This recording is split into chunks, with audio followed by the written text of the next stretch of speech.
Animation, one of the most iconic and successful art forms out there. There's just something about these moving drawings that resonates with hundreds of millions of people. Something in the pencil strokes or the watercolors, the CG models that speaks to the human experience. It has been my goal for the last 3 years to rank every single animated movie ever made, and I've managed to make it all the way to the year 2000. About 70% of the time, but probably no more than a quarter of the content. And since my skill at YouTube has vastly improved over the course of this series, I decided to make one giant video covering everything. Yes, you caught me. Every single animated movie is probably a lie. I'm sure I missed some, but I'm confident that I have 99% of them. You got Disney, Pixar, DreamWorks, Don Bluth, Rankin and Bass, Ghibli, and more are all here. This isn't some supercut of the last 3 years of my work copy and pasted.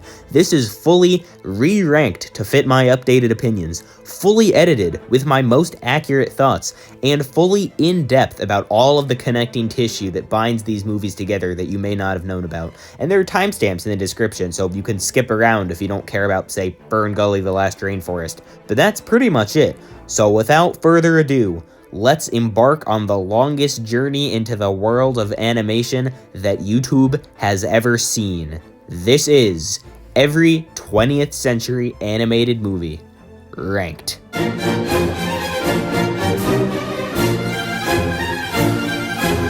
So we're actually starting even below F tier, and also below F tier. The worst animated movie from the 20th century simply is not good enough to be the worst. Now, this movie has some pretty fierce competition for last place, so to be last, to be the worst in the entire 20th century, it would have to be filled with racial stereotypes, one of the worst messages of any movie I've ever watched, unable to make a single scene without the main character getting sexually harassed on screen, absolutely anger-inducing at every turn, and somehow, despite all of that, still one of the most boring things I've ever had to put myself through.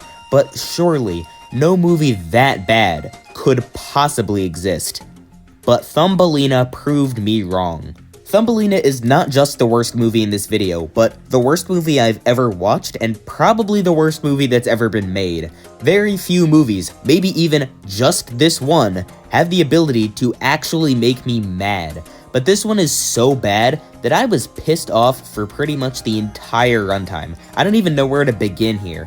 Probably at the beginning, because the only way I can describe the fall into despair I felt during this movie is by taking you along to fall with me. So the movie starts with Thumbelina immediately falling in love with some random prince, and they sing the most cookie-cutter love song ever written. It starts off tame enough, but that's how it traps you. So then he disappears from the movie for an hour, and Thumbelina gets kidnapped by some frogs, and every single one of them is one of the most horrible Mexican stereotypes I've ever seen. They're all very promiscuous, they all talk exactly the way you think, they're all criminals, they all live in a pawn shop. I swear to God that one of their names is Gringo, which doesn't even make any sense because that's not even what that means. And these frogs are trying to force Thumbelina into an arranged marriage with one of the sons. And believe it or not, this is only the first of 3. Yes, 3 times that this happens in the movie. So because Thumbelina has no agency, she has to be rescued, at which point she's immediately found by this Gilbert Gottfried beetle, who has to be one of the creepiest characters I've ever seen. I've been saying I've ever seen a lot,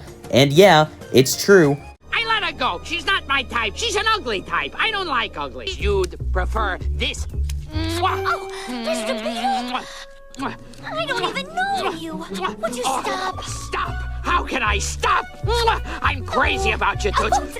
So this is where you really start to see how badly every male character in the movie treats her, which gets even worse when the beetle starts manipulating her into thinking that he'll help her get home if she promises to come with him to this dance and sing for all of his friends, which, yes, means about what you're thinking it means, but oh no, her bug disguise comes off, and now she's been revealed. My dear is ugly. She's so ugly, she's hurting my feelings. Man, it's a good thing that women are just objects for men to use with no feelings of their own, because otherwise this would be pretty problematic, huh?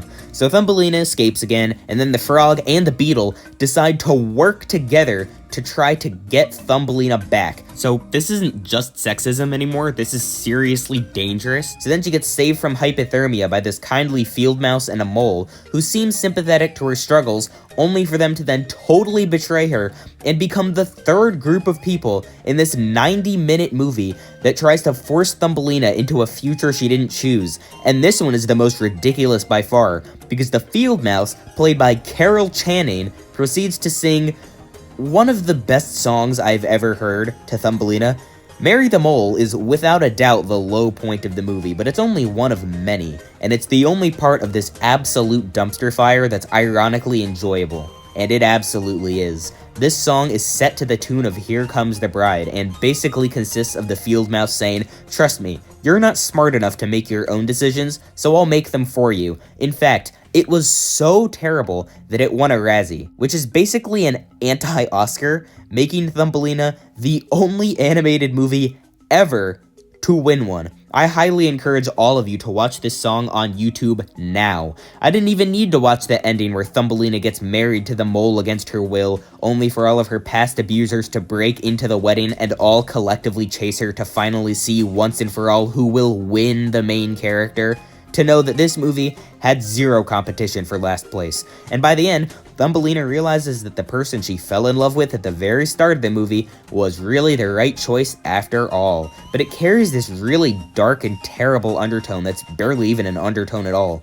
The moral of this movie is essentially that people from separate races cannot and should not marry, and the sheer idea of it is practically unthinkable. Like, if you want to make a movie where a girl is running from a bunch of serial rapists, fine, I guess, but don't have the message of that movie be that the only reason they're doing it is because they're different races. Like, I can't even believe I'm having to, say this right now. And even after all of this, I've barely even scratched the surface of how much of a complete and utter failure this movie is. Every song is terrible, every character is terrible, every scene seems worse than the last, and that might be because that's exactly the case. It has one of the worst concepts and especially executions of any film I think genuinely ever made.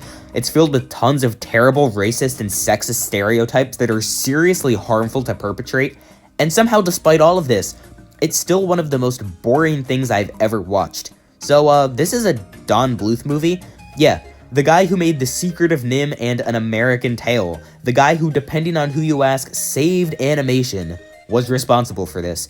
During test screenings, he put the Disney logo at the start of the movie to make audiences like it more. Everyone who worked on this movie knew exactly what they were doing and saw no problem with it, and that's one of the most sickening parts about this. I had never watched a movie that filled me with actual anger, and honestly, I've never watched one since. This is pretty much my only experience of watching a movie and not just being bored, but being actually mad the whole way through.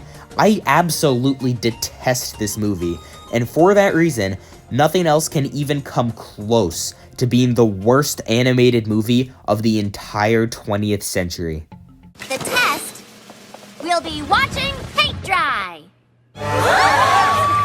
Interestingly enough, this next movie has actually disappeared from the internet since I last reviewed it in July 2022, so my footage will be coming from there. But if things don't match up with what I'm saying, that's the reason. There's not really much I can do about it, sorry. Gay Paris is such an odd movie, and my feelings about it are so odd that I almost consider just striking it from the list. So the way I ranked a lot of these movies is as follows. Movies that bore me out of my mind, then below that, movies that I can enjoy ironically, but are still just realistically so awful, which have a whole tier to themselves, and then below that, this tier. The movies that are so bad and so boring that even the most objectively ridiculous garbage is still better than it. Thumbelina was the first one, and Gay Paris is the other one. I certainly don't hate this movie at all, but the experience of watching it is pretty much equivalent to watching paint dry, to the point where I didn't even finish it back when I first reviewed it. I don't think I could even tell you what it's about, because it's kind of about nothing. The white cat goes to Paris and gets exploited by a bunch of underhanded business cats. The orange cat and the cat with the weird name, it's like Arch Napoleon or something, go to rescue the white cat. And then after that, any semblance of plot completely falls apart, and they stop and sing a terrible song every 5 seconds, and at one point they watch this cat burlesque show and then get drunk and sing a song about that, which was the point where I stopped watching last time, and I don't know, that's all there is to say, really. I mean, I guess the art style is pretty unique, but certainly not unique enough for me to ever want to think about this movie ever again. I can't enjoy it because nothing happens. I can't ironically enjoy it because, again, nothing happens. And somehow it's so boring I can't even be bored by it. So little happens that boredom doesn't even feel like the right word. I feel like I'm being Dementor's kissed every time I even think about this movie. I genuinely struggle to find any words that describe how I feel about Gay Paris, and since I know zero of you clicked on this video for this movie, I'm just gonna move on right now.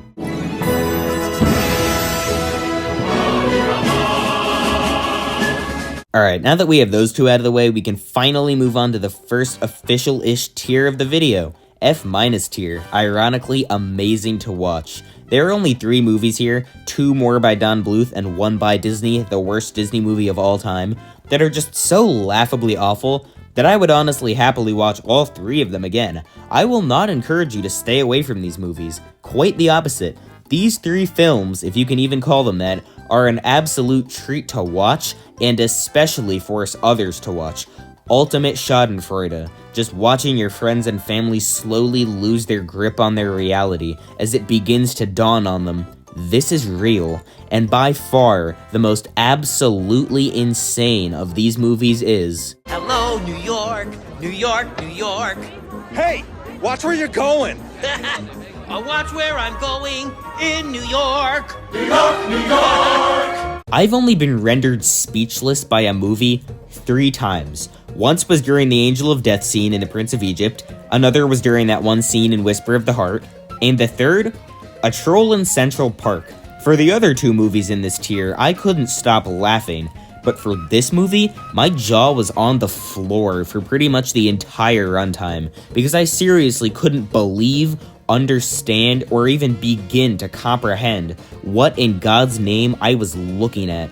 The beginning is nothing special, it just looks like your normal 2 or 3 out of 10 bad movie. There's an underground city of trolls, the Dom DeLuise troll has a green thumb that he uses to make talking plants, the hideous looking queen of the trolls is jealous and banishes him. You get a pretty good idea of the incredibly low quality animation and songs that we should expect to see, you know, the usual. As the movie that Don Bluth made right after Thumbelina, I knew that nothing was gonna come close to what I just watched, but it got a lot closer than I ever could have expected, because the main character troll gets banished to Central Park, but guess what's barely in the movie? Central Park.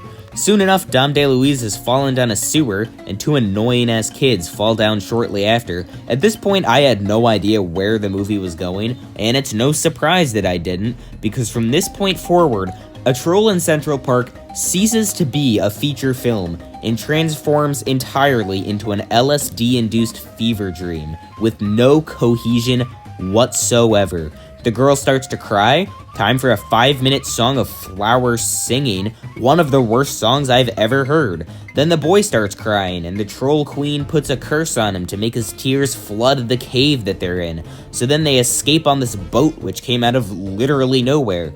Oh no, there's a waterfall. Then the boat starts to fly. What? Where are we now? Why does this song sound so incredibly bad? What the hell is going on here? Welcome to my world.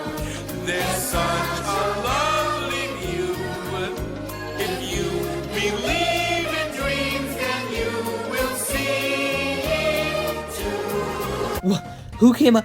How the hell did something like this even get made? And by the way, it's only been 30 minutes. Don't get me wrong, all of this stuff is incredibly boring. It's approximately the 3rd most boring experience you can have watching one of the films on this list, which is why it's ranked the lowest of these 3 F- tier movies.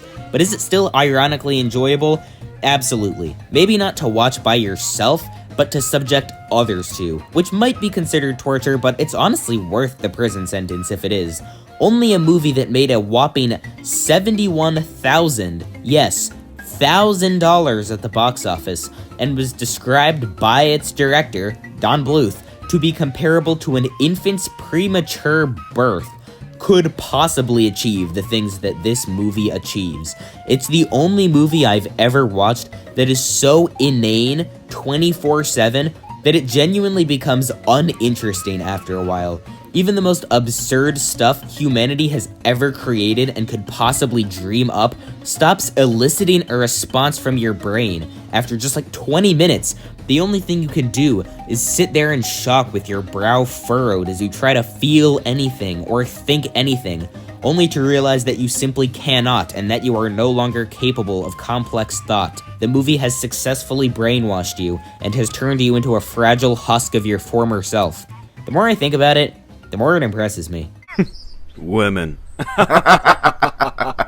The Three Caballeros is undeniably the worst Disney movie ever, and it is the complete opposite of the last movie. I was not rendered speechless by a single thing in this absolute mess of a feature film. I don't think I stopped laughing for the entire last half of the movie, and by the last 20 minutes, I genuinely thought I was like dreaming. Couldn't even believe it. I was just trying to process the pure chaos of it all. I know that just going through the plot of the movie you're reviewing is the laziest way of doing this type of video, which I would know because it's the way I used to do it, but honestly, there is seriously no other way to fully comprehend the descent into madness that this movie takes. This might seem like deja vu because it is, but it actually starts out pretty normal. Donald is in this random limbo land and he gets this big present for his birthday, and inside of it is this video camera, which serves as the framing device for the first two shorts. The first one is narrated by Winnie the Pooh and follows the journey of Pablo the Penguin trying to escape Antarctica to go live in the Galapagos, only for his boat to melt because duh, and it's basically just a bunch of trying to survive antics, and you know what? I think it's fine. It's only the second best piece of Pablo the Penguin-centered entertainment I've seen, but it's also probably the only part of this movie with effort put into it. There's a quick thing going through some Latin American birds, then there's one narrated by the guy who narrated all of Saludos Amigos with this random kid who meets this flying donkey and enters a race and then stuff happens, and it's not very interesting. I remember liking that the narrator has the ability to change what the story looks like depending on what he says, but not much really actually happens, so whatever. The real thing that this short should be remembered for is being the barrier between the okay stuff and the oh my god stuff. Honestly, if they had kept up this Donald is watching all of the shorts through this camera gimmick through the whole movie and changed the name to something else, this had the potential to be fine, or as fine as any of the other World War II package films, but that's not what happened.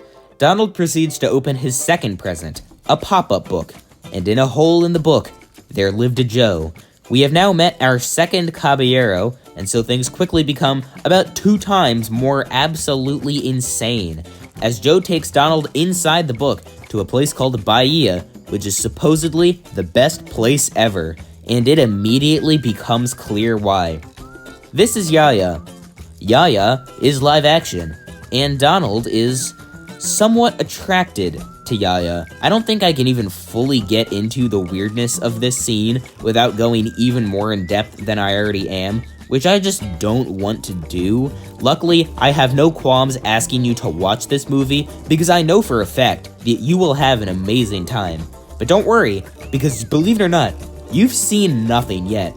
Donald proceeds to open his third present, and in a hole in this present, there lived a Panchito. We have now met our third Caballero, and so things quickly become, you guessed it, 10,000 times more absolutely insane. We spend like 15-ish minutes exploring some Mexican culture and a combination of animation and live action, and I can't really tell if it's accurate or not, but it honestly doesn't matter too much because it's not what anyone remembers this film for, because then our 3 gay caballeros, which is an actual line in the song they sing, decide to venture into the real live-action world and explore all of the natural beauties it has to offer. The reason I phrased it as natural beauties is because, well, and let me tell you, once the folks at Disney got their hands on the technology that made it possible for Donald Duck to ogle women, they couldn't stop using it. The last 20 minutes of this movie are beyond words, somehow more insane than anything a troll in Central Park could possibly throw at us, like an abstract short from Fantasia, but replace the sugar plum fairies and dancing flowers with a sombrero-wearing rooster with a live-action lady's legs. The insanity takes every form you could possibly imagine. There are women dressed up as flowers, women dressed up as cacti, women dressed up in swimsuits, women just dressed up as women. It doesn't matter. These 3 clearly not gay caballeros will take any women they can get and it's one of the funniest things I have ever seen. I haven't the slightest clue, not even an inkling, how any part of this movie was made, greenlit, whatever, without someone in charge saying, wait a minute, this is our goodwill message to Latin America? A Troll in Central Park is fun to show to your friends, but The Three Caballeros is fun to watch with your friends. You will never have a bad memory watching this absolute mess, and that's exactly what makes it so terrible. I love it. Oh, Mom, I'm one of the boys. Gimme some time to think. I think Rock-a-Doodle might be the crowning achievement of the human race. It's yet another Don Bluth classic, yet another bad movie that is such a failure in every possible way that you can't even fathom where some of the ideas behind it came from. Everything about this movie is just so wrong. The story is wrong. Chanticleer is this rooster who sings so magnificently that he thinks his voice is what makes the sun rise, but when he realizes that it doesn't, he's so embarrassed that he leaves the farm and goes to the big city to become Elvis. But then the sun stops rising, so all of the other animals on the farm have to go track him down and make him come back and sing again, so that the owls who thrive in darkness don't take over and eat them all or something. It doesn't really matter, because why did the sun stop rising? The only thing the movie has established is that Chanticleer can't do that. But even putting all of that aside, now the rest of the movie is these characters who we know nothing about and couldn't care less about, trying to save a character who we know nothing about and couldn't care less about, from a situation we know nothing about and couldn't care less about. If it wasn't for all of the ridiculous crap that Don Bluth threw in, this would be one of the most boring and miserable experiences on the whole list. But that's not what he did. Instead, he gave us an absolute masterpiece. The characters are wrong. Not only do we not care about any of them, but there are just so many, and quite a few of them only contribute to the story in occasional comments about one of the female characters, and one in particular is that female character, but don't worry, we'll get to that. Seriously though, considering that this was the movie Bluth made right before Thumbelina, it kinda feels like a warm-up act in a lot of ways, but specifically in the sexism department. Fortunately for us, Goldie was a lot smarter than she sounded. What happened? She's a woman. Also, I've never seen a character more telling of the director's hidden fetishes than Goldie Pheasant, whose only contribution to this motion picture is a couple of scenes that just really make you go, oh my god. Plus, the villains I guess aren't interesting either, but big surprise. The songs are also wrong. To be fair, a lot of the ones Chanticleer sings kind of slap, and I'm sure if the movie had more that were actually full length, and didn't get talked over every 10 seconds, there probably would have been more that I liked, but alas, we're just forced to watch at least 5, like 30-second songs. I can confidently play one now in its entirety without worrying about copyright. Watch, I'm gonna do it.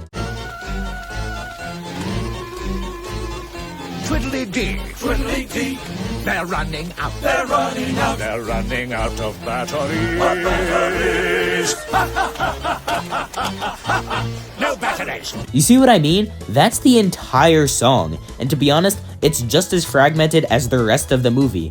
Even the animation is wrong, because for some goddamn reason, like 20 minutes in, we zoom out of the story to some live-action kid reading the story, but then he proceeds to get sucked into the story when the characters show up at his house, so I don't even know how that's supposed to work. Apart from this kid's amazing acting, literally what reason do you have to put this in the movie? It's not even like it's awful, or even the worst part of the film, but like, why? Why is this here? Like, Rock-a-Doodle is still pretty enjoyable to watch, but not in a laugh-out-loud kind of way, more like in a Troll in Central Park way, except instead of the soul leaving your body as the movie goes along, more soul enters your body as you feel more and more alive, as you become more and more convinced that if this movie was made, I could make a movie. If this movie exists, I can do anything, which is precisely why I have it as the third and last, ironically brilliant animated movie from the 20th century. But unfortunately, that means we're back to the irredeemable pieces of garbage now.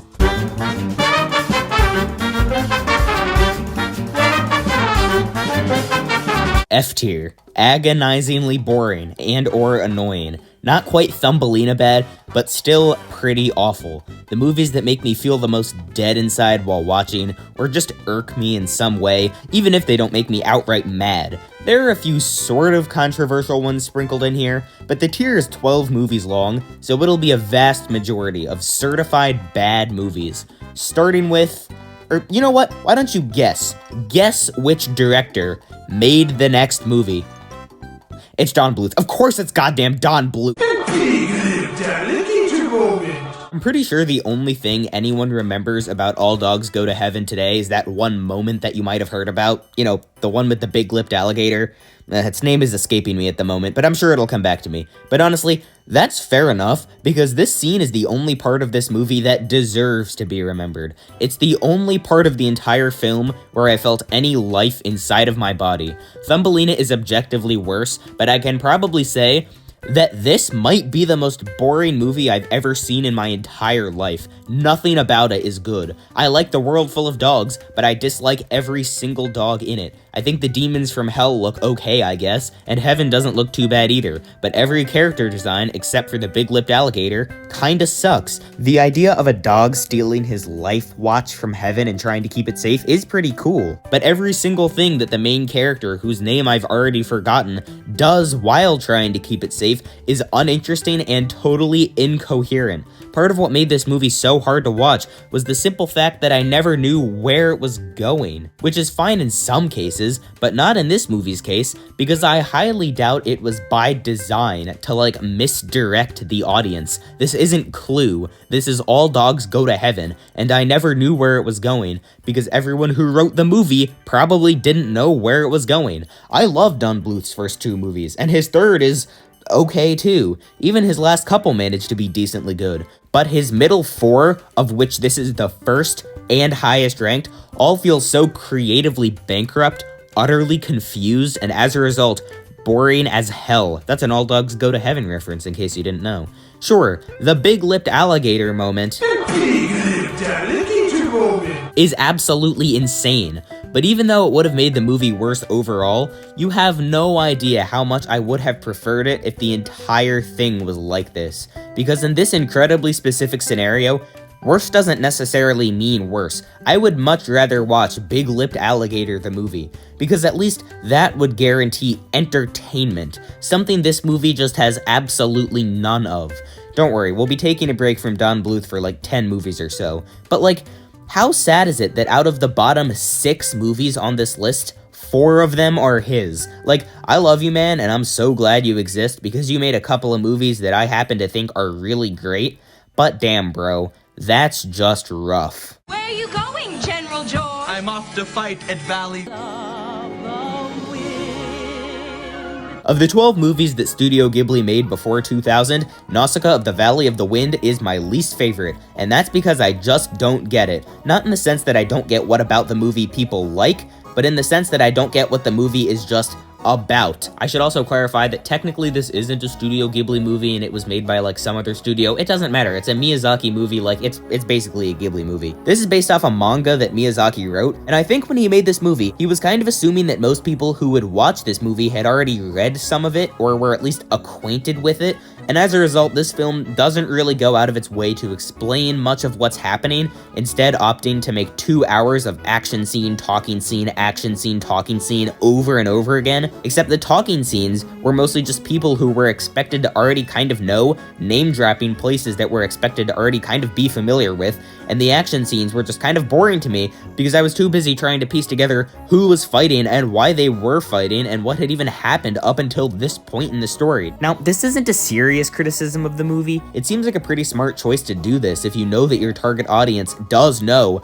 and is familiar with those things, because why waste time exploring the relationships between all of these random ideas if the people watching your movie already have previous knowledge of them and just want to see the action scenes? This isn't something wrong with the movie, it's just the reason I don't like it. If I was part of this movie's target audience, I'm sure I'd like it a lot, or at least a lot more. The animation looks pretty good. Now, as the first Studio Ghibli adjacent movie I watched, I had no frame of reference for whether or not this was actually good animation, but no, it's just as amazing as every other movie the company made. The settings are beautiful. The little village with the windmills is really charming, the toxic forest being being mainly blue was a cool choice to show how alien it is, and all of the weird creatures that live in the forest have really interesting designs too, especially the Omu, I don't really know how to pronounce any of this, which are just such a unique and well-developed creature. They're probably the only part of the movie that I fully understood, and as a result, I actually really liked them. Plus, the music is absolutely beautiful. At the time, I had no idea that Joe Hisaishi went this hard on every movie he composed for,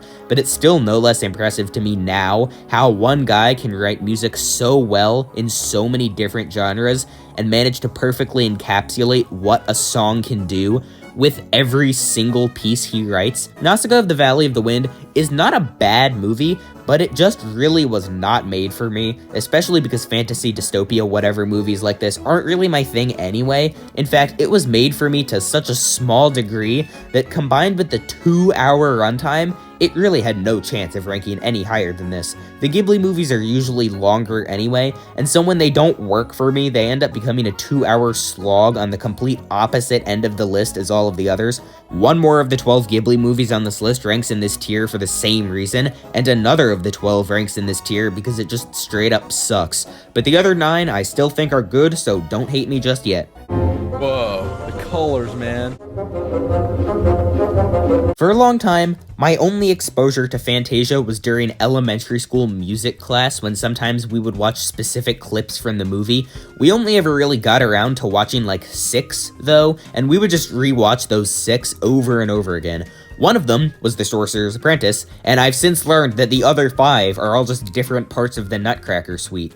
And now that I've watched this movie in its entirety, and then watched it in its entirety again for this video, I can now completely understand why. Because they're the only parts of this movie ever worth watching. Just like the last one, this is a long-ass movie, and since the vast majority of it has less plot than pretty much anything else on this whole list, I was never really gonna like it that much. I figure the best way to accurately cover everything in this movie is to just do a little mini ranking where I put every segment from worst to best, which is what I'm gonna be doing for most of the ones that are collections of shorts. Now, I won't be ranking the Deems Taylor stuff, which kind of just bogs down the runtime, and also how would I even rank that? And since there are so many distinct parts in the Nutcracker suite, instead of ranking that whole thing as just one segment, I'll rank each individual part, which I feel like makes more sense.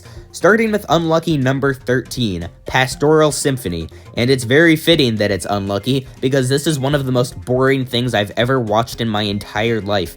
All of the designs except for Dionysus's are absolutely god-awful, pun intended. There's no plot at all, and we're basically just watching centaur mating rituals and Pegasi drinking water for literally 25 minutes. The music is so absolutely nothing that sometimes I almost forgot it was on, which is literally the whole point of the movie. Maybe pick something else then. Pick a Scheherezade song. The Thief and the Cobbler did that and made my favorite animated scene of all time. Just don't do this. Also, I should probably mention this absolutely horrific, god-awful black stereotype centaur that was so poorly aged that even Disney's little warning that they put at the start of all these old movies couldn't justify the inclusion of it on Disney+. In fact, I'm pretty sure it was so bad that they cut it out before the movie even made it to theaters originally, in like 1942. Civil rights movement was in like the 1960s. It was that bad. There's nothing of value here, and I literally became that scene of Max and his girlfriend on the train from that one Twice Upon a Christmas short while watching it. Number 12. Rite of Spring. This one details the history of the dinosaurs and somehow makes it boring. I get that they didn't want to make it too crazy because at the time people were already pissed that Disney would dare to spit in the face of creationism by making this short that suggested that evolution was a thing, but like, that doesn't really change anything for me. There's a nice shot of a galaxy at the start, and there are some really good looking lava effects, but for like 20 minutes we're just looking at some surprisingly colorless looking big lizards doing basically nothing, and it kinda sucks. I'm not gonna lie, if I lived in 1940 and I watched this movie, this would probably make me more creationist. Number 11, Night on Bald Mountain / Ave Maria. I don't even hate this one, it's just not the greatest. Chernobog has a sweet design, and I'm glad that they toned down their religion to a reasonable degree. Both of the songs are pretty okay too. I like that the nuns are basically just balls of light, and I think that the entire movie ending with the sunrise is some cool symbolism. Plus the sheer variety of different demons that come out of this mountain definitely make this a bit easier to sit through, although it does feel sort of slow by the end, but it's definitely way better than the previous two, because this one at least had parts that I enjoyed watching, which was not the case for those. Number 10, Dance of the Hours. Probably the best of the 4 long shorts just because it's satire. The whole thing is just parodying ballet, and I kind of like what they did with it. I mean, pretty much any sort of animated short over 15 minutes with no talking or plot is gonna rank pretty low for me no matter what, because it's just not something I'm ever gonna be interested in. But this seems like a best case scenario. I like that I recognize the hippos and crocodiles from that one short in Mickey's Twice Upon a Christmas, and these ostriches have one of the most perfect designs Disney has ever concocted. I don't know, overall it's really not that bad, and it's certainly nowhere near as obnoxious as Pastoral Symphony. Also, can we acknowledge that I just mentioned Mickey's Twice Upon a Christmas twice in like 3 minutes? That wasn't even intentional. Number 9, Toccata and Fugue in D minor. Is it Toccata or Toccata? Doesn't matter. It reminds me of one of those Windows Media Player backgrounds, which is pretty much the definition of random abstract nonsense. And yeah, that's all this is. It's only this high because it's like 10 minutes. Number 8, the soundtrack one, which is just an ethereal guitar string being plucked in a bunch of different ways. It's basically the same idea as the last one, but 4 times shorter, which is fine by me. Number 7, the Arabian Dance. The only part of the Nutcracker Suite I had never previously seen, which I don't really mind because it's the worst part. It's just some fish fishing around, they do some weird dance with their tails, and Disney on some level definitely tried to sexualize these fish, which is a bit odd. Odds fish, if you will. Also, I can't tell if this is racist or not. I guess this one isn't awful, but it's definitely the weakest song and animation out of any of the Nutcracker ones. Number 6, Dance of the Sugar Plum Fairies. Obviously the song is great, which I'm pretty sure is why they put this one in the movie in the first place, but the visuals are actually really nice too. I enjoy being able to tell what I'm looking at. Plus, fairies adding dew to spider webs and flowers is just a cool idea. Not super complicated, and not the best this movie has to offer, but still pretty nice. Number 5, the Chinese Dance. Now, I hate to put this one so high considering how omega racist it is, but damn it, as a kid, we didn't know that these were offensive Asian stereotypes. We just thought they were cute dancing mushrooms, and I'm having a hard time reconciling my current knowledge of what this part of the movie is actually saying, and my memories of laughing with my friends and the other kids in my class at what we thought this part was saying. I mean, if we put racism to the side, can we at least all agree that the music is good? The mushrooms are cute, damn it, and racism is bad. Don't be racist, but the mushrooms are still really cute. Anyway, number 4, Dance of the Reed Flutes. Choreography-wise, nothing special is really happening here. It's just some flowers floating around a pond. But let's give them credit. There's some very delightful looking flowers, and they go down a waterfall at some point, and that's cool. Plus, this song slaps. Honestly, the whole Nutcracker Suite gets carried by the songs. Also, take that, modern Disney. A gay person's music is now in one of your movies. There's nothing you can do about it. You can't even make it short enough to cut out for international releases. Also, why is this one not set to Waltz of the Flowers? It literally has dancing flowers.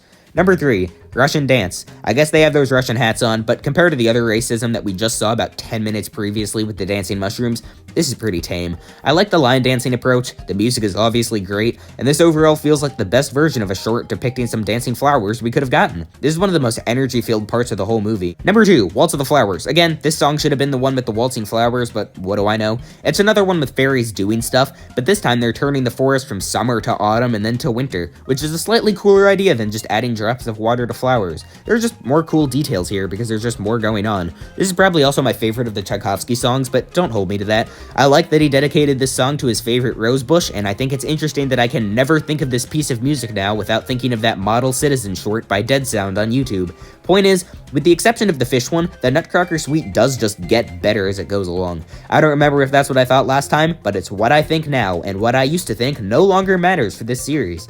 And number 1, The Sorcerer's Apprentice. Everyone knew this was going to be first. This is one of the most iconic things that's ever been made by not just Disney, but anyone. This is unironically one of the crowning achievements of humankind and something everyone should see. Everything about it is perfect. It's the only short in this movie where the music was written to fit the plot and not the other way around, and it ended up creating one of the best stories and one of the best songs, literally of all time. There's nothing I even really have to say. You have eyes, you have ears, you can tell. Fantasia has a lot of truly great stuff in it, but that great stuff makes up about a quarter of the movie. The other 3/4 are pure boredom. Like, I only dislike the bottom 4 shorts, and even 2 of those 4 shorts I don't even really dislike, but like, those bottom 4 are about triple to quadruple the length of all the others. I'm not one to kick back and watch a relaxing 2 hours of dinosaurs going extinct played over Mozart. That just isn't my thing. And if anything, this second rewatch has just cemented my opinion that the best way to experience this movie is the way I did for the very first time back in kindergarten, with most of it cut out. I'm very glad this movie was made. The following movies on this list would probably be drastically different if it wasn't, and I do kind of hope we get a Fantasia 100 at some point for 100 years of Disney, even though I kind of know Disney's era of creativity may or may not be on the way out for a while. I'm happy this movie is a thing, but I still don't like it, and it's still mostly boring. Sorry. I'm hunting rabbits! Who Framed Roger Rabbit is one of those movies where you either like it or you don't. I don't. I think the technology behind mixing live action with animation still holds up pretty well all these years later. They're able to do a lot of cool things with it, and a lot of the visual gags and jokes work pretty well. The story is fine, the characters are fine, Jessica Rabbit is... what are you waiting for me to say? The villain is kind of stupid, but this is a stupid movie, so it doesn't matter. A lot of the sets are pretty good, there are a ton of cool Easter eggs, and overall, there's just a lot to like about this movie. And I don't like it, I just think it's really boring. There was no point during the entire runtime where I was ever really interested in anything that was going on, and by the end, I was kind of struggling to keep my eyes open, and I watched this at like 11 a.m., so that's not a good sign. If you like this movie, I totally get it, there's a lot to like here, but if you don't like this movie, I totally get it way more, because I don't like it. I don't even have much to say on this one. It's just kind of boring to me, but that's kind of what happens when you make an uninteresting movie that approaches 2 hours in length. Can I put my balls way down deep inside your jaw? Hey look, another uninteresting movie approaching 2 hours in length. Yeah, Pompoko is that other Ghibli movie I was talking about that overstays its welcome by quite a lot. In fact, in retrospect, it's one of the least confident movies I've ever seen. By that, I mean that it feels the need to hammer its message home in exactly the same way over and over again for 2 hours straight, because I guess it wasn't sure it made itself clear the first time. Spoiler alert, it was, but that didn't stop it from pressing on and repeating itself like 5 or 6 more times. So basically, this is a movie about some shape-shifting raccoons with magical balls that use their powers to defend their forest from the humans. Except for the balls thing, which makes a lot of scenes very odd and uncomfortable to watch, this is a pretty good concept for a movie, and the initial groundwork for it was pretty interesting to see. The first 30 minutes or so were actually very enjoyable, and I liked seeing the raccoons organize and come up with a plan and learn to use their powers and start executing their plan. But then something interesting happened. Interesting things stopped happening, because the next 80 minutes, I swear to God, were the exact same movie that we just watched. We pretty much get the themes and the messages at this point, and if they were to expand on those messages, then fine, go ahead. I'll happily keep watching, as long as you give me a reason to. But for pretty much the entire film after this, it's just come up with a plan, prepare for the plan, execute the plan, celebrate the success of the plan, realize that the plan didn't actually work as well as they hoped, come up with a new plan, and it keeps going for over an hour and a half longer. Some of the plans offer some cool stuff, like the scene where the raccoons shapeshift into a bunch of genuinely terrifying things to scare all of the humans. It's basically the Ghibli version of the pink elephant scene, and it was really cool to see the animators just go off and do something weird. But those good elements were few and far between. There are scenes an entire hour apart that could take place within seconds of each other. For about 95% of the runtime, it just feels like you're watching that image of the snake eating its tail in movie form. Just never-ending sludge, and it creates one of the most monotonous experiences on the whole list. Like, as much as I hate Thumbelina, its form of boredom is not derived from being too monotonous.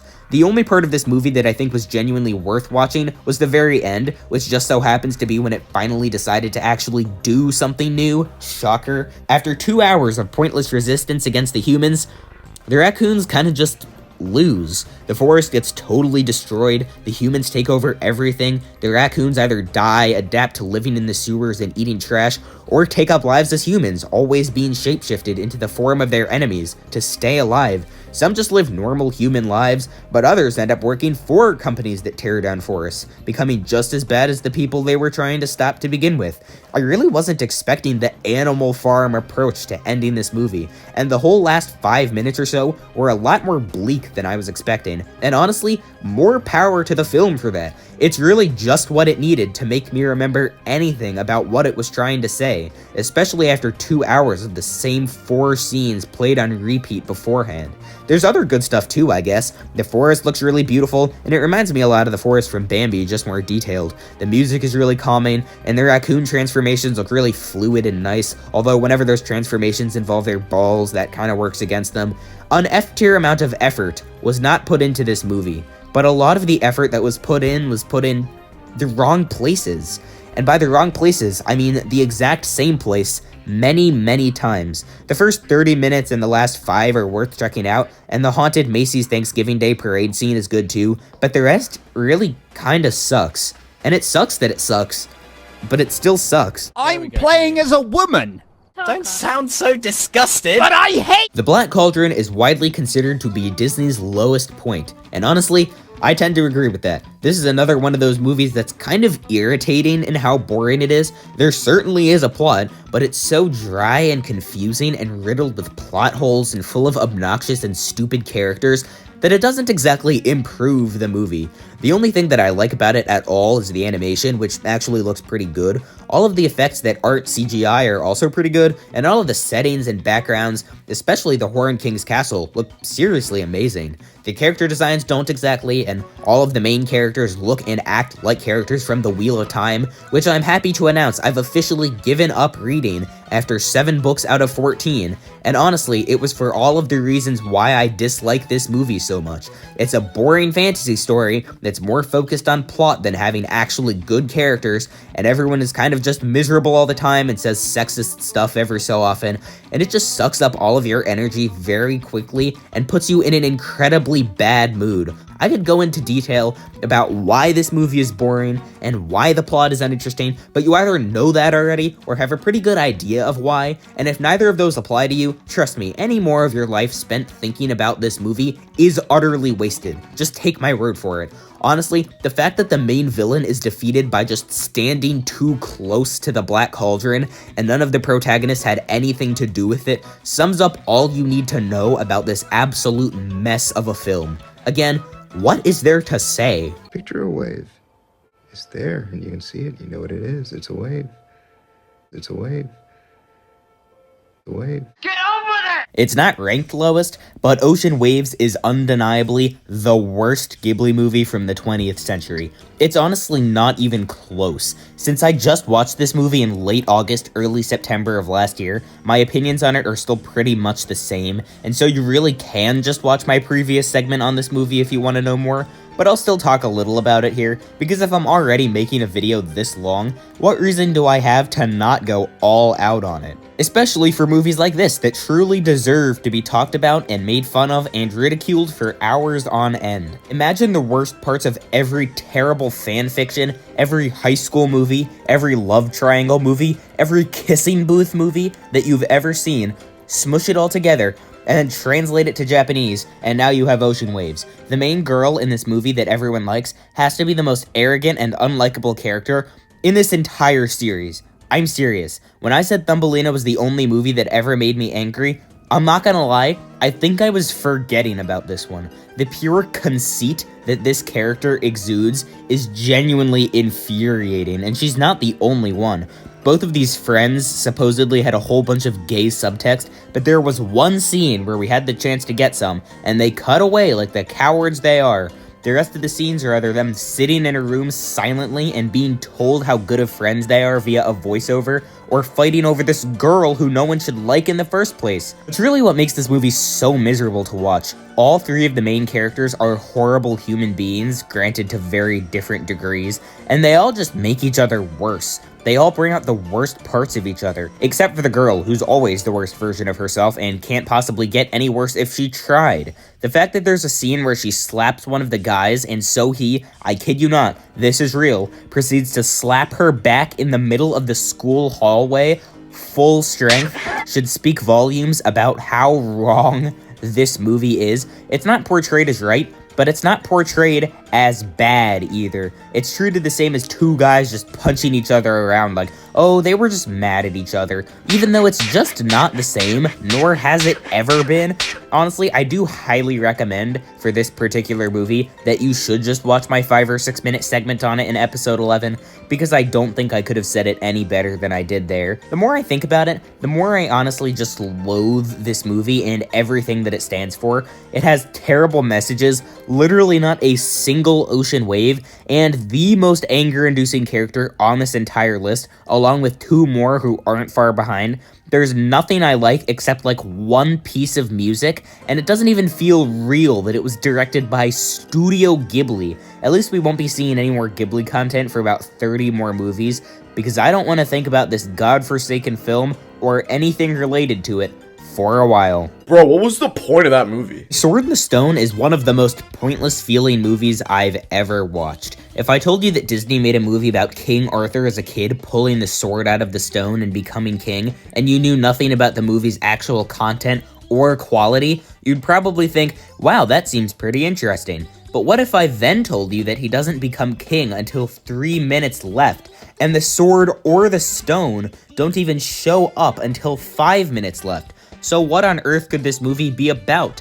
The answer is nothing. The Sword in the Stone is not about anything. This film is just Merlin doing magic things and turning Arthur into various animals for over an hour, and it's so painfully boring. Sure, turning into a fish is a cool idea, but they never do anything cool with it. And then after that, he turns into a squirrel, where the only conflict is Squirrel Merlin, squirrelin if you will, trying not to get assaulted by a bunch of horny lady squirrels. What a great concept. What a great movie. And then Arthur gets turned into a bird where I don't even remember what happens then.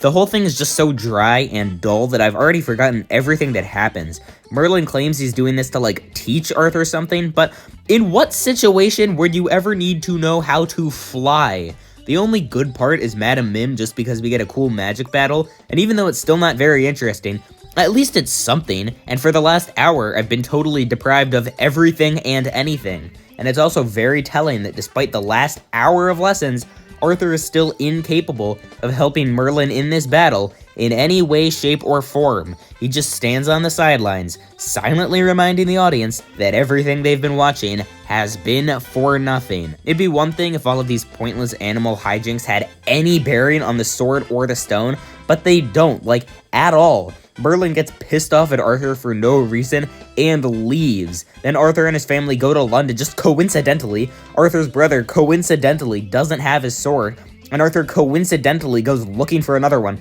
finds the sword in the stone, and for some reason decides to pull it out. Then he becomes king, Merlin comes back for no reason, and the movie ends. So like, nothing except the last 10 minutes of the film had any bearing on the plot, or even any bearing on the sword in the stone, which, may I remind you, is what the movie is called? Plenty of old Disney movies meander around with their plots, but the difference is that that meandering was sort of interesting and meant something. This is one of the most nothing movies Disney has ever made, and Arthur is one of the most nothing protagonists Disney has ever made. The only interesting thing about him is how his voice changes about 80 times throughout the movie.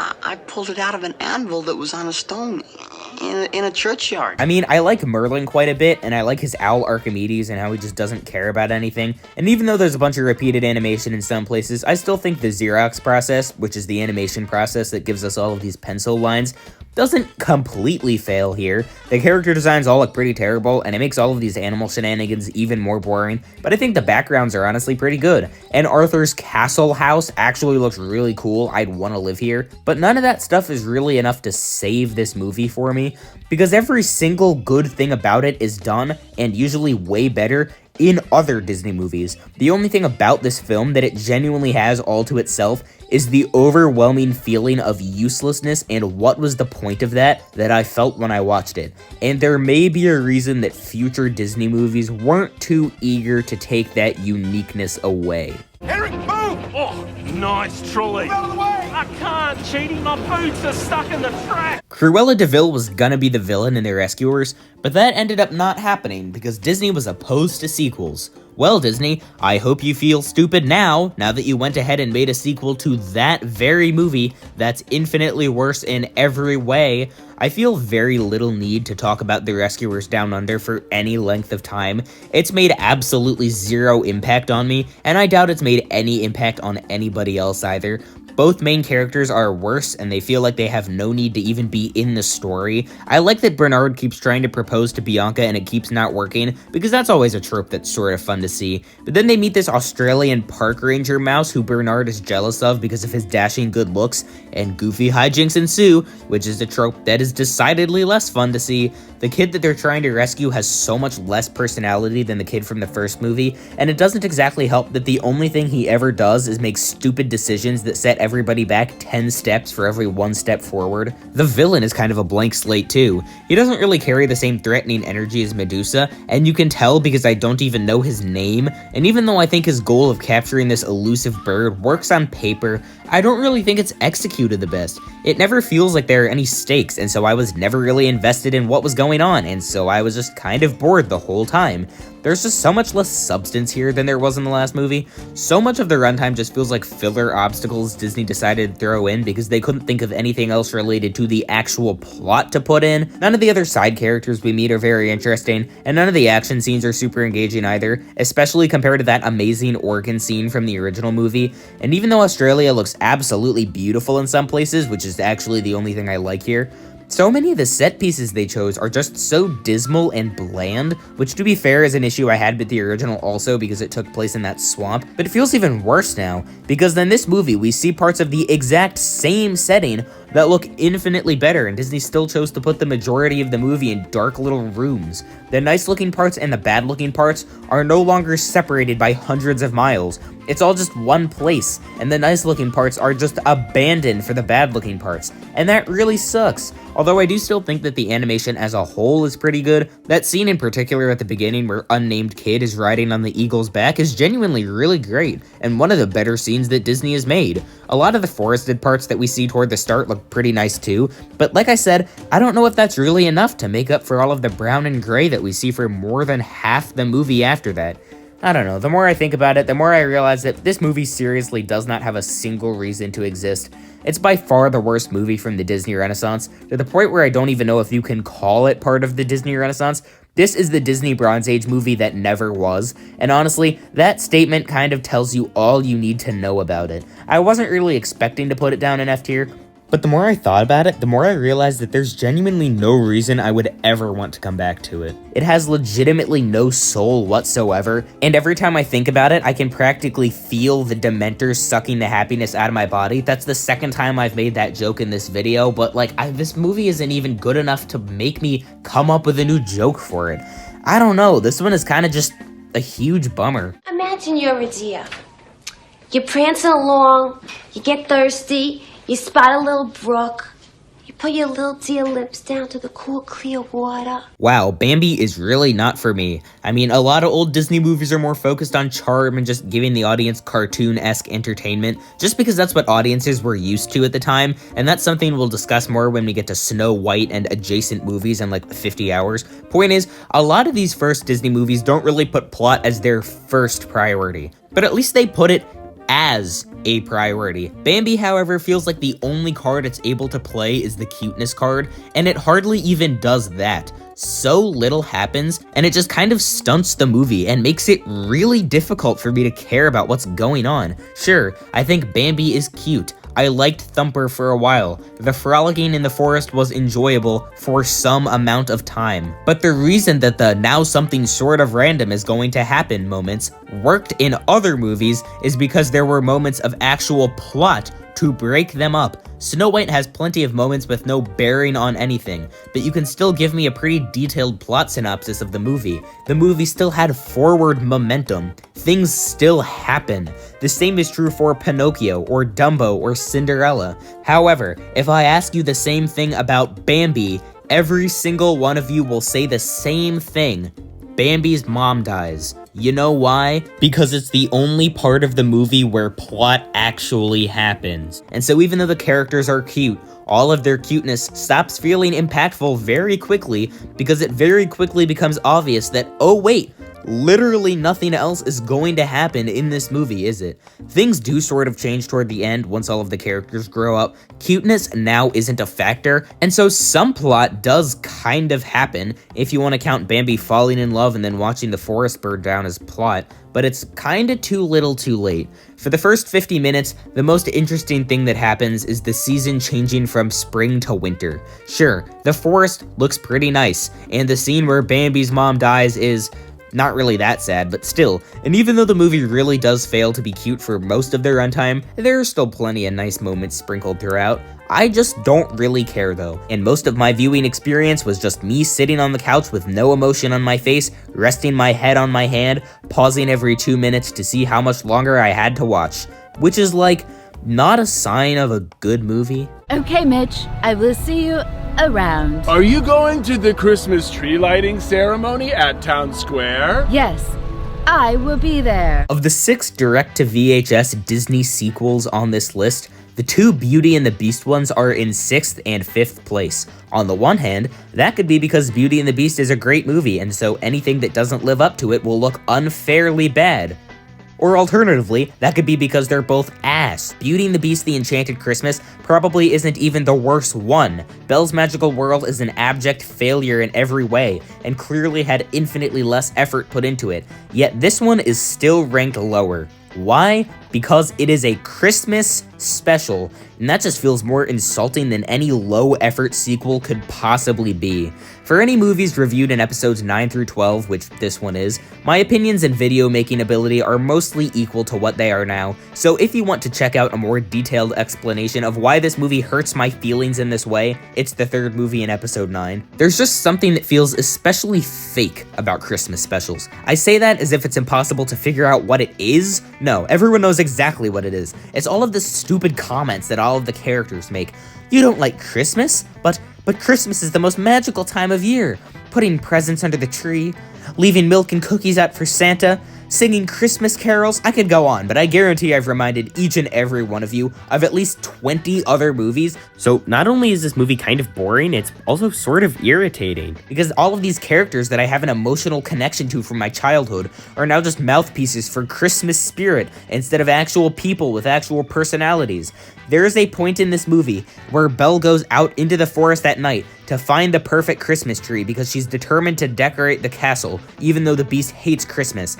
Then she falls through the ice on a lake and almost drowns, and the Beast has to save her, and he carries her back to the castle with this one shot that looks straight out of Frankenstein, and then he locks Belle in the dungeon, telling her that she will rot there forever until he finally opens the gift that Belle got him and realizes the true meaning of Christmas, and they all live happily ever after. The only way this could possibly get any more cliche and stupid is if this was somehow a betweenquel instead of a sequel that essentially took place between scenes of the original movie. Oh wait, that's exactly what this is. There are okay things about this movie.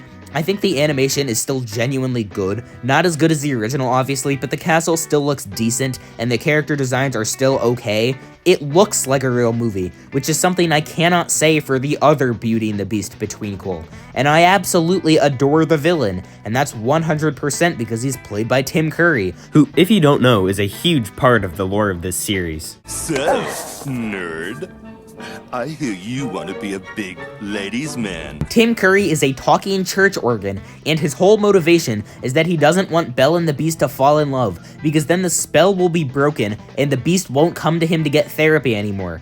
Even though there is a definitive time limit for how long everyone can survive as talking objects before the last petal falls, and they all die, which he somehow never realizes for the entire movie. But it's fine, because he's still the only good part of the film. They can't fall in love if they're dead! I did not edit that clip at all, yet not even Tim Curry can save this absolute abomination. Like I said, this is still realistically better than the other Beauty and the Beast sequel, but it annoys me so much more. The idea that Disney put objectively more effort into this and still had the temerity to make it this bad is just unacceptable. Stop that. That's racist. What? What is racist about it? Pocahontas may not be the worst animated movie from the 20th century, but we all knew that it would make F tier. What a failure of a film. one of the only Disney movies that was made exclusively to be Oscar bait, and it messed up so miserably that it's widely regarded as one of the worst, not just Disney Renaissance movies, but Disney movies, just in general, and that title is 1000% deserved. This film's message about racism is so botched and backwards and just downright horrible. If you've ever taken a history class before, you've probably figured out that the process of Europeans coming to the Americas and taking land away from the natives, killing, imprisoning, and enslaving them, and worse, was a bad thing. The reason I know you all know that is because the fact that it's bad is incredibly f***ing clear. You can throw around expressions about how not everything is black and white all you want, but this is about as close to black and white as you can get.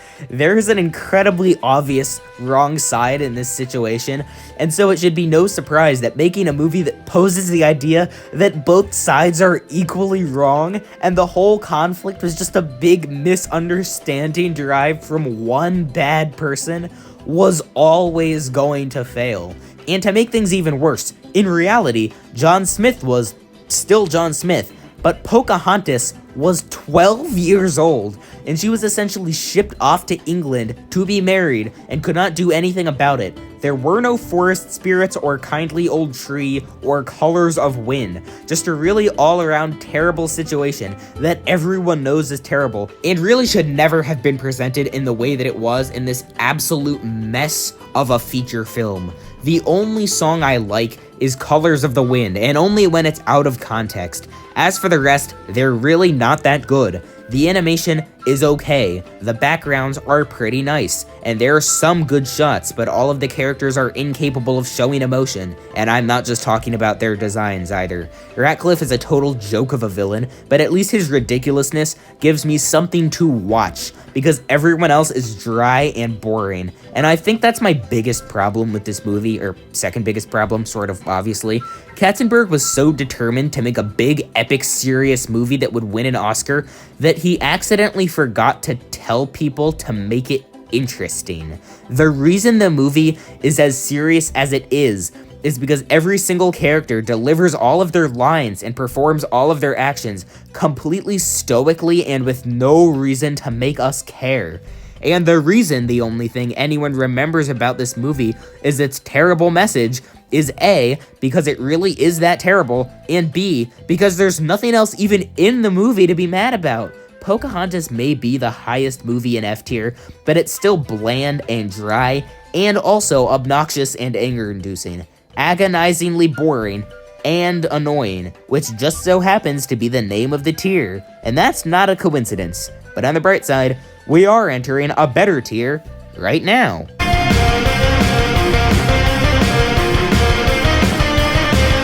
Hooray, hooray, hooray. We've finished the movies that I really never want to watch ever again. But we're not out of the woods yet. There are still a few more movies, 6 to be precise, that even though I don't feel miserable while watching them, I still don't feel anywhere close to good. D tier. Ew, I didn't enjoy watching that. Starting with the other Beauty and the Beast sequel, actually. There's no such thing as magic.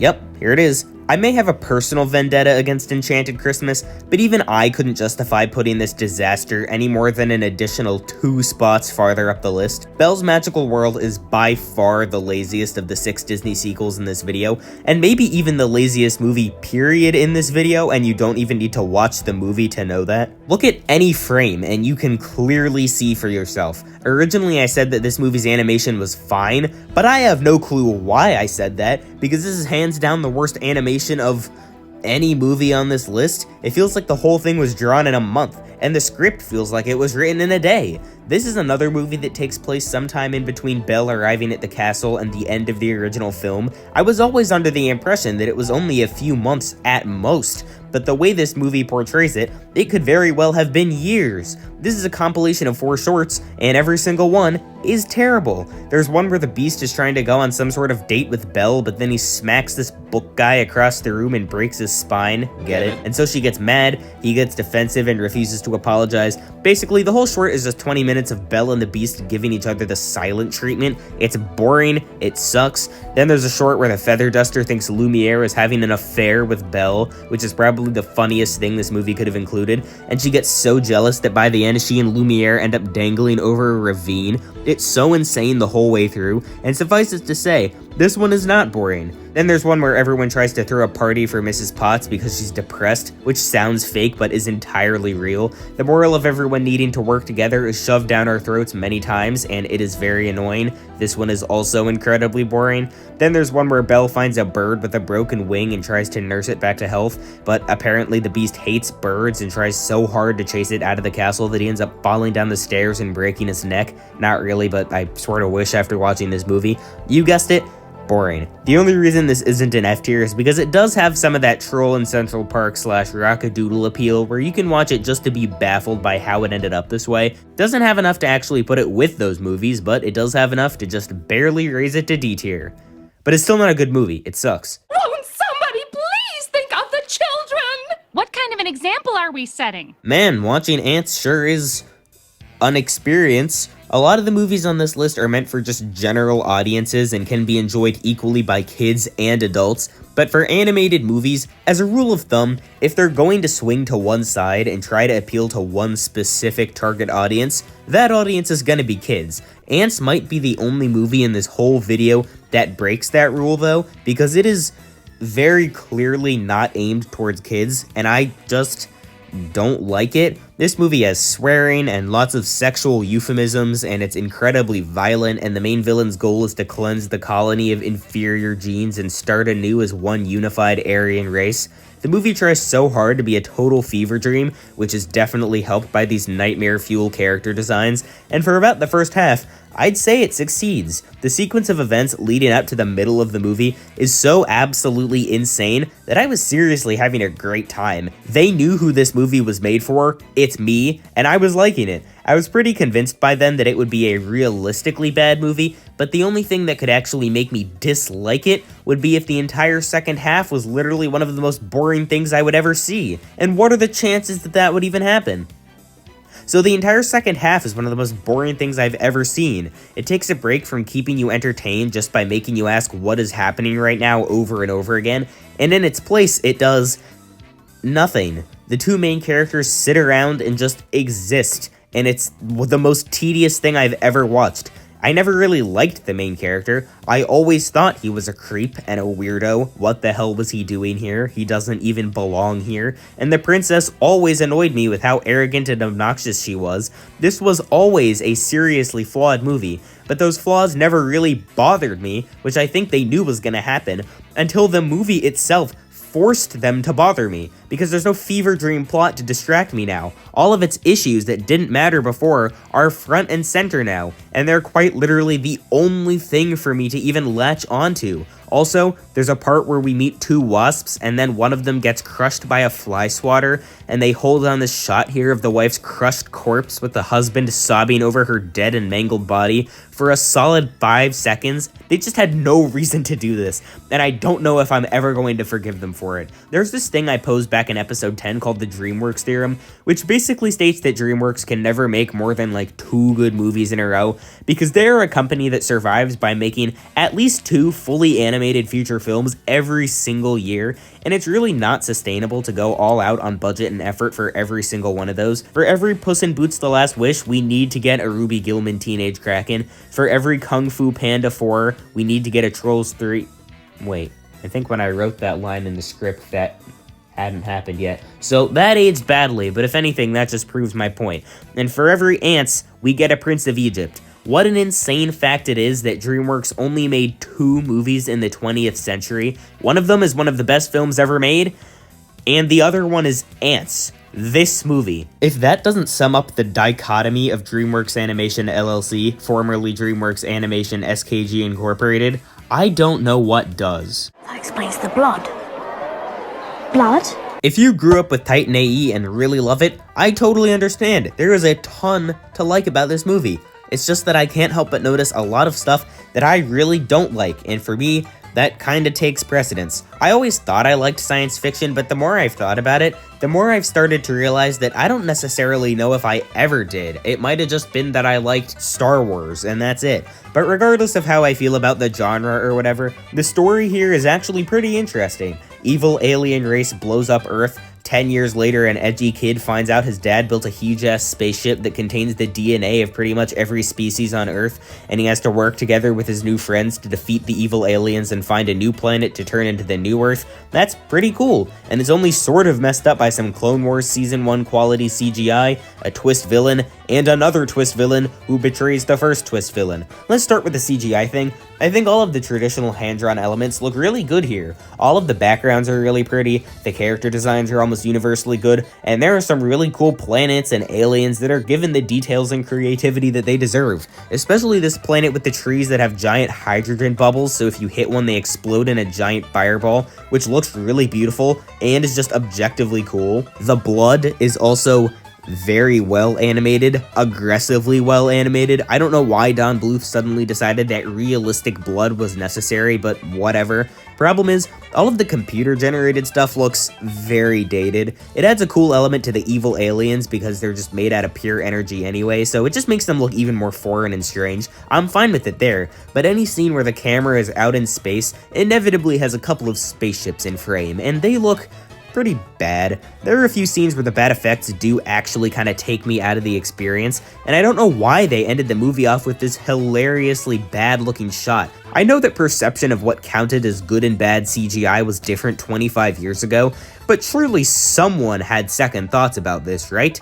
I'm not really the biggest fan of the characters either. The main character does kind of feel like that edgy protagonist who doesn't trust people anymore that we've all seen in dozens of movies before. This one girl is kind of just the edgy love interest who doesn't trust people anymore that we've all seen in dozens of movies before. And I can't even bring myself to talk about either of these twist villain characters for any period of time, and it might just be a symptom of me apparently not liking science fiction as much as I thought I did, but the pacing felt really slow to me here. I was never 100% bored for more than a few specific scenes, but I never really went above 10% interest the entire time. I like the turtle character and basically nothing else.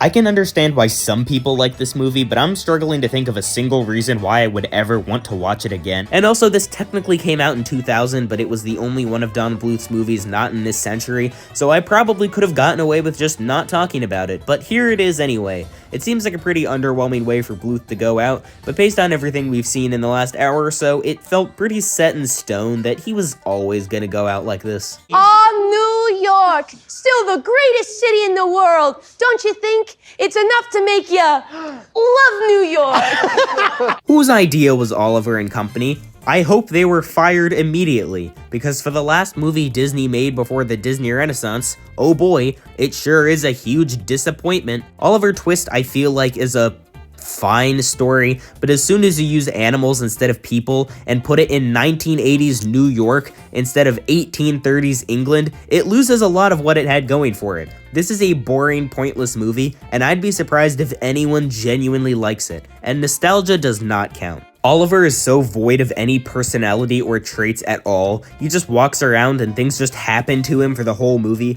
I really tried to get invested in the story because I remember liking it last time, but it's really hard to care when the main character seemingly doesn't even care himself. Originally, these Dobermans were supposed to kill Oliver's parents, and his motivation throughout the movie was to exact revenge on them. That might be pretty dark and also nothing like Oliver Twist, but at least it's something. I'd rather have a protagonist fueled by vengeance than a protagonist fueled by nothing at all who just floats in the breeze and does whatever he's told. Plus, all of these dogs are so annoying. Dodger in particular, he's not artful in the slightest, and if he didn't give us the Why Should I Worry song, which granted is amazing, I don't think he'd have a single good thing about him. He's the best example of that like all-American street smart certified rizologist cliche, which is like my least favorite type of character in these old Disney movies. Tramp is one to a much lesser extent, Thomas O'Malley from the Aristocats is one, and Billy Joel Dog here is probably the worst offender. You know who I'm talking about here? Like, they're always mentors or love interests. They always have like the whitest accent you could possibly imagine. They have cringy, stupid ass nicknames for everyone. They refer to themselves in the third person. They have a bunch of like dumb one-liners, and they always say stuff like, "Listen, bud, I've been on these streets my whole life. If you want to survive out here, you gotta go with the flow," which transitions into some cheesy-ass song about going with the flow, and it pisses me off, man. He's one of the most unlikable assholes on this whole list. There's a point where he essentially kidnaps Oliver from his owner's house, and when Oliver says he wants to go back, he just goes, "I thought you were one of us." part of the gang. But whatever, go back there. And he tries to guilt trip like this child. Dude, what is your deal here? Of course, there's also the Hispanic stereotype chihuahua who's hyperactive and lusts over every woman he sees, because there always is one, and this movie is no exception. And it's not like I really like the other dogs that much either. There are only two characters I actually enjoy in this movie, and those are Fagin and Sykes. I sympathize with Fagin a little. He's likable, and when I don't think about how he's voiced by the troll from A Troll in Central Park, I almost start to enjoy watching this movie when he's on screen. And Sykes is a perfect villain, you know, for the 5 total minutes we see him. So it's more like he doesn't do anything wrong in those 5 minutes.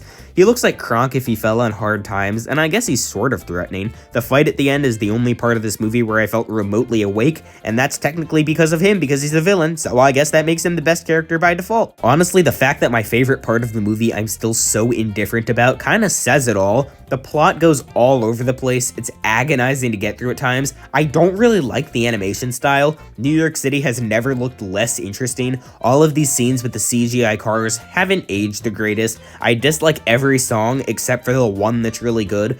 It's not like I hate everything, but I don't think I actually like anything. And if Howard Ashman hadn't shown up for The Little Mermaid and used his songwriting and Broadway musical expertise to catapult the studio to its highest point right after this film, I mean, judging by this, Disney probably would have collapsed in a few years. But hey, that's just Oliver and Company for you. And the fact that Disney had the lack of self-awareness to release this movie on the same day as The Land Before Time, thinking it would somehow be a better film, is exactly the fate that this disaster deserves. You're not so bad for a bug-eyed little creep.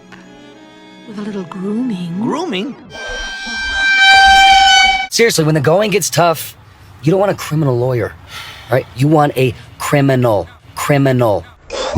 Yep, that's me. Listen, I'm sure Peter Pan realistically is a pretty middle-of-the-road Disney movie, but the personal vendetta I have against everything this film stands for stops me from placing it any higher on this list. I'm sure many of you have movies that probably aren't too bad, but you just can't stand watching or thinking about them anyway. And honestly, there is no better example of that for me than Peter Pan. With the understanding that almost everything I'm about to say, almost, is my own opinion that's shared by almost nobody else, let's dive right in. Now, before I start offending everyone, not in the way you might be thinking, don't worry, I feel like I should mention how a lot of the stuff in this movie is actually decent. Even though the placements of these movies are largely determined by my opinion, I think it's still important to share some of my slightly less subjective thoughts during these reviews as well, so I don't alienate everyone with some of my hot takes. And this take is certainly lukewarm at least. It's only fair to mention all the good stuff that makes this movie so well known.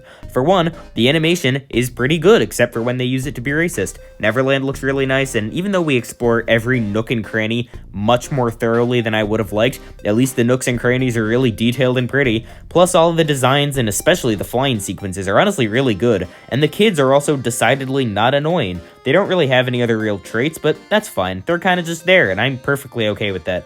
Also, I guess I like Tinkerbell, but it feels weird that the original version of this classic Disney character was originally so angry and jealous and spiteful and just so unlike how we usually think of her. And the Lost Boys are, and this movie has some fire songs. Second Star to the Right carries so much weight behind it, and it's one of the only times I've watched the opening credits to one of these Disney movies and thought, wow, I'm actually kind of enjoying myself and not just waiting for it to move on. I kind of wish it showed up again, and You Can Fly elevates the scene where they fly over London to the point where I would genuinely consider it some peak Disney. The rest of the songs are pretty good too, except for that one, which sort of undoes everything this movie had going for it musically. Hook and Smear are actually really awesome too. No matter how much this movie annoys me at times, I'm not a complete fool, and let's be honest, pretty much everyone knows that this iconic duo absolutely rocks. The TikTok croc, all of the mannerisms, all of the visual gags, even the worst Peter Pan adaptation would have to be practically brain dead to get Captain Hook wrong. Like it or not, he's an icon, he's a legend, and he is the moment. And credit where credit is due,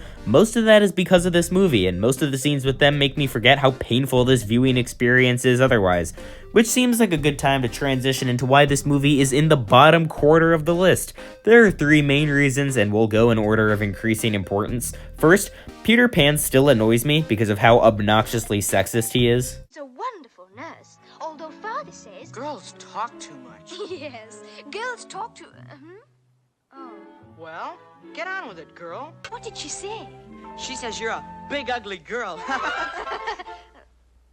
Bro, chill out! Plus, he takes advantage of Tinkerbell the whole movie, and it's not the most comfortable to watch. She clearly likes him, and he exploits that at every possible chance, until the end when she literally explodes. I know the whole point of his character is that he doesn't want to grow up, and that fact is what makes this particular issue the least important, but even still, I could barely suppress the urge to tell this brat to get off my lawn the whole movie. Secondly, there's so much boring nonsense here. For a movie that actually has a plot, it really loves to act like it doesn't. So much of this movie follows the Alice in Wonderland style of just doing a tour of somewhere at a brisk jog with nothing really happening and no indication present of where this is going, except instead of Wonderland, this is just an island. And even though some parts obviously look nice, like I said before, does that really make a difference pacing-wise? And of course, the biggest issue I have with this movie, something all of you kinda already know about, of all of the movies on this list, this one, Peter Pan, is the most explicitly and obscenely racist.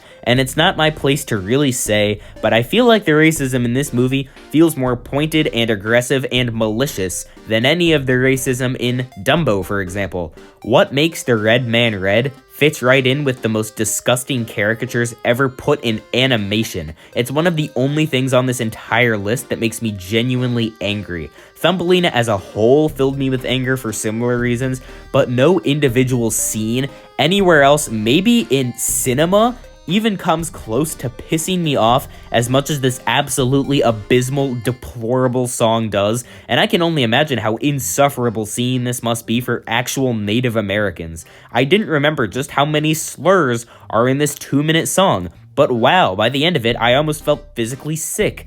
I'd show you examples, except the video would literally get age restricted if I did. Here's a still with the captions turned on. If I get demonetized for this, know that it was because I showed an actual line from an actual movie in the Disney canon that the Walt Disney Corporation still profits off of via merchandise to this day.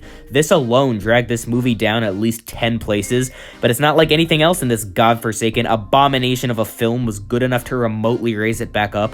All of the positives I mentioned are just brief islands of solitude in a never-ending sea of misery. In no universe would I ever willingly subject myself to all of this just to watch some good scenes with Captain Hook at the very end. No movie that unironically says the phrase, "Alright man, go out and capture a few Indians," will ever be a movie that I seriously like. And there's the whole thing with how much this film revels in the idea of jealous women that I haven't even mentioned yet and will continue not to because I'm too tired of talking about this movie that honestly just doesn't deserve it. I would be infinitely more likely to watch this if it was just the Pro ZD cut where it's 80 minutes of him acting out the whole thing. Otherwise, I have absolutely zero qualms with throwing this movie away and never thinking of it again.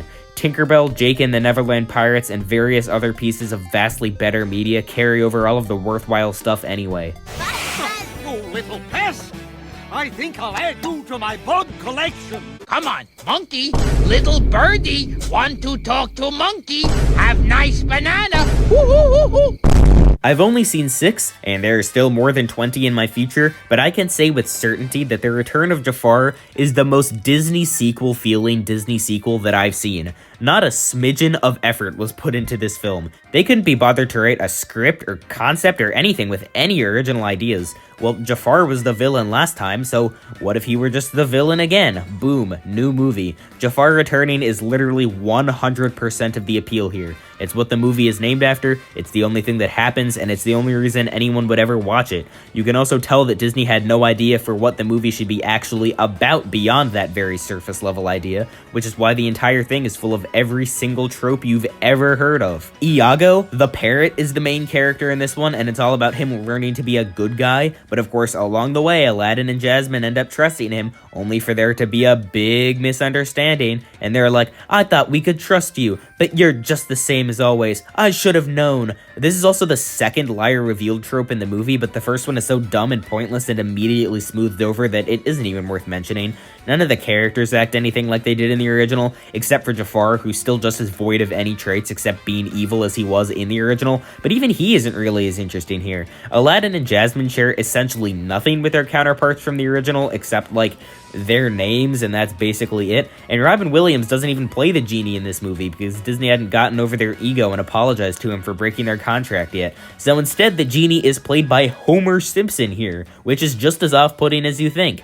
Every single new character that we meet is uninteresting. Every song, except that one Gilbert Gottfried sings, is terrible. And the movie ends with Aladdin being framed for the Sultan's assassination, with Jafar entering his jail cell disguised as Jasmine and announcing that Aladdin will be publicly executed for his crimes. How is the only semi-original thing in the movie this? But what might be the most egregious part of this film is the animation, which is just truly terrible. Like, this isn't the only movie on this list with direct-to-VHS animation syndrome, but that doesn't make its existence here any less annoying. It just makes the entire picture so not fun to look at. Everything just looks so washed out. Nothing is the color it's supposed to be. Remember what the genie used to look like? He looks like he's been Dementor's kissed. That's the third time I've used that stupid expression in this video. What happened to the rest of his color? And I'm not really sure where else to mention it, so I'm just gonna mention it here. But this movie's also just cheesy as hell. It must have cost a fortune. Oh no, it was a steal. The Return of Jafar is just such a lazy movie. I don't hate it or anything, but I really didn't enjoy my experience watching it. It's almost at the level of being labeled as kind of just whatever, but it was just shy of being acceptable enough for that. But as the highest movie in D tier, it means that we'll be able to look at some movies that are acceptable enough, starting right now.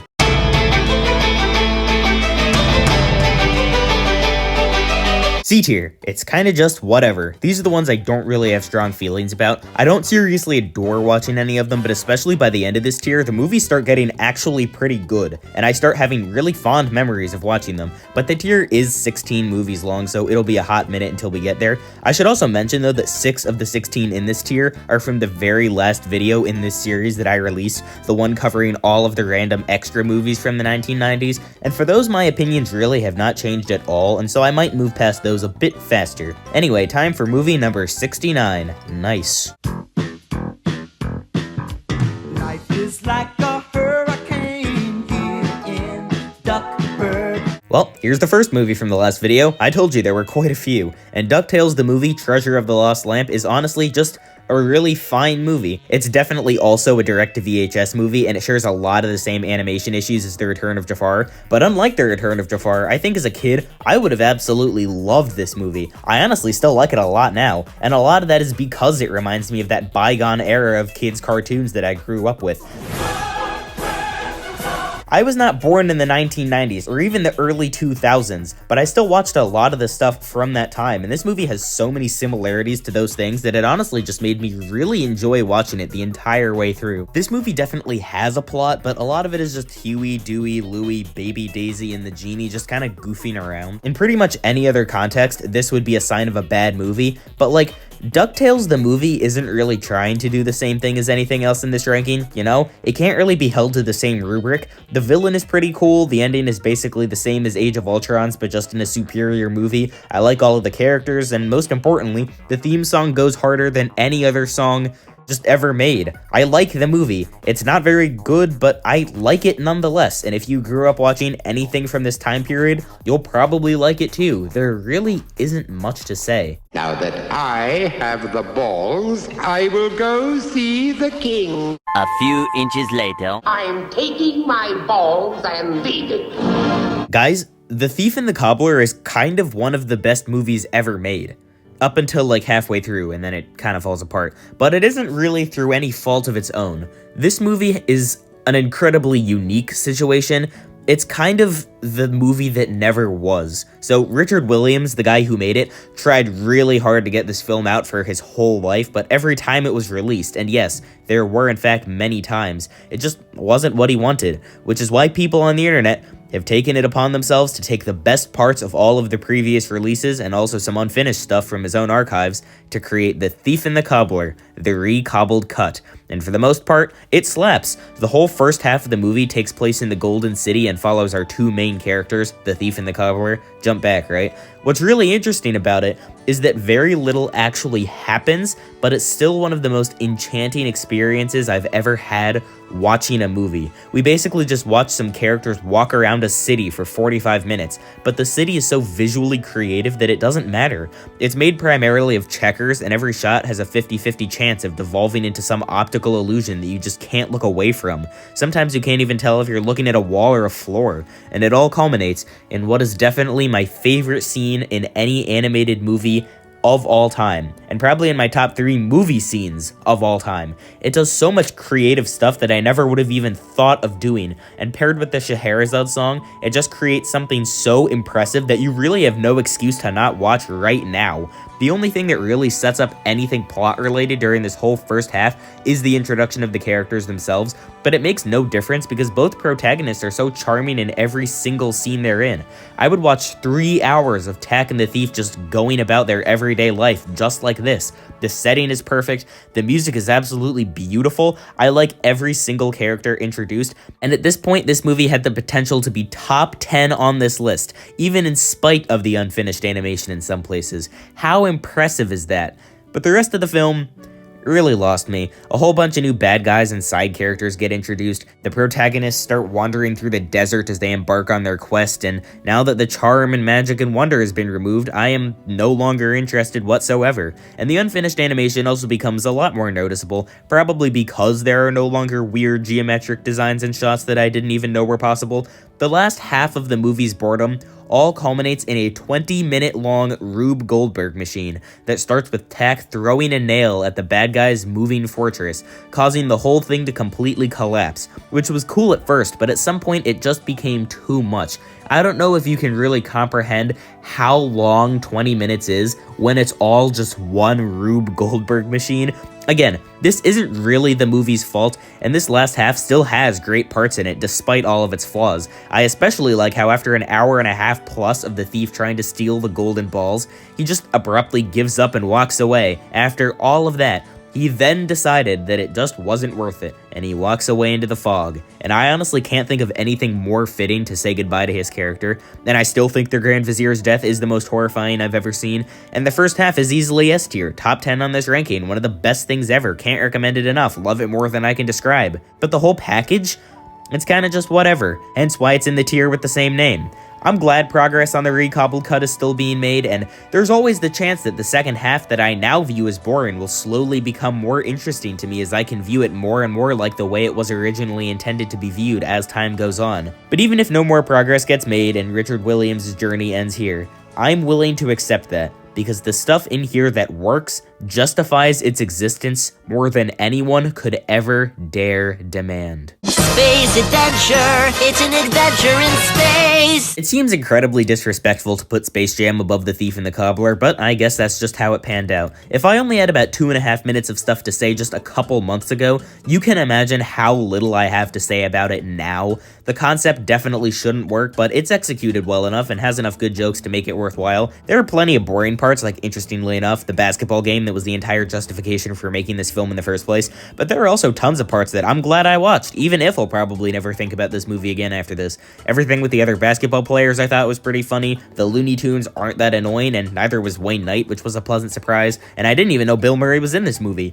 Even Michael Jordan's terrible acting added another layer of comedy. The animation blends with the live action pretty well, but nobody cares. No one cares. And you know why? Because criticizing this movie is utterly pointless. This was a movie that was made to be watched mindlessly, and even though I don't really think it's that good, it executes that very well. And for a movie that probably could have gotten away with even less effort put in, I have to commend them for making it as okay as it is. And what are you supposed to be, some kind of fairy? Ferngully: The Last Rainforest is the most cliche movie of all time. I know I've said that a couple of times at this point, but it's actually true this time. I promise. I don't think there's a single original idea in this film beyond the general concept for it, which granted is pretty good. TLDR, there's this rainforest filled with fairies, and humans used to live there too, but then a volcano erupted and Tim Curry came out of it and scared the humans off. So then the humans come back in present times, but with the goal of chopping the rainforest down, and the fairies barely even know what's going on. I like the very not subtle metaphor that humans have strayed so far from the nature that they came from that they look like just a completely foreign entity.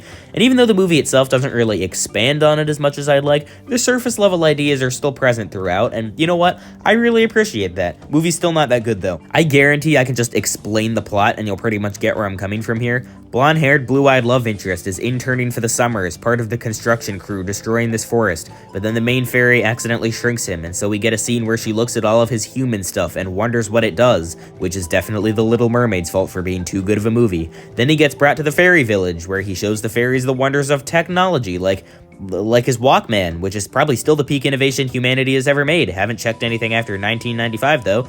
Then they fall in love immediately. He starts to feel bad for destroying their home. The liar gets revealed. Oh no. Then he saves the day and stops the humans and kills Tim Curry brutally and violently because, yeah, he's been in the background this whole time, and they all live happily ever after. I feel like I don't really need to say that much else. The characters are all pretty flat and boring, except for this bat played by Robin Williams, who's just always so eager to kill the love interest guy that I can't help but relate to him, because the process of watching this movie also made me want to kill him. Buzz off?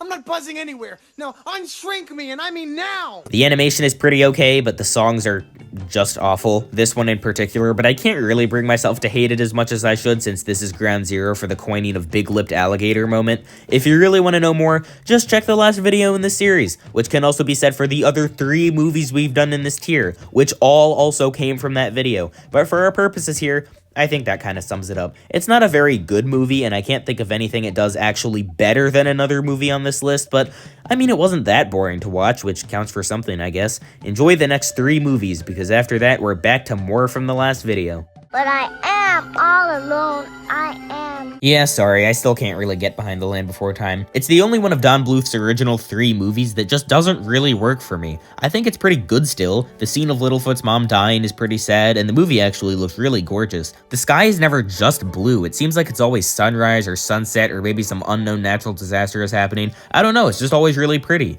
Even though pretty much the whole movie takes place in the desert basically, there's still a lot of variety in the landscape that makes things look pretty interesting.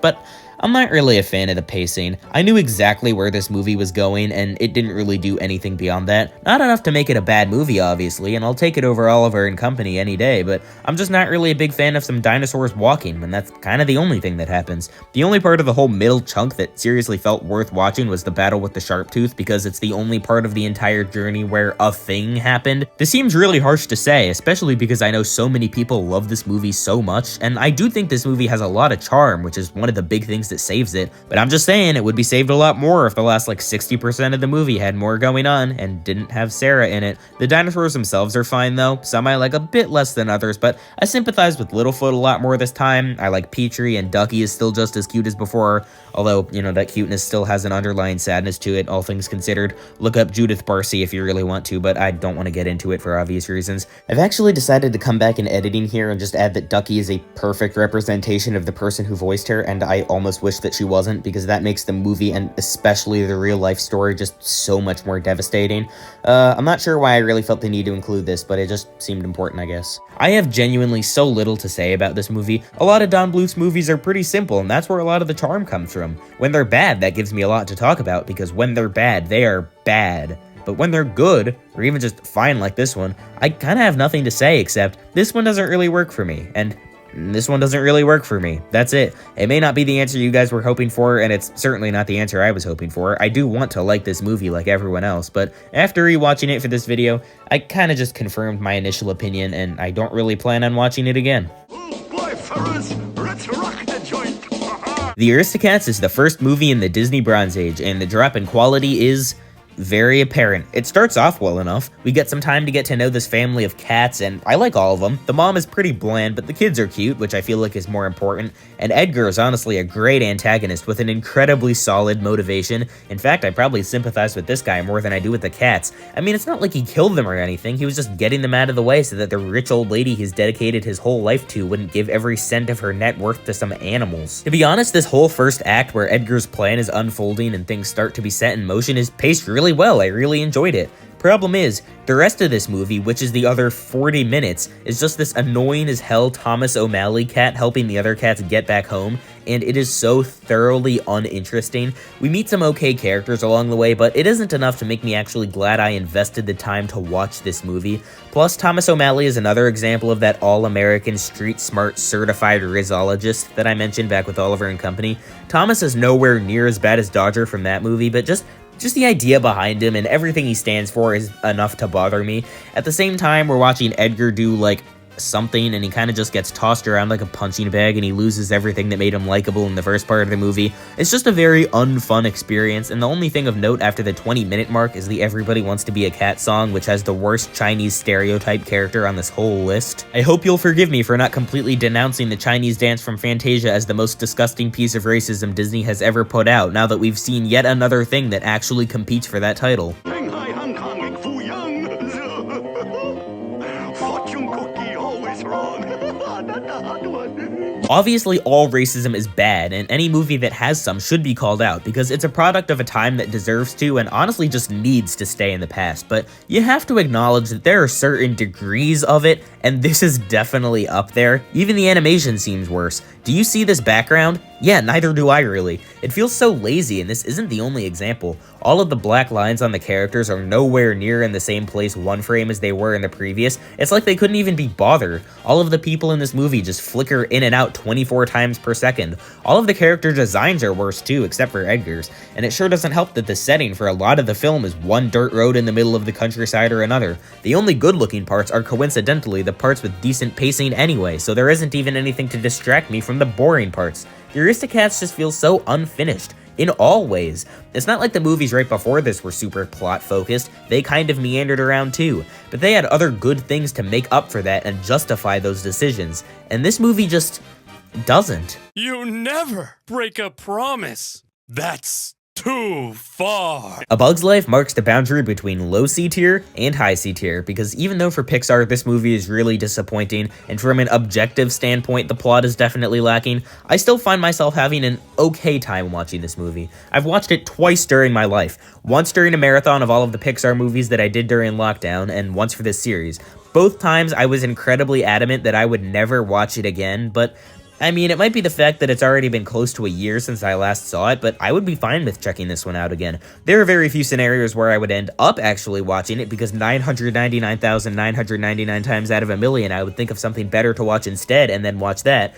But for that one time out of a million where I actually did rewatch A Bug's Life, I can imagine at least not being bored while watching it. The movie still has a ton of glaring issues. The plot is not very interesting, and the whole thing hinges on a liar revealed trope in a way not many other movies do. This wasn't something thrown in. This obnoxious, I can't believe you lied to me after all of this, I never want to see you again cliche is integral to the story. And sadly, Flick making up for his lie and earning back the aunt's trust is sort of the only character development in this movie. And did he even really develop? What did he learn? Don't lie? I know that the film's main theme lies in a different area with the grasshoppers, and I do actually like the grasshoppers a lot, and the moral that if the little guy works together they can overcome the big guy is pretty decent. It's just the way they show it by building a big bird. Big Bird? What? It doesn't really feel like a great movie when I put it like this, does it? But I can't even really think of anything else that even happens over the runtime. Heimlich is the only character I like. The animation is pretty aged, even though the technique Pixar invented to create the ants' smooth exoskeletons was so influential in the field of CGI that it's still used in basically every single movie that uses CGI to this day, which is crazy. And the plot definitely stops me from seriously enjoying this movie, but despite all of that, I was never totally bored. I was never like fully interested, but I was never seriously bored. A Bug's Life is just not worth getting bored about, nor is worth getting really anything about. Even though it's not a terrible movie, let's just say there's a reason I'd only decide to watch it once every million times. Alright, back to the movies from last video. You thought you could escape them for long. Ha, pathetic. Anyway, The Nightmare Before Christmas is really mid. I think it's one of the most overrated Christmas movies, one of the most overrated Disney movies or Disney adjacent movies, and also one of the most overrated just movies. I just don't think it's anything special. The only thing that is special about it is the stop motion, which I will happily admit is amazing. This movie has some of the best stop motion I've ever seen. The characters all have great designs, although sometimes that works against the movie instead of for it, and all of the motions are super fluid. All of the settings and backgrounds are so intricately detailed, and by far my favorite part of the movie is just admiring all of the characters doing stuff, because it makes you think, wow, they had to do this and this and this and this just to make that shot, and it's really cool when you think about it. But the plot is just really not for me. I like the idea of the King of Halloween discovering the joy of Christmas and becoming obsessed with it, trying to determine what makes the whole thing work, only to realize that there is no one thing that makes it work and it's kind of just Christmas. But the way it's all executed is just not really my favorite. I like the first 15 minutes or so, and I like the song Jack sings in Christmas Town, but after that, the story gets worse, the characters get more boring, the songs become much more frequent, to the point where about a third of the movie straight up ends up being songs, and we also get an antagonist thrown in like halfway through. He's not very interesting, I don't know why he's involved in the story at all, and more importantly, he's one of the only black voice actors in the movie, and his name is a slur. I'm sure I'd like this movie more if I was into horror or scary stuff in general, but I'm really not, and I just wasn't really that into it. If you like it, that's totally fine, and I sort of get it, but outside of the first 3 songs, I'm perfectly fine with slowly forgetting every single thing about this film. I want mommy, I want milk, I want to be held, I want to be comforted, and if you do not do all these things immediately, I will ruin your life.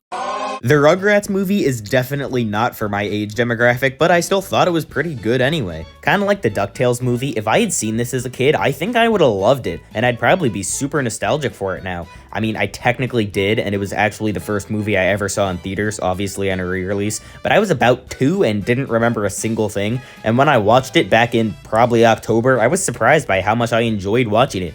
I mean, if you cut out a lot of the jokes, which are pretty bad, and also the voice acting, which is acceptable for the main characters because they're babies but not for anyone else. Everyone talks with this really grating voice, and that, you know, kind of sucks, but I actually like the conflict in this movie. Tommy has a new younger brother, and in a post-Boss Baby world, you might expect that the conflict is Tommy hating him and growing to like him. I know that's what I expected, but it's actually that Tommy was really excited to have a brother, but his brother kept making mistakes. It's actually kind of the whole reason the movie even happens, just the brother making mistakes over and over. So it's actually Tommy's friends who dislike his brother, and Tommy kept defending him over and over again, and the main conflict is Tommy separating himself from his friends, and I think that's a pretty interesting way to approach this story. Eventually Tommy does end up breaking, but instead of this scene feeling tropey or cliche, it actually feels earned and honestly pretty sad. I was surprised how nuanced and subtle these toddlers were, and I was also really surprised when I realized that I had just watched 90 minutes of babies stranded in the forest, and I wasn't actually bored. The Rugrats movie is definitely not for my age demographic, and the age demographic it is for does not care about these things. The first time I watched this movie, I was the age demographic it's for, and I don't even remember it, but that makes it even more impressive that they put in the effort to make this movie decent anyway. 사랑해.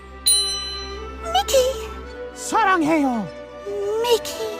사랑합니다. Fun and Fancy Free is another World War II package film. One 40-minute short that sucks, and one 40-minute short that is objectively the greatest thing ever made. But it's still the second worst of these package films. The first one is really bad. So the Bongo story is basically about a circus bear who escapes captivity to live in the woods. Sounds okay, but the story stops with that basic idea. Nothing happens in the woods, and it keeps not happening for 40 minutes. We just watch him get used to the forest, and we see him try to jump for the first time. Oh no, he fell. Silly Bongo. It's too bad none of your literal award-winning acrobatics from last week transfer over to any of these situations. Then we watch him climb a tree. Oh my. Silly Bongo. You can't walk up trees. It's too bad he got amnesia when he jumped off the train and forgot about gravity. Then we watch him drink water. It's honestly kind of concerning that Bongo forgot about water. I mean, the forest looks really nice, and that's not surprising considering the whole point of all of these older movies is to give audiences some nice colors to look at because everything in real life was in black and white back then. But when has nice animation alone ever been enough to keep me interested in anything, let alone Bongo's stupid quest to survive his first night in his new Minecraft world? The other old movies have things besides animation. The scenes in those movies that don't move the plot along have charm in some other way, like with cartoony interactions between likable characters, but Bongo doesn't have any of that. Then the second half of the short is Bongo meeting some new bears. We meet a love interest bear who has no personality of her own because at this point in American culture, women were still basically just objects. Because of that, this WWE bear also loves the unnamed love interest bear, and so there's a conflict that ends with the WWE bear immediately falling down a waterfall and dying painfully. But even that wasn't interesting at all. Literally the only good part of this entire short is the song the bears sing about how they slap each other to show their love, because it just comes across as promoting domestic abuse because it's so ridiculous and poorly aged. Oh, he thought that unnamed girl bear 5-starring him was a red flag. Silly Bongo. everyone knows that physical violence against your significant other is clearly the only path forward in every situation. Nothing happens, every song is sung with a choir in the exact same style, and it immediately stops being interesting. There are a lot of weird reused shots and character motions, sometimes even within like 2 minutes of each other. And did I mention nothing happens? Fortunately, the second short is way better. Not only is Mickey and the Beanstalk phenomenal, but it's also a staple of my childhood. Not the version in this movie with the creepy puppets and live-action kids who everyone universally hates, but the version from 1963 that's narrated by Professor Von Drake. But honestly, even with some, let's be generous, subpar narration, the story itself still slaps. Mickey, Donald, and Goofy in a story together has never gone badly. Actually, it probably has. There's probably some racism in the history somewhere, but like, that I've seen, it's never gone badly. And the fact that this retells a good story helps too. Willie the Giant is an amazing villain. The measures they go to save this harp and avoid detection are great and so entertaining. This giant food looks delicious. The movie in general just looks breathtaking. The songs are fantastic, and I remember and love every single one. It's one of the first movies chronologically that gave us memes. There's a point where Donald and Goofy sing the Spider-Man 2 pizza song because they think they're finally gonna escape poverty. It literally has everything a short could possibly have. Well, the 1963 version does. The version in this movie happens to have exactly one issue, and I'll let you guess what it is. The only thing of quality in any of these scenes is the part where the nerd emoji puppet dresses up as a pirate and looks uncannily like Johnny Depp. Half of this short is D or F tier, but the other half is easily S tier, and it balances out to create a movie that's kind of middle of the road. Pretty whatever, and I highly recommend that you watch 50% of it. Wasteland? I think you mean Wonderland! You know, this time around, I was really hoping I'd like Alice in Wonderland, but no, not really. I mean, I like it a lot more than I did, but this movie still just isn't really for me. It's just not the sort of movie I like the most. But credit where credit is due, it does what it's trying to do very, very, very well. The animation is fantastic, not just in the normal Silver Age, oh look, everything is super detailed way, but in the insane creative way that this movie does best. There's always something cool to look at, and there are a ton of scenes where you can tell the animators were allowed to just try stuff. Problem is, that can only keep me interested for so long. I've come to appreciate the scenes in these older movies that are just showing off some animation or letting some random scene play out without anything really happening. A lot of the time, it's those scenes that give the movies their charm, and walking away from them with your only thought being, what was the point of that, just isn't very productive. But what makes those movies different from this one is the simple fact that those movies had plots. They had scenes without plot, but it didn't matter because the movie still had a plot. But beyond I Want to Get Home, this movie is kind of just meander around, meet a character, meander around, meet a character, meander around, meet a character, and without any direction to the story, I just wasn't able to stay at 100% interest the entire time. Granted, there have been a lot of movies before this where I haven't even been able to become interested at all, so the fact that I'm almost 100% interested almost most of the time in this movie is pretty good, but still, it's just not the best, you know? Some of the characters we meet are good, and a lot of the scenes that go with them are good too. The Cheshire Cat is great. I like the scene with the walrus and the carpenter just for how dark it is. Everyone loves the Mad Hatter. All of the scenes with the Queen of Hearts are fun, and there are tons of other iconic scenes I like that I haven't even mentioned. But for everything this movie does that's interesting or made me enjoy myself, there are two things where I'm kind of just sitting there checking how much of the movie I have left. A lot of the stuff is really memorable, and it makes me really like those scenes, but a lot of it is kind of just waiting to get to those scenes, and it balances out to put it here. We'll get to this more in later parts of this video, but movies like Snow White and Pinocchio are paced in a way that they seriously feel like feature-length cartoons. But in a movie like this, that idea kind of falls apart. Your average 10-minute Mickey Mouse short has more moving the narrative forward than this 80-minute feature film, and in a situation like that, sometimes I'm just not gonna be a fan. Like, this movie has the most songs out of any Disney movie, with 14. That's a disgusting amount, and in any other context, it would make me want to cast myself into a sinkhole, or rabbit hole, I guess. But here, they just serve as a respite from having to watch basically the same filler content over and over and over again between the couple of scenes that I really like, but I hate to be all negative when the movie still has a lot of good stuff about it, so I'll end off by saying that I like Alice more this time. Last time I thought she was kind of annoying, and she definitely still is, but like, she was less annoying this time. Well, now that I think about it, maybe she's just the same. I'm really trying, guys. I guess I just don't like this movie as much as I was hoping. If you do, that's awesome, and I can totally see myself growing to love this movie in the future. But as of right now, I never plan on watching this again. Oh yeah, and apparently it was all a dream, so what was the point of the last 90 minutes of my life? Jack Frost. All of those old Rankin and Bass Christmas movies are classic. They're staples of everyone's childhood, and for good reason. They're awesome. There's only one that I think is just okay, and that's Jack Frost. It's still not bad, which is why we were able to go for 34 movies before getting to it, but compared to pretty much everything else they made, it's noticeably less entertaining. It just doesn't really have the sauce, which is an incredibly subjective statement, but still, I just can't really see any passion behind this movie.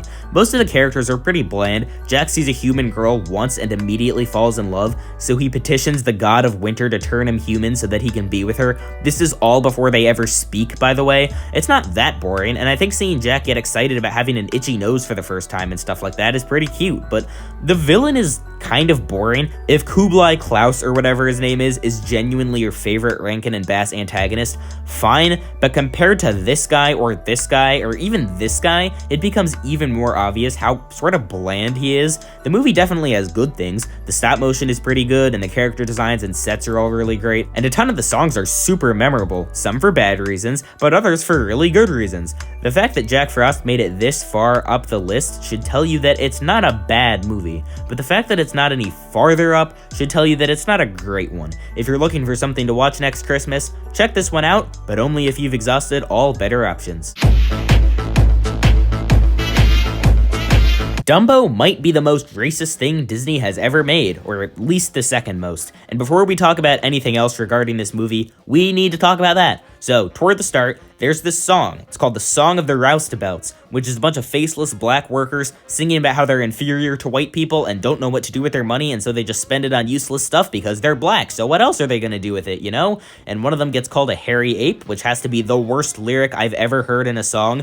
Throw caution to every warning sign and watch out world, here I are fun to make fun of, but they obviously cannot be compared to this. This is just so unbelievably horrible. There's also a song sung by a bunch of crows who are very clearly meant to be black, but guess what? None of them are voiced by black people, but Jiminy Cricket sure is pretending to be. Uh-oh. And paired with the clothes and the fact that the main crow's name is Jim, as in Jim Crow, like Jim Crow, it's kind of just really awful. The fact that Make Mine Music still isn't on Disney Plus because there's a short where people have guns. Meanwhile, this is on there just fine, despite being infinitely more malicious, is absolutely ridiculous. How is it that the one movie Disney made that's directly about accepting people who are different than us follows that exact message the least of any movie in the entire Disney canon? Alright, now we can talk about the rest of the movie. The actual plot starts in the last 5 minutes, so even though the movie is only an hour long, nothing happens for 95% of that hour, so the movie is still just nothing. But even though it doesn't exactly move the plot forward, the last 25 minutes or so are better, with Baby Mine, Pink Elephants, and the Crow song all back to back. Dumbo doesn't really have any traits and just kind of lets stuff happen to him, although he is pretty cute as a baby. Jiminy Cricket, but as a mouse, serves exactly the same role in this story as actual Jiminy Cricket does in Pinocchio, except worse. Those are honestly the only two characters with any screen time now that I think about it. No wonder this movie can feel so long sometimes. The idea of a bunch of old ladies acting like high school mean girls towards a literal infant is kind of ridiculous, but it makes all of the scenes where they exclude Dumbo so much funnier. They take a solemn vow to expel him from the species, and that's the greatest thing I've ever heard. Also, I'm surprised how much of this movie's music I remembered and liked. The Stork song holds up and I like it. The Casey Jr. song holds up and I like it. When I See an Elephant Fly doesn't hold up in the slightest, but is also still a good song musically speaking. That other song with all of the racisms holds up even less and also sucks in its own right. And Baby Mine is actually pretty sad and very impactful. But Pink Elephants though, undeniably one of the coolest sequences in any animated movie ever made. So visually creative, such amazing music, such an overwhelming sense of I am definitely hallucinating right now. It has zero reason to be in the movie. For all intents and purposes, it's technically a big-lipped alligator moment, but that makes it even better. You straight up can just watch this scene totally out of its original context, because there is no original context. It's just there, and it's freaking awesome. Other than Pink Elephants though, nothing special is happening here animation-wise. There are some nice shots from the train at the beginning, but even that doesn't really show anything super new. It's just kind of boring, much like a lot of the movie itself. but a lot of it is actually pretty surprisingly entertaining. I'd like to think I appreciate the charm of the Golden Age movies more now. After all, I watched Snow White for the first time for this series, and now I feel sort of nostalgic toward it just 2 years later, and that's gotta mean something. But you know what movie I feel nostalgic towards slightly less? Dumbo. I mean, it's still only an hour long, and there are enough scenes that I really like, basically any scene with a song, that it still managed to get placed this high, but its troubled production is definitely noticeable here. When the moon hits your eye like a big pizza pie, that's amore. If A Bug's Life was the boundary between low C tier and high C tier, Lady and the Tramp is the boundary between high C tier and some level of other higher C tier, because now the movies are genuinely pretty awesome. Lady and the Tramp is actually really cute and enjoyable, and considering that it's just a dog getting excluded from her family and then a dog showing another dog around a city and then 2 dogs falling in love, it's a miracle how cute it manages to be. The romance works surprisingly well, and I like both of the main dogs. Except for the Italian stereotypes, this spaghetti scene is honestly great and one of the best parts of the movie, and compared to the Siamese cats scene, and especially compared to Peter Pan, which came out right before this really isn't that bad at all. It's also paced really well for the most part, always bringing in new plot elements when things get a bit stale. Sure, half an hour of 2 dogs walking around and doing stuff isn't peak content, but when you remember Oliver and Company, you start to realize that for what it is, maybe it's closer to peak content than you'd think. I like all of the side dogs, and the fact that I was able to remember both of them and the old reliable joke should tell you how much they not only don't suck, but also probably improve the movie. All of the dogs at the pound are sort of forgettable, and that's also the only part of the movie that falters pacing-wise, so I guess that makes sense. This movie really is not that complicated. It feels like it's saying way less than your average Cinderella or Pinocchio, but that's okay, because Disney isn't trying to pretend like it is. They just let this be a romance between 2 dogs, and it's leagues better than the 2 that were made right before it. But by far the best part of this movie is the animation. There's only one movie between this and the rise of Xerox pencil sketch animation, which means that Disney was at the top of their game here. This scene at the end with the carriage chase through these wet, slushy roads impresses me just as much as it did 2 years ago. Plus, all of the neighborhoods look great too. All of the houses and trees on these streets are just straight up beautiful. The colors, the architecture, everything. Apparently this place is based on Walt's childhood home, and honestly this street really does feel like a sort of nostalgic, perfect version of a neighborhood.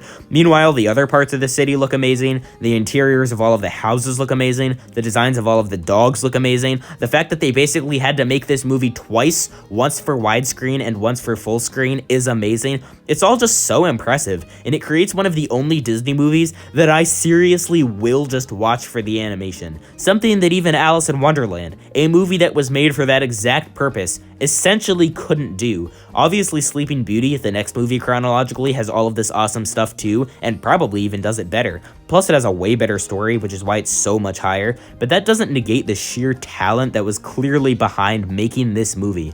Talk about a movie that knows what it was trying to do. And if it wasn't for the Siamese cats thing and the pound stuff, I literally have no issues with it. The fact that the first 30 minutes of this movie is just a dog watching its owners prepare to have a baby, the fact that that is somehow fully entertaining the entire way through should really say it all. Again, essentially no issues here. Actually, that's a lie. For some reason, they chose to draw the baby as part of the background instead of as a character, and so it looks horrifying in every scene. This is like the precursor to the Twilight baby. Like, why would you do this? Adios, Hollywood, and saludos, amigos. Saludos Amigos is the first World War II package film, and its purpose of we're being told to spread knowledge of Latin America to the United States for alliance reasons is incredibly clear, but I still kinda like this movie anyway. Yes, it's incredibly obvious that this movie started as an all-expenses-paid vacation from strikes and war back in the United States, and the fact that this film still starts with a racism warning despite being entirely about depicting the culture of South America in a truthful way is very ironic, and would almost suggest that their hearts may not have been in the right place.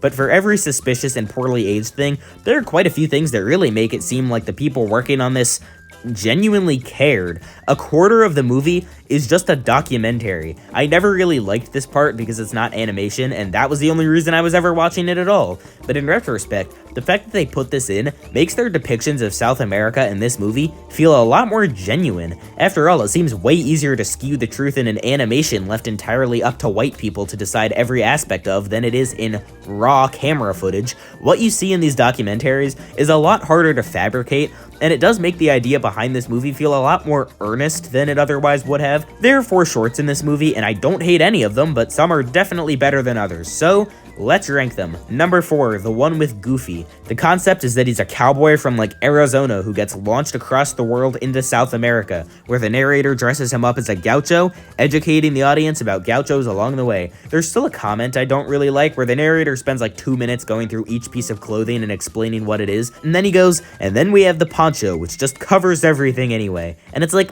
why'd you phrase it like that? There's obviously significance behind all this stuff, but just the way he says it feels weird to me. Maybe I'm going crazy though, I don't know. This movie definitely has some racism in it, but nowhere near as much as you'd think. And even this one, the worst one, is mainly last just because it's boring. Number 3, the plane one. Anthropomorphizing the male planes that they saw while in South America is actually a cool idea that shows genuine interest and care about maybe not the culture, but at least the way of life of the people of that region. This one is definitely more plot-oriented than animation-oriented, and not much really happens plot-wise anyway. It's just a plane flying around, but that's fine because Pedro is really cute and his mission to collect the mail is really endearing. Plus, this part is very funny. Their brave little son was gone. Another martyr to the mail service. Poor little fellow. What the hell does that line imply?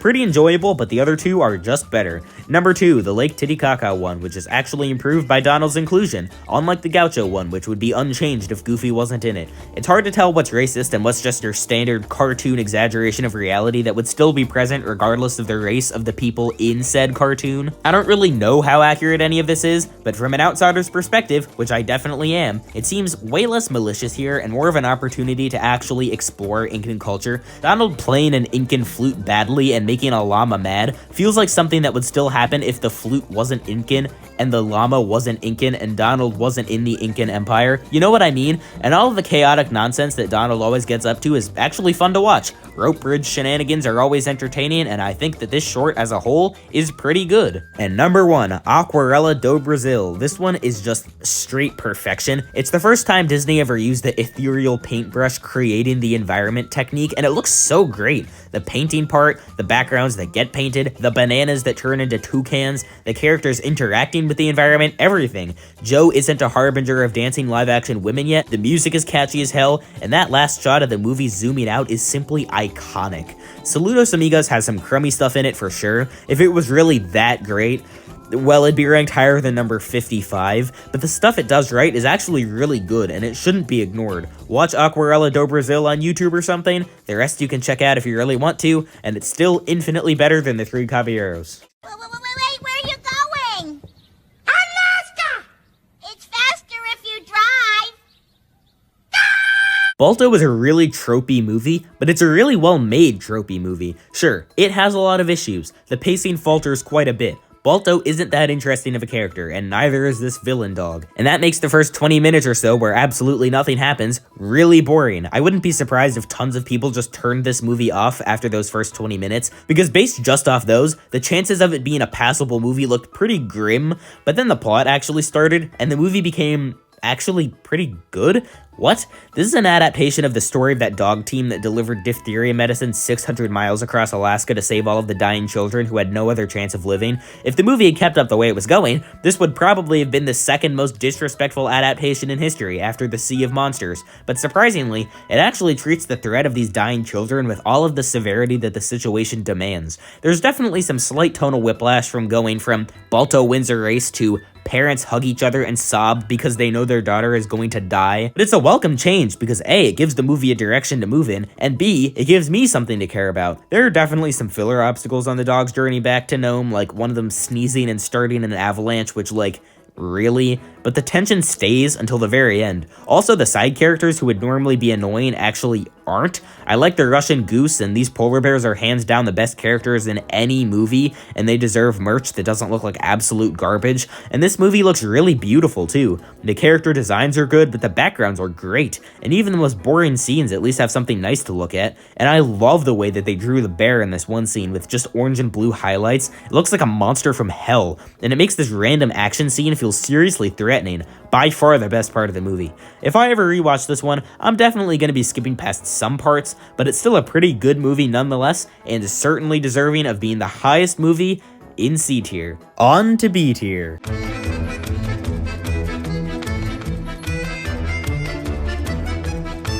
B tier, pretty enjoyable. We have now gotten past any movies that I have doubts about. From here forward, I like every single movie. I would happily watch any of these movies. If you were to put on any of these movies, I would just think, oh, okay, I know that movie. That's a good movie. Hell yeah, I'll watch that movie. Not all of them are stars, watch out world, here I are's, but by the end of this 15 movie tier, or honestly just by the halfway point of this tier, things start to really get good, although admittedly this next movie is this high for a completely different reason. So, nerd, I hear you want to be a big ladies' man. The Pebble and the Penguin, I think is my favorite movie of all time. Not to watch, but just to think about. Realistically, this is just your average guy gets swept away from his home, guy meets other guy, the two guys try to get back to their home together, guys become friends movie. But this movie also has my absolute favorite movie character literally ever. This isn't sarcasm like it usually is. Drake the Penguin, played by Tim Curry, is without a doubt the greatest character I've ever seen in any IP in the history of humanity. I'm dead serious. His entire motivation is that there's only one girl penguin on the entire island, and he feels threatened by the main character, even though he really shouldn't, and so he proceeds to humiliate the main character and then throw him off a cliff, at which point he falls into the ocean and ends up on a ship that deposits him in like Australia. But all of Drake's mannerisms in this scene are just so funny to me. You know how Tim Curry is like British? Yeah, for some reason he's trying to put on an American accent, and it's about the worst American accent I've ever heard. It's just so ridiculous that it completely takes you out of the movie, and it just makes him feel like the bully in a high school movie. It's just so weird, and it all culminates in my favorite line, which is one of the only things that I actually quote frequently in my everyday life. So, nerd, I hear you want to be a big ladies' man. The way he says this is so utterly, aggressively inhuman. Every inflection is in the wrong place. Every syllable sounds like it's being pronounced by someone who's never spoken English before. And you can tell he's so focused on not being British that he can't even spare a second to make it seem like a human being is saying the line. Ladies' man. Who pronounces it like that? Ladies' man. The reason I'm emphasizing this so much is because the movie has basically nothing else going on.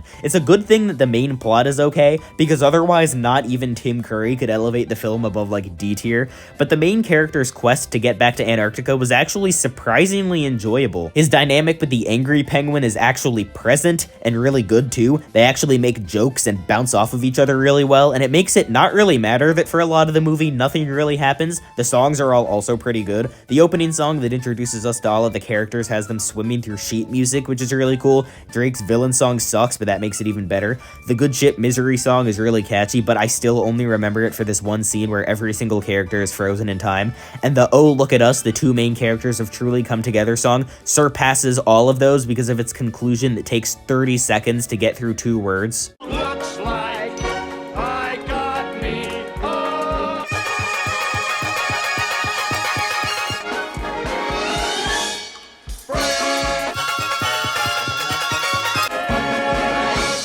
And some of that was sped up too, and except for the unfinished parts in a few places, the animation is actually also pretty good. I wish the penguins didn't have fingers because that's very uncanny, but the backgrounds are really good, the character designs are mostly decent, and the color choices make things a lot more enjoyable to look at. The movie would probably still be in C tier without Drake. It's still a pretty enjoyable experience, but with Drake, I've probably spent more time watching and quoting and thinking about this one clip than I have actually watching or thinking about or whatever the whole movie. I had to at least put it in B tier. So, nerd, I hear you want to be a big ladies' man. I had to do it one more time, I'm sorry.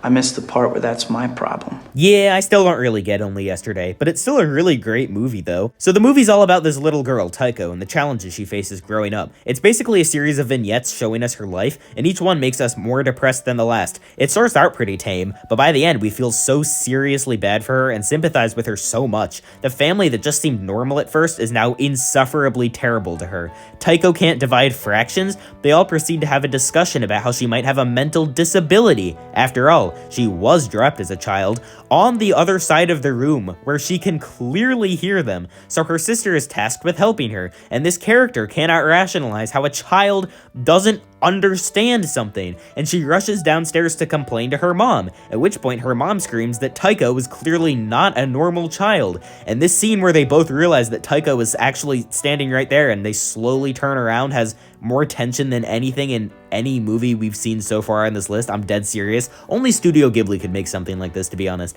Even the smaller stuff, like her minuscule part in the play where she has just one line, is presented in such a way that it clearly means something. And I'd say this culminates with, spoilers I guess, Taiko's dad hitting her.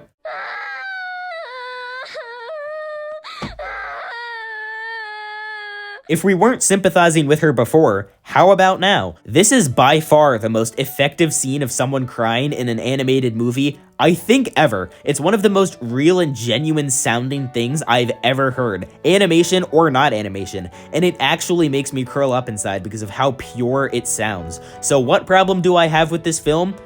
Apparently, all of this isn't actually the point of the movie. The movie is actually about Taiko as an adult taking time off from her job to go work on a safflower farm. What the hell?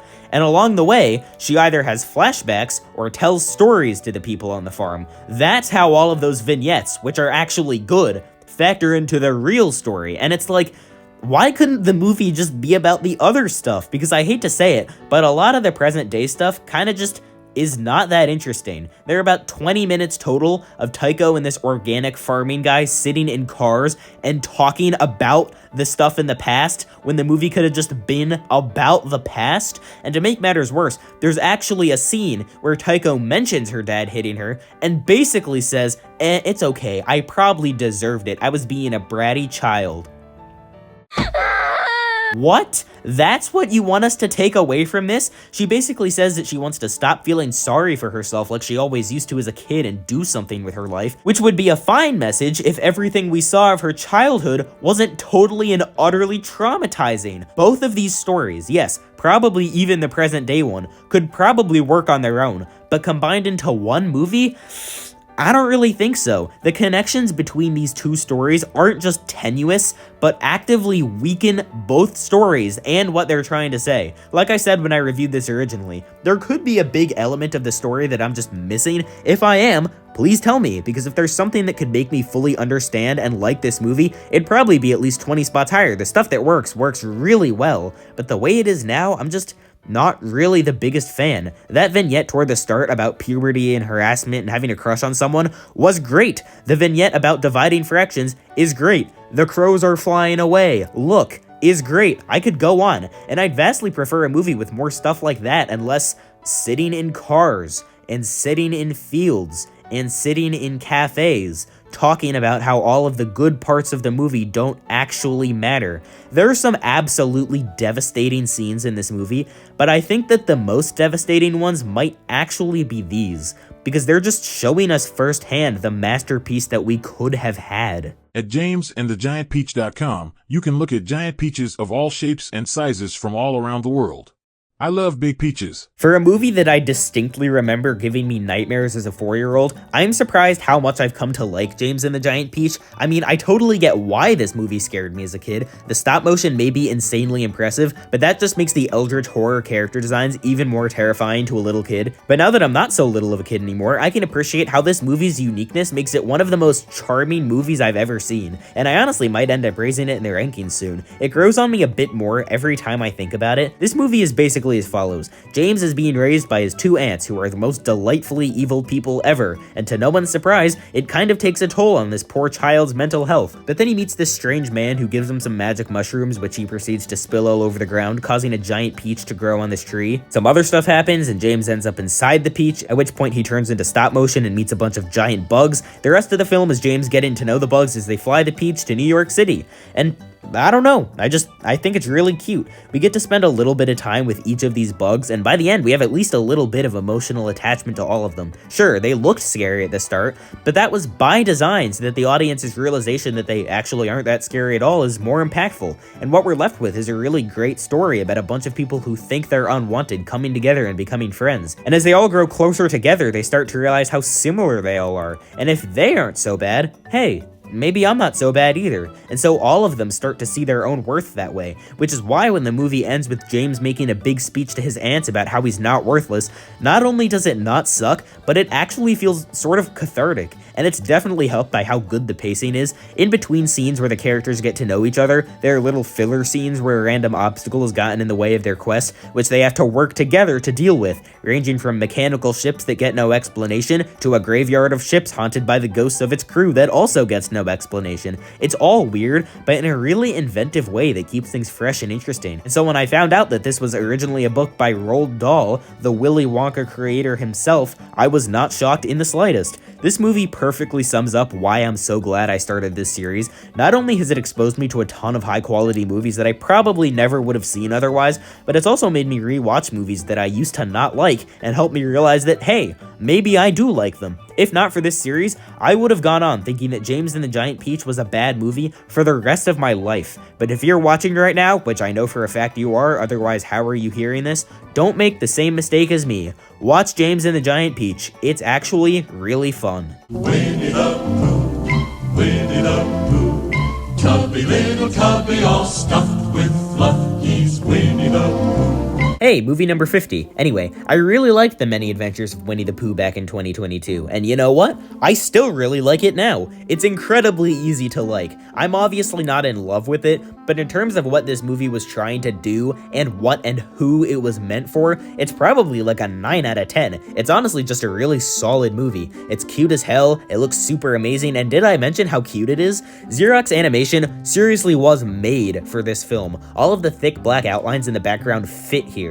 Normally it just feels kind of like an excuse to skip out on extra details, but considering that this is as storybook as a movie can possibly be, the entire setting suits it really well here. Plus there are so many creative storybook details everywhere. The way the words of the book interact with the characters obviously being the biggest one. I know that tons of these old Disney movies start with some sort of book opening up, but this is one of the only ones where it feels like you're actually reading that book the whole way through the movie. And of course it feels like that because it zooms out to show the page flipping every 2 minutes. All of the characters seem to realize on some meta level that they're in a story, and it works in some really cool ways. The entire conflict of this movie's third short gets resolved by the narrator rotating the book 90 degrees, and that's really cool. Talking about any of the characters seems kind of pointless because if I spent any amount of time trying to analyze Winnie the Pooh, it would be an objective waste of all of our lives. We all know what these guys are like, and they're portrayed perfectly in this movie. Every single one of them makes me smile, and every scene is just so cute and charming. I don't even know if there's a point of really going into the plot of the 3 different shorts in this movie either, because they're straight up just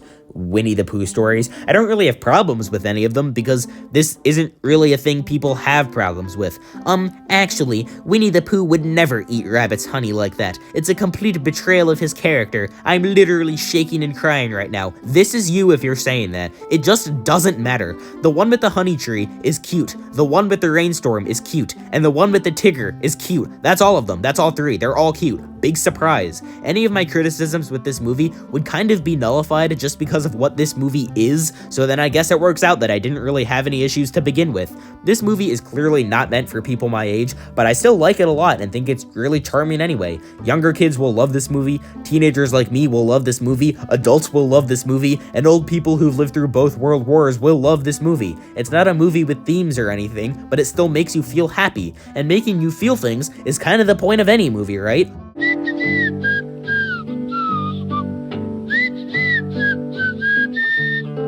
Originally, I thought that Robin Hood was a movie with nothing worth talking about, but honestly, a year and a half later, my opinion has completely turned around. I mean, I still think it's just like okay, but I definitely like it a lot more. But we might as well start off with something I don't love because I'm a miserable and negative person. Unlike Winnie the Pooh, this is a great example of a movie that suffers from Xerox pencil animation. It feels like the grand story of Robin Hood, the noble thief who steals from the corrupt king and gives to the poverty-stricken residents of Nottingham, would be very well suited for a more Sleeping Beauty sort of style. I think a lot of the character designs still work, but I can't really get very interested in the setting because I just don't think it looks that great. I guess you could say it looks like a storybook, in which case maybe it does make sense, like we said with Winnie the Pooh. But in this case, I still think I'd prefer pre-Xerox animation. Sleeping Beauty also opens with a storybook, and its animation is perfect the way it is. The movie still looks fine, and there are some really nice looking parts, but I can't shake the feeling that it could look better, which is a nice transition into some lazy bits of animation in this movie. One in particular, which everyone knew I was going to mention at some point,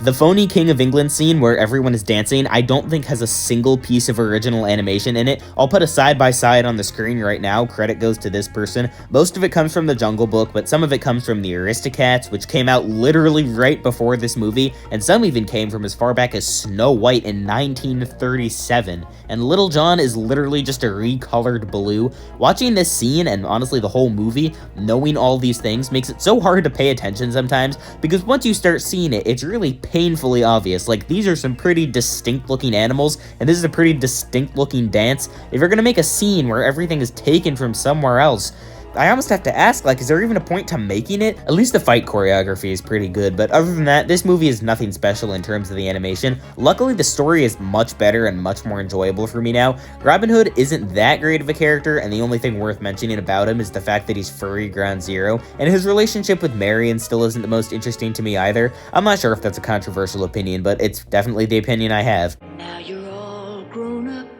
inside of me. I like Little John, and Prince John is a decent antagonist. There are a lot of people named John in this movie. I like him, he has some personality and some actual traits. I like the little snake guy, I like the sheriff, and together they actually work as a really good obstacle. They make a point to show us that this guy is the most detestable and despicable monster to ever live, and it works. I hate this guy, and I also hated watching all of these movies in quick succession and noticing how many of them this guy is in, because he has the most like distinct voice out of any person I think in any movie I've ever watched. Plus, I think the fact that they decided to send every citizen of Nottingham to debtor's prison is really funny, because now your source of income is totally gone. How are they gonna make more money for you if they're all locked up, dumbass? I'd be lying if I said it was interesting the whole time, but unlike the Aristocats from 3 years prior, there's always something happening, and that's something I didn't fully appreciate the first time I watched this. Robin Hood is just pretty fun. The rooster is still my favorite character, and the movie still peaked with the song that he sings at the very beginning, but the overall picture is definitely better than I remember. It surprisingly got some charm to it, and I'd consider it pretty good, and if they didn't spend half the movie making fun of Prince John sucking his thumb, I'd even consider it great. It's not that funny. It just isn't that funny. Stop making this joke. It's dumb. Oh, Obi-Doo, I want to be like you. The Jungle Book is the last movie that Walt Disney made before he died, and it really kind of feels that way. The Golden Age, Silver Age, and especially the wartime era all struggled with taking a story that's basically composed of some characters walking around, singing, and meeting even more characters, and turning that into something that's actually enjoyable to watch the whole way through. But I'm glad Walt was able to make the stars align at least once before he died, because even though this is definitely a movie where plot is secondary and not much really happens, it still has enough other stuff going for it that it literally doesn't even matter. The jungle is absolutely beautiful in this movie. They really toned the Xerox down in the backgrounds and allowed things to have the detail they deserve. This one shot by the waterfall would just not look as good if it had the same set design as like 101 Dalmatians. The vibe of this movie just doesn't really mesh with that, and they knew that. The characters are the only pencil sketch looking aspect, but that's way less intrusive, especially here, and I don't think it looks too out of place. Everything is just really fluid, or at least fluid enough for every single scene with Blue to be stolen for that scene in Robin Hood, and how good everything looks just makes patrolling the jungle for 80 minutes way more fun. Look how cool of a set piece this temple is. I like pretty much all of the characters that we meet, Bagheera and Baloo for sure, but King Louie is also a great secondary character, even though he may or may not be an African-American caricature. Honestly, to me, he seems more like an Adam Sandler caricature than anything else with his weird gibberish noises, but you know, I could definitely be convinced. Kaa has really grown on me too, because he's voiced by Winnie the Pooh. Colonel Hothy and the elephants are a nice inclusion, and Shere Khan Khan is an acceptable villain too. Pretty much all of the side characters that we meet are just genuinely really memorable, and when I rewatched this, I kept having moments where I was like, oh my god, it's that guy. I remember that guy from the last time I watched the hit movie The Jungle Book. Remember that guy? Mowgli doesn't really have any defining features, but the movie doesn't really require him to. I will admit that by the end, the formula of go to place, meet person, go to place, meet person that this type of Disney movie follows did get a bit stale, and I'm never going to love or remember these Beatles vultures as much as any of the others, but that's okay, because from start to finish, the main characters all have distinct personalities that we're given time to see. In a movie with no plot, you kind of need good characters, you know? But it seems like Disney did know that, and let the characters of the characters be brought to the forefront of the story. Throughout the film, their jokes make what would normally be boring scenes way more entertaining. We grow to like all of our protagonists, and the fact that all of the obstacles they face for the first 65 minutes out of the total 80 are all enjoyable just makes the pacing even better, and the end of the movie really does feel kind of right. The idea of Mowgli deciding to join the human village because girl is kind of eye-roll inducing, but they made the scene in such a way that I honestly can't think of a better way to conclude the movie. A lot of the songs are fantastic too. A lot of them aren't really, but there are so many memorable, great songs in this movie, and plus, that opening song slaps.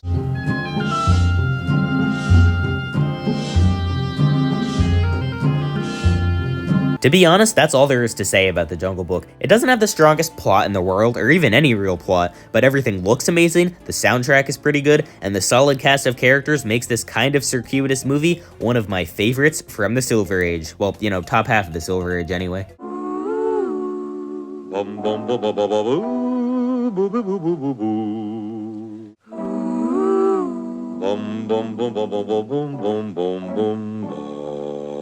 From May 2022 all the way to January 2023, the movie in first place on my ranking was The Adventures of Ichabod and Mr. Toad, and even though I'm not quite sure why in retrospect, this movie still slaps and more people should watch it. I feel like the scene with the Headless Horseman is the only reason anyone even remembers this movie, but to be honest, the entire thing is just genuinely entertaining. The first short is The Wind in the Willows, and I have to say, it's one of the most enjoyable shorts that Disney has ever put out, mainly because of how absolutely insane it is. This short cannot follow a cohesive plot to save its life, and it's more entertaining than I can possibly describe.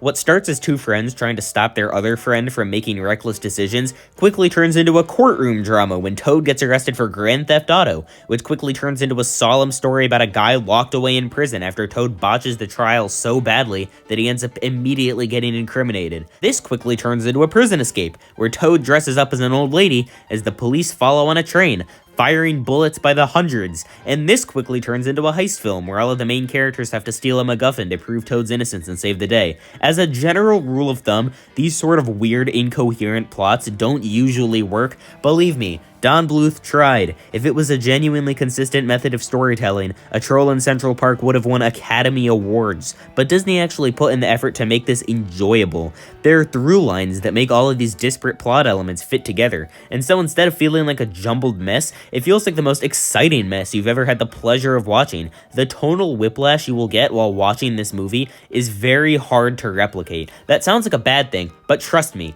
it definitely isn't. It's so good that I think I almost prefer it to The Legend of Sleepy Hollow, but that's obviously not to say that the second short in this movie is bad, far from it. Ichabod is the most handsome and charismatic guy to ever be put on your TV screens, and I'm not just saying that just to like be stupid or whatever. It's a canonical and actually kind of essential part of the movie. Watching Great Value Gaston try to screw over Ichabod in the most ridiculous ways to try to win the girl's favor, only to fail utterly and completely, may be a plot that's been used before, but it's done great here. And I don't even know if it matters anyway, because this movie probably predates 99% of the stuff that made it a cliche to begin with. And obviously, the Headless Horseman scene absolutely rocks. There's a ton of other worthwhile stuff in this movie, but if you had to pick one scene to remember, yeah, it'd have to be this one. The action is intense and exciting, it uses animation to its fullest extent, and it ends up creating a chase sequence that feels distinctly cartoonish, but still feels sinister and evil. It's just really cool to watch, and the fact that Ichabod literally dies at the end makes it even better.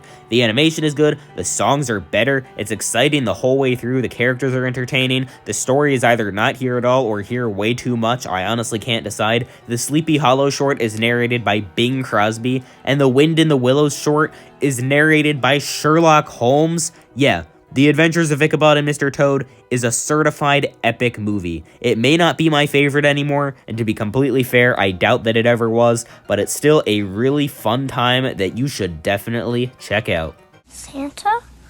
Scott Calvin. I have now returned from my 2 weeks of AP exams, so that was really fun. Anyway, we are now halfway done with the list. That's pretty cool. We can say with pretty much complete certainty that we're well into the good movies by now. Everything from here on out, and probably the last 10 or so we've already done, are ones you should at least check out. And Santa Claus is Coming to Town is pretty good. Definitely my least favorite of the actually good Rankin and Bass stop motion movies, but that's really not saying that much. And speaking of really not saying that much, I don't really have that much to say on this movie. I think the plot is really good. I happen to really like Santa origin stories that go out of their way to explain how he ended up doing all of the things we know him for, like putting toys in stockings and getting into houses through chimneys. Klaus did it, and I think that movie's great. Not on this list, sadly. And this movie does it, and I also think this movie's great. Is it Klaus or Claus? It's spelled with a K, so I feel like it's Klaus.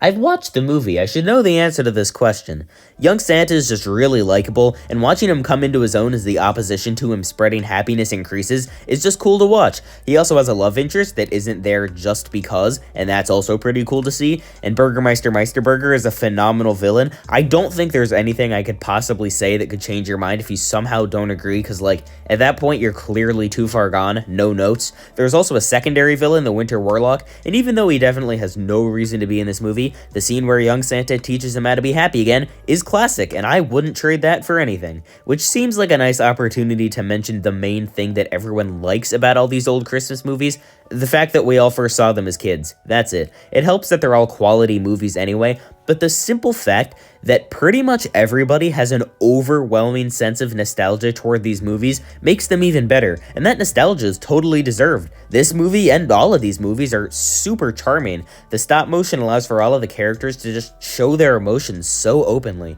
You know that joke that's in like every movie where some people are talking and think that like John is somewhere else, but he's actually right there and they don't know it, so they look over at John and say, "Oh hey John, what, John?" That silly snowman.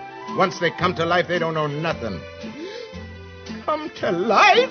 Yeah, that happens all the time in these movies, but the fact that all of the characters have their own unique mannerisms makes it even more charming, and what's even more charming than all of that is the songs. Every single one of these movies has amazing songs, to the point where some of them I didn't even realize were from this movie, and they had just transcended to the level of Christmas song. If You Sit on My Lap Today, One Foot in Front of the Other, The First Toy Maker to the King, Santa Claus is Coming to Town, the namesake of the film. I'm actually kind of dense for not realizing that that song was from this movie, but like, whatever.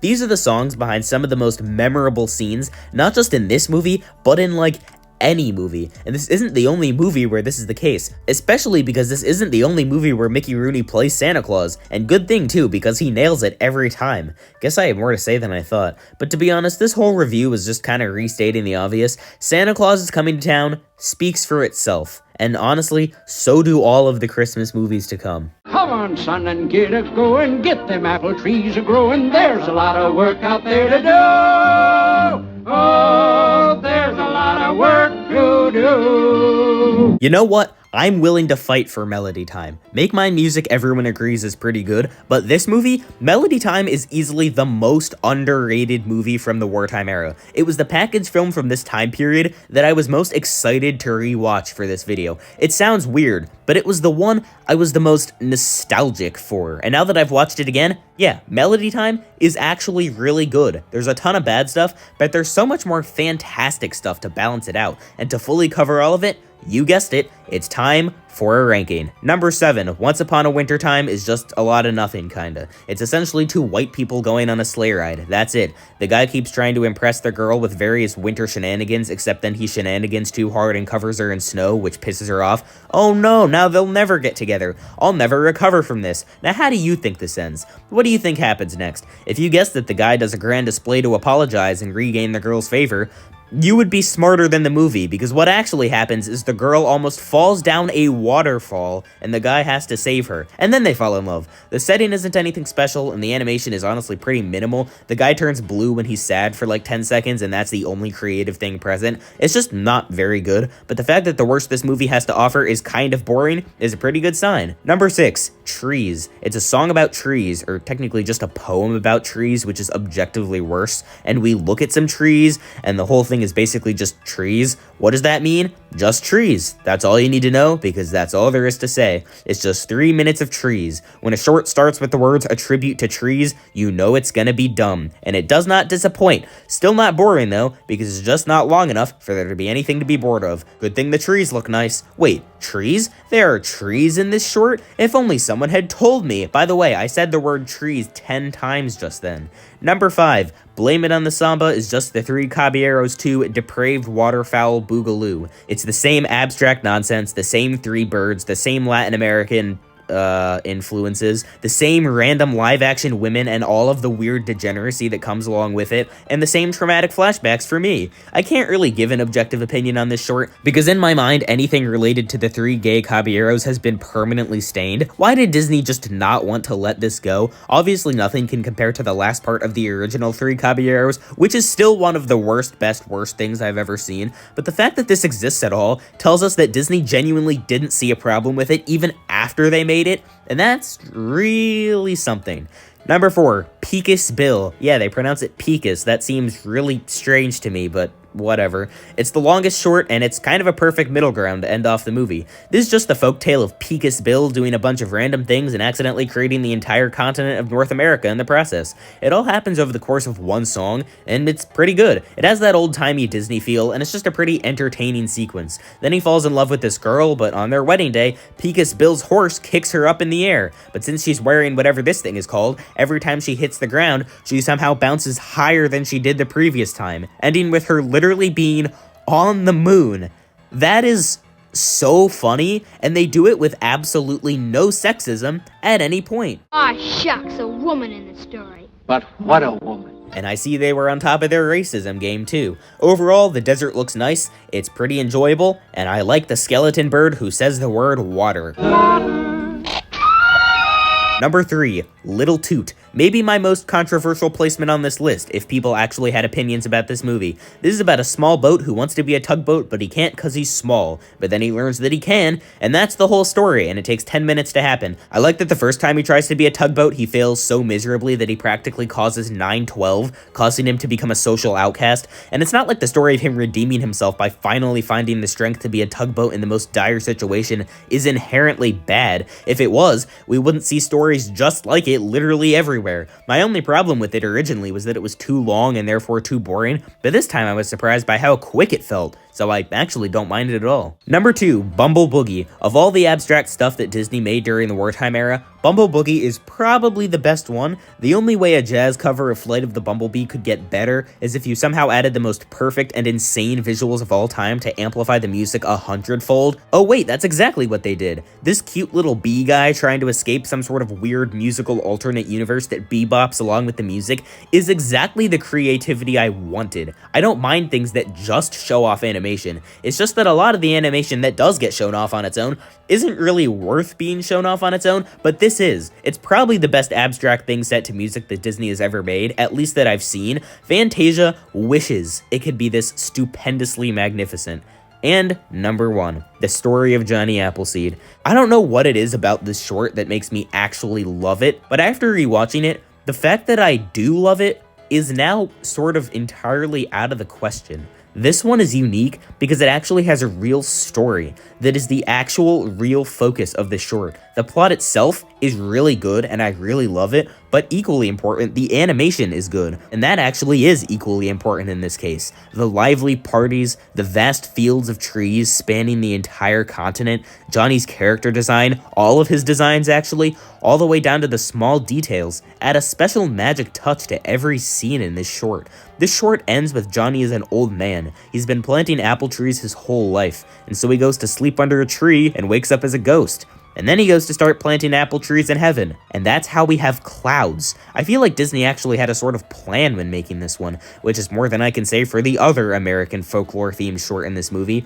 Even the songs are great, and I mean great. Seriously, every single song in this short actually unironically slaps. Just like with Santa Claus is Coming to Town, the songs are so memorable that they single-handedly make this movie 10 times more nostalgic. The Lord's Been Good to Me and Apple Song, yes, that's what it's called, are both unironically 10 out of 10 songs that I've hummed all the time for the last like 3 months. This whole short is like the rawest and most pure form of old-time Disney magic I've ever seen. It feels like childhood, a weird description, and also a description that no one else agrees with except me probably. But it also feels exactly perfect for how I feel. Melody Time definitely has some slower parts, like the world would be completely unchanged if this stupid-ass random tree short wasn't in the movie, but there are tons of shorts in this movie that are just insanely enjoyable to watch, and there are 2 that I actually love beyond that. Like I said at the start of this segment, I am totally willing to fight for this movie's honor, because it seriously deserves it.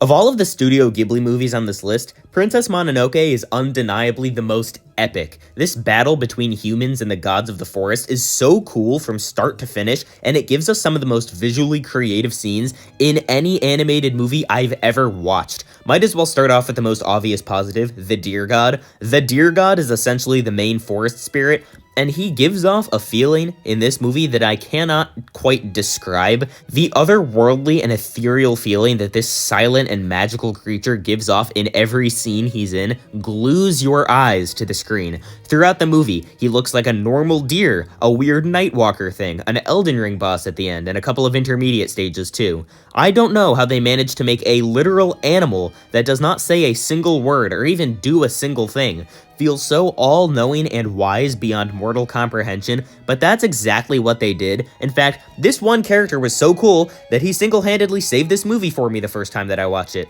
Yeah, when I checked this one out for the Studio Ghibli video, I didn't really understand what the movie was actually about. The subtitles were all wrong, and so I wasn't really sure who any of the characters were, or what any of them wanted, or why any of them were doing the things that they were doing, or what exactly the plot of the movie was, and it made a lot of scenes in the film really boring to watch, and if it wasn't for the Deer God, I probably would have originally really disliked it, but thanks to various YouTube comments, and especially a well-timed cinema therapy video, I'm now actually sort of aware of what the point of the movie is, and now I like it a lot more. It's amazing how that works. This entire movie is kind of just a giant metaphor for hatred, and how even though it's easier to just blindly continue to hate each other, it's always better to put in the extra work to find the peaceful way out. Apparently the demon sludge is basically just a personification of hatred.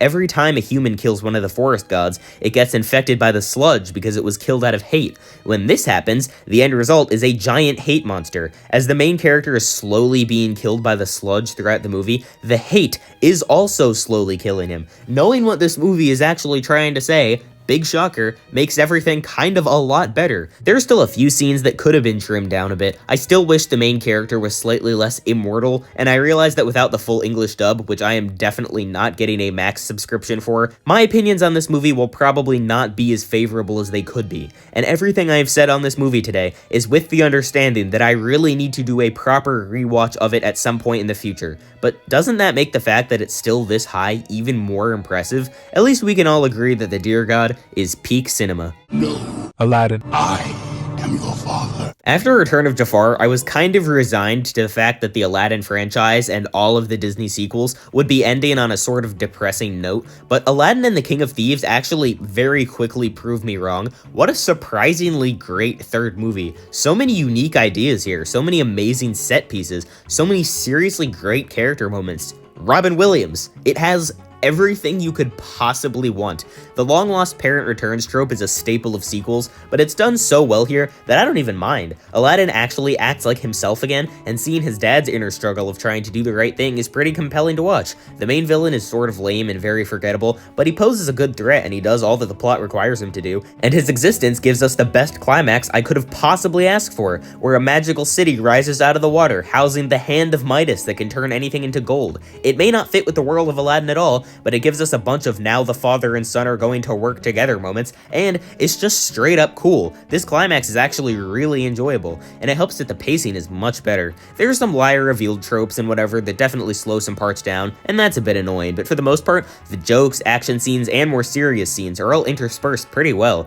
I'm not sure if the genie helps or hurts. Don't get me wrong, I'm so glad that Robin Williams came back for this movie, because I'm way less likely to care about any genie-related flaws, as long as it's clearly the genie voicing the genie, but like, there really is a lot of genie in this movie, isn't there? I used to think that the original Aladdin had too many impressions and impersonations in it, but after this movie, I completely changed my mind. In this film, Elvis shows up, Mrs. Doubtfire shows up, Forrest Gump shows up, Snow White shows up, Julius Caesar shows up. I'm not gonna bother putting them all up on screen, it's just too much at times. But to be honest, that's a pretty minor issue. Aladdin and the King of Thieves is still just a really solid, enjoyable sequel. The characters all act the way they used to, the plot actually makes sense and doesn't suck, there are emotional-ish and or tense moments. Dare I say it, it's a pretty good film. Definitely a Disney sequel that you should check out. And there are still 2 more of those on this list to go.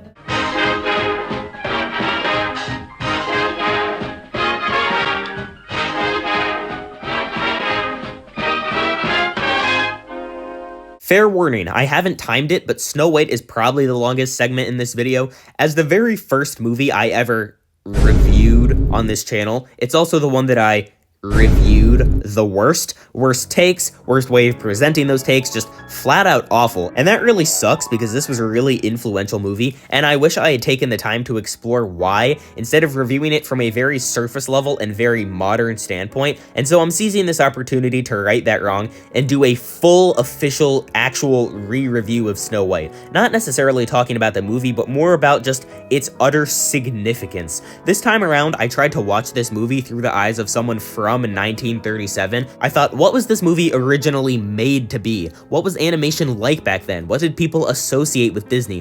What was the true purpose of Snow White? And is it a good movie as that? And rewatching this movie with those thoughts in mind made me like it so much more. I'll spoil the answer for you. Disney wanted to make a true fairy tale. A true fairy tale. A storybook come to life for all of the people of the world to see. And when you think about it like that, you start to realize how kind of perfectly they executed that vision, because this movie is probably the purest fairy tale to ever be made. This movie is meant to be the culmination of over a decade of Disney animation magic, a transcendent experience that would reshape the entire movie-making paradigm forever, something that would make people feel transported to a fairy tale world with fairy tale characters, fantastical animation, whimsical songs, the magnum opus of the studio. Now, I'm not saying that this is the studio's magnum opus anymore, but for a while there, I would argue that it absolutely was, because that whole description of what this movie was trying to accomplish that I just gave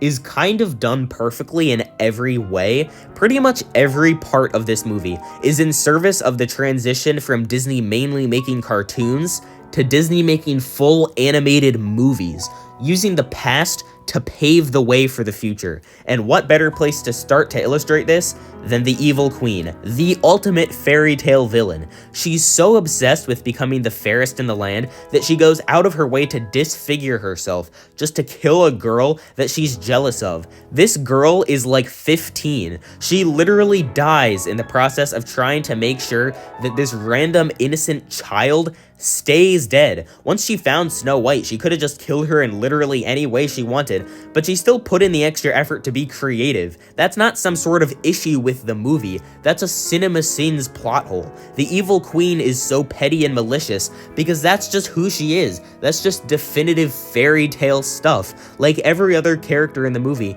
she is the way that she is so that the movie will feel more like a look into a magical world. Sure, the evil queen could have just taken out like a rapier and just stabbed Snow White 10 times in the chest, but that wouldn't have been very magical, would it? Huh? And on a side note, how do you make an old lady look so distinctive? There are hundreds of people who look exactly like this on every street corner in every major city in the world, and yet I feel like this design is even more iconic than her actual queen design. If you need another example of a perfect fairy tale character, try Snow White herself. You can actually all day long about how Snow White is an idiot for taking an apple from this random old lady, and how all of the stuff with this flat as a board Prince Florian is really bland and poorly aged. But the truth is, this is a German folktale. Disney did not invent this character, nor did they invent this story. And even though she doesn't really have any defining traits, and she's kind of foolish for walking into some random house in the middle of the forest, I cannot illustrate enough, I cannot emphasize enough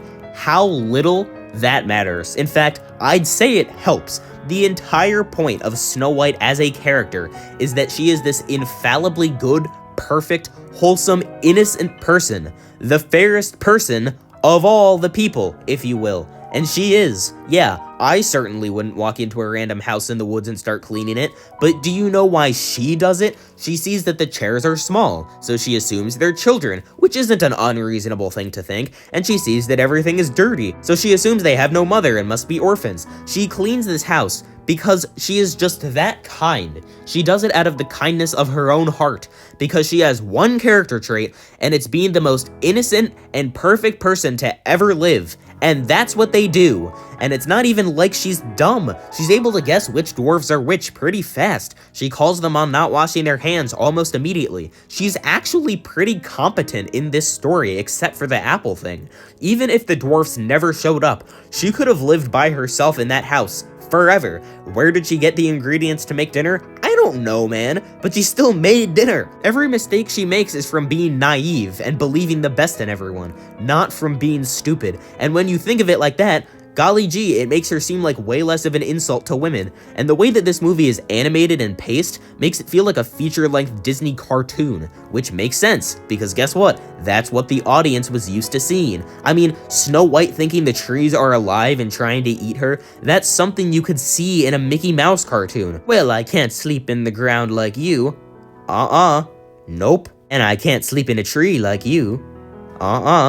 Nope. You kind of see what I mean? It has that Mickey Mouse goofiness to it, and I feel like the hand-washing scene with the dwarfs could straight up be its own short. It just all feels like Disney, or at least like what Disney felt like back then. The same way of telling stories that everyone knew and loved and expected from this studio was still here in this movie, just expanded into the length of an entire feature film. That's also why the, hey, why do they show off animation so much argument doesn't even work here at all, because like, what do you mean? The first ever animated feature film is gonna show off animation. That's a given. Imagine living in a world where the only animated things you've ever seen are Steamboat Willie and like Through the Mirror, and now you're watching literally 90 straight minutes of pure cartoon magic in one continuous story. This is what the movie was made to do, get people into animation. Why is that such a bad thing? And I don't even know if it messes up the movie from a modern standpoint either.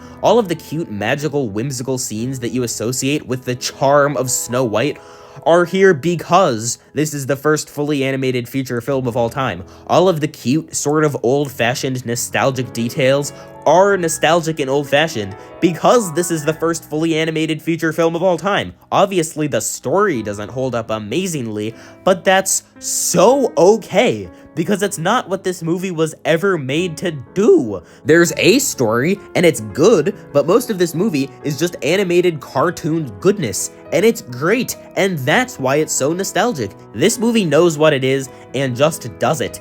And the result is the super charming movie we all know. Of course, I'm not going to pretend that there aren't some issues, mainly Snow White's face, which somehow invented Uncanny Valley about 80 years too early, but everything else looks seriously great. The dwarf's house feels really cozy, and all of the magic stuff has great designs to it. That potion mixing scene still holds up and looks amazing to this day, and the evil queen catching lightning in her goblet is such an awesome shot, and every single song in this movie is just... like, there isn't even a word for it, and you don't need a word for it, because you just already know what I'm talking about. Hi-ho, Someday My Prince Will Come, I'm Wishing, Whistle While You Work. These are like the anthems of Disney World for a reason. They are just the anthems of, like, animation. And there's a reason. If I play you this...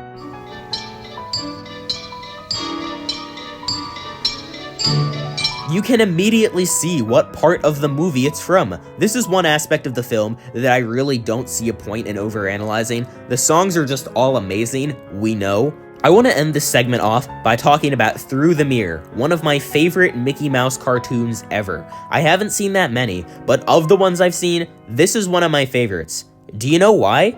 It's for all of the same reasons that I now like this movie. There is essentially no plot for the entire middle section of this short.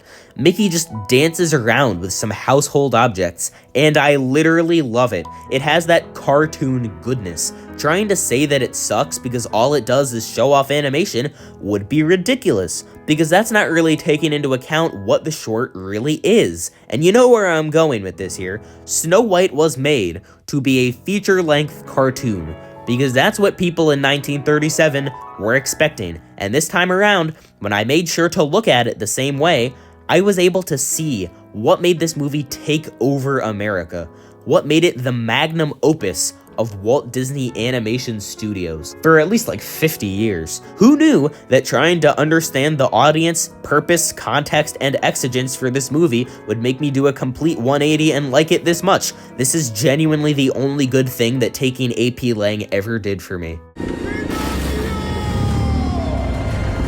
Pinocchio has one of the most scatterbrained plots of any Disney movie, and that's exactly why I like it. Yes, the movie is super racist toward Native Americans and Italians and black people probably, because it's always black people, and temporarily every other race too. And yes, Pinocchio drinks and smokes and says the word jackass. And yes, the thing with the kids getting turned into donkeys and being sold into slavery is very weird and disturbing. I know this is like 1940, but I could have done without all of those things. But the rest of the movie is such pure, entertaining randomness that I was never bored. Like, there's one point where Pinocchio has just escaped Pleasure Island, and he's making his way back to Geppetto's house, only to get there and immediately see a letter that says he was eaten by a whale. So then he immediately leaves Geppetto's house to go save him. It feels like even the movie doesn't know what's going to happen next. And normally that would work against it, but here it just makes it even more believable that Pinocchio would get sort of overwhelmed and make some bad choices. I'd probably get overwhelmed and make some bad choices here, and I'm like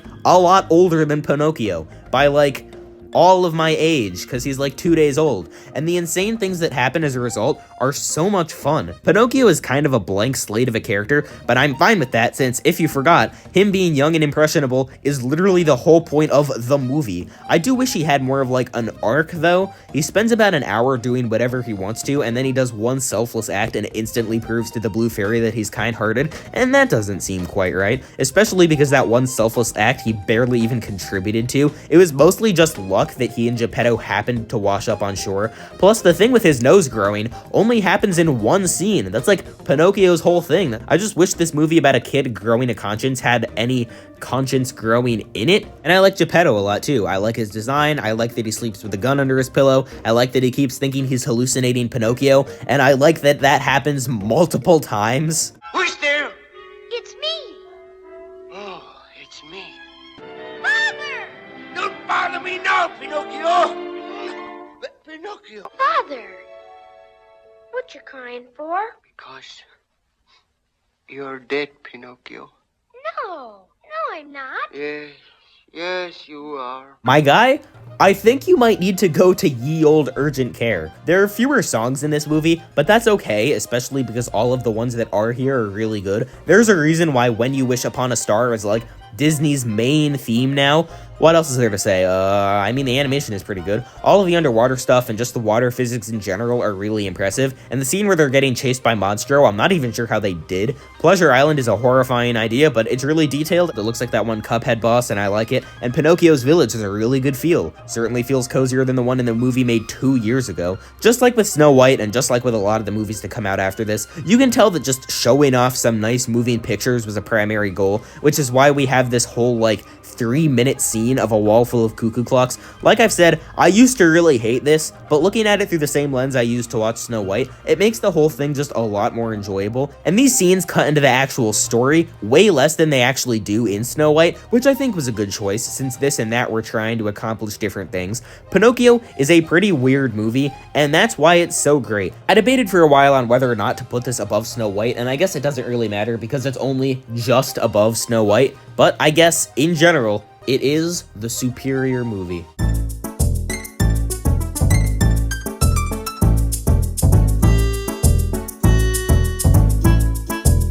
Well, I guess I have to be the one to stand up for Tarzan here. It may not be the greatest by Disney Renaissance standards, but it's still perfectly serviceable and really enjoyable by movie standards. Oh no, I can't believe we had like a 7 out of 10 movie in the middle of a bunch of 10 out of 10 movies. This is literally the worst movie ever made. It's like, do you hear what you're saying right now? To be fair, it took me a while to realize this for myself. Yes, if Disney had just allowed the characters to sing instead of all of the songs being performed by the ethereal voice of Phil Collins, I would probably be a bit more invested in the story. It's definitely true that I can't get like as invested in Tarzan or Jane as I probably would if they had some songs, even though that's kind of an unprovable fact. And if the side characters had a song, maybe Turk would be 1% less annoying. The fun has arrived. Thank you very much. Actually, that's probably impossible, but that's not to say that the lack of those songs now makes me fully unable to care about the story. Because the more I think about it, the more I realize that I actually really like this movie. Disney still put in the effort to make sure we know what all of the characters want. I don't need a song to understand that Tarzan probably wants to know more about the humans. Jane doesn't need to sing about how she wants to know more about Tarzan. We don't need a giant love ballad between Tarzan and Jane talking about the connection they feel between them when we have this scene where they do that hand thing that, let's be honest, is pretty good at showing that message even without a song. Movies without songs exist, and they have themes. Songs are not 100% necessary, and we don't need a song for us to realize that Kerchak and Tarzan don't get along. I can't believe it. They don't get along. I never would have guessed without a song. Or that Clayton is a bad person who probably doesn't let ethics affect his decision-making all too much. Well, I don't know. We don't have a song, so how can we be sure he's a bad person? Would songs make these things better?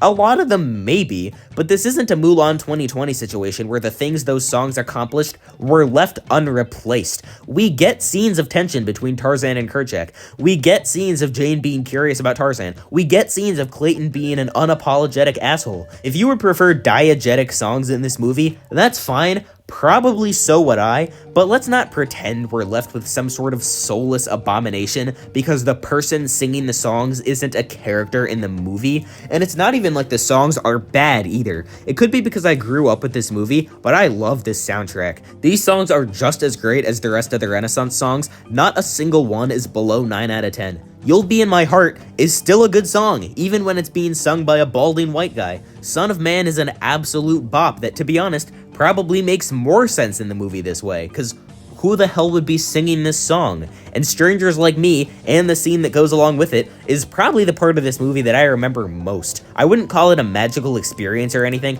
but I think it still captures the curiosity that both Tarzan and Jane have during this scene. The direction and the lighting just make it just so interesting. Yes, the part where the gorillas assassinate Mrs. Potts and create this cacophony of random sounds probably cannot be saved, but like, songs are here, the songs are good, and we care enough about all of the characters. We clearly understand the dynamics between everyone in the story. The emotional moments still have decent weight behind them, and I was still able to care about the events that were unfolding. So I ask you, what about this movie would be different within universe songs? Not improved, but fundamentally different.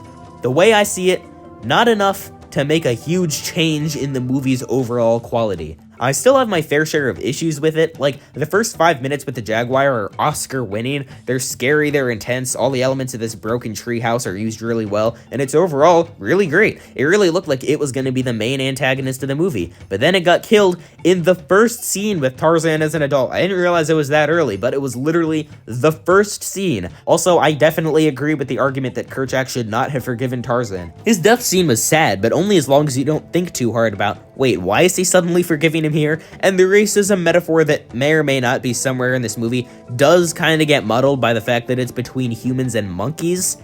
Because that's a connotation that's been around for much longer than 25 years. Also this, which definitely wasn't intentional, but is certainly present in the film.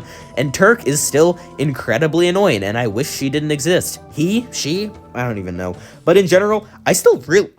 Whoa, that was crazy. But in general, I still really like watching this movie. There are a ton of really fun scenes, the animation's amazing, and the 3D-esque stuff they were able to pull off is really impressive and still holds up today. And most importantly, it still works as a story and as a movie, even without the songs that had held Disney's films together for 10 straight years. Could it have been better? Sure. Is it as good as the stuff directly before it? No, not really. But is it a win? Is it a good movie? I would say yes. Man, the Swan Princess is still so awesome. It's the last movie in B tier, and I really did deliberate for a while on whether or not to bump it up to A tier. I don't quite think so, but A, my opinion might and probably will change, and B, that doesn't detract from how much fun this movie is to watch. This really is a great movie. People sleep on it because, like, well, it sounds kind of bad, but this feels just as much like a fairy tale as Snow White, albeit for completely different reasons. And yes, as yet another movie from the last video, I'm probably going to be moving through this one pretty quick since my thoughts on it are very well chronicled and only a few months old. Pretty much all there is to say is that the plot has a cool idea behind it and the characters are insanely likable and help that plot get executed to the best of its ability. But even though that's basically all there is to say, doesn't mean I couldn't go on about that at length, because I have. TLDR, this movie is about Derek and Odette. They're about to get married, but Derek fumbles the ball, and before he can fix things, an evil sorcerer kidnaps Odette and essentially ties her soul to this lake. As long as the moonlight touches the lake, she stays human, but at all other times, she's a swan. And the movie is the two main characters trying to get back to each other and break the curse. And yes, I said the two main characters. Odette is not useless in this movie. Round of applause, ladies and gentlemen. The female character is not useless. In fact, she's probably more useful than Derek is, and the conflict would not have been resolved if not for her. I can say that with 100% certainty. She's constantly testing the limits of this curse, and it allows the movie to really explore the idea in some genuinely creative ways. There's some really smart stuff in this movie, and it creates some seriously tense moments. The pacing is really good, and all the more side quest feeling scenes still make sense in the story. Plus, they only exist in moderation, and they're all still really enjoyable. The fact that this movie has not one and not two, but 3 animal sidekicks and somehow not a single one is annoying is telling enough that I probably don't even have to continue, but I will because the animation is also amazing. All of the character designs are great. All of the castle exteriors and interiors are beautiful. The backgrounds have a really pretty watercolor vibe to them, and it really makes the world feel more alive and full. We know that the lake Odette is tied to is some unspecified long distance away, but you can actually see that visually. The forests look different, and not just because of the time of day, they're actually distinct places, and that's really cool. And the songs, there is a reason I saved this part for last. Not only are the songs good, but they're actually great. This is my idea, is a really smart way to start the movie, showing Derek and Odette growing up and slowly starting to fall in love. It's really cute, and I'm very glad that the movie wasn't just about this, instead putting it in the first 5 minutes and having the plot be something more interesting. 10 out of 10 song. And far longer than Forever. 11 out of 10 song. This song is peak. A love song sung in sync by two people dozens of miles apart. And boy do they sing in sync. Like no love ever known.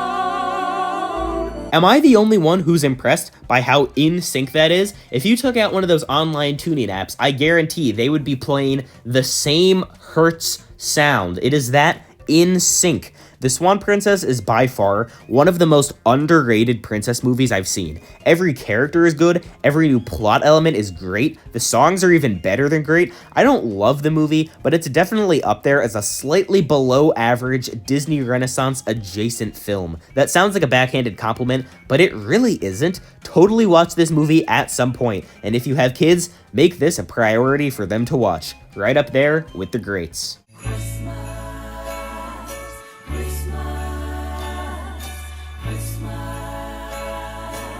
There's one category of movies in this video that's very unlike the rest, and that is the old Christmas movies. Usually that doesn't stop me from ranking them alongside the others, but for 4 Christmas movies in particular, it does. The 4 Christmas classics that felt wrong to take off the list but are still so short that they cannot really be compared to the rest of the stuff in the video, and so we have this little mini tier. I did something like this in my video ranking all of the Mario Kart 8 tracks, where there were a few tracks, coincidentally also 4, that I felt like couldn't really be compared to the rest of the tracks, and so I made a separate tier for them, and now I'm doing it again. So it's time for Christmas tier. Holly and jolly, but very small-ly. Instead of doing full-on reviews for each of these, we'll kind of just do one mega review for all of them. So here is 38, 37, 36, and 35. Starting with number 38, The Little Drummer Boy. This one is definitely the worst. The stop motion is the most choppy here, the characters are the least charming, the plot is the least memorable, it is the most racist, and the part where the sheep gets run over by that chariot is objectively the best part. Then we have number 37, 'Twas the Night Before Christmas. The Little Drummer Boy is the only one of these 4 that I don't really think is that good. This one may be weak,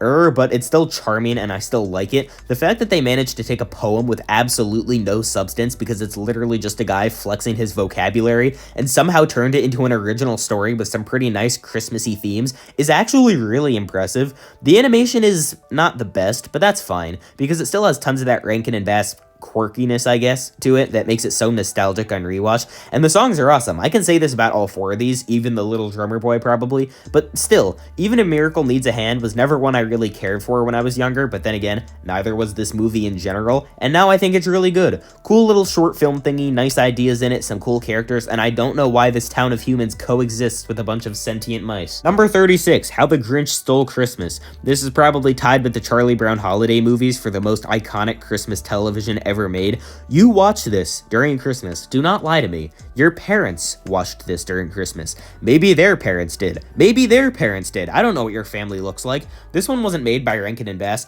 but it was written and adapted by Dr. Seuss. Dr. Seuss. And that is literally the same exact thing. You've read Dr. Seuss, your parents did, their parents did, blah blah blah, 2-car garage, etc, etc. I don't need to explain why the kooky and whimsical land of Whoville, with the roast beast, and Cindy Lou Who, and the Too Small for a Mouse, and the Boris Karloff song, and the cannibalism theory are all so well remembered. Well, maybe the cannibalism theory isn't as well remembered, but I remember it. This isn't even 30 minutes long, and so you might not realize it, but it ends up being that basically every frame of this movie is iconic in some way. You know this frame here? Yeah, so does literally everyone else. That's my point. And number 35, Frosty the Snowman. Everything I've said about the other 3, just way better. I like the main song more. Every single frame might not be as iconic, but I think the characters are better, and that makes the emotional moments sadder. I love the villain with every cell in my body, and silly, silly, silly is something that I have unironically quoted before. Plus, I think the pacing is better, and it's more focused than The Grinch too. Seriously, trying to compare any of these things to each other is kind of pointless, but you can probably see, and that's kind of why I'm doing it like this in the first place. The truth is, none of these are 38th, 37th, 36th, or 35th place on this ranking. They're not really anywhere else on the ranking either. They've kind of transcended being criticized. These 4 especially. They're a part of society's just collective consciousness at this point. Did Darth Vader being Luke's father really fit with where the story of Star Wars was heading back in 1980? I don't know, and I also don't care, and no one cares, because it just doesn't even matter anymore. It's something that just is, and people like it, and people like it so much that it always will be something that just is. Pretty much all of these old Christmas things are things that just are, but these really short ones especially just cannot be compared to anything else. But there you go, I talked about them now, so on to A tier. 2 more tiers left and like 2 more hours left in the video.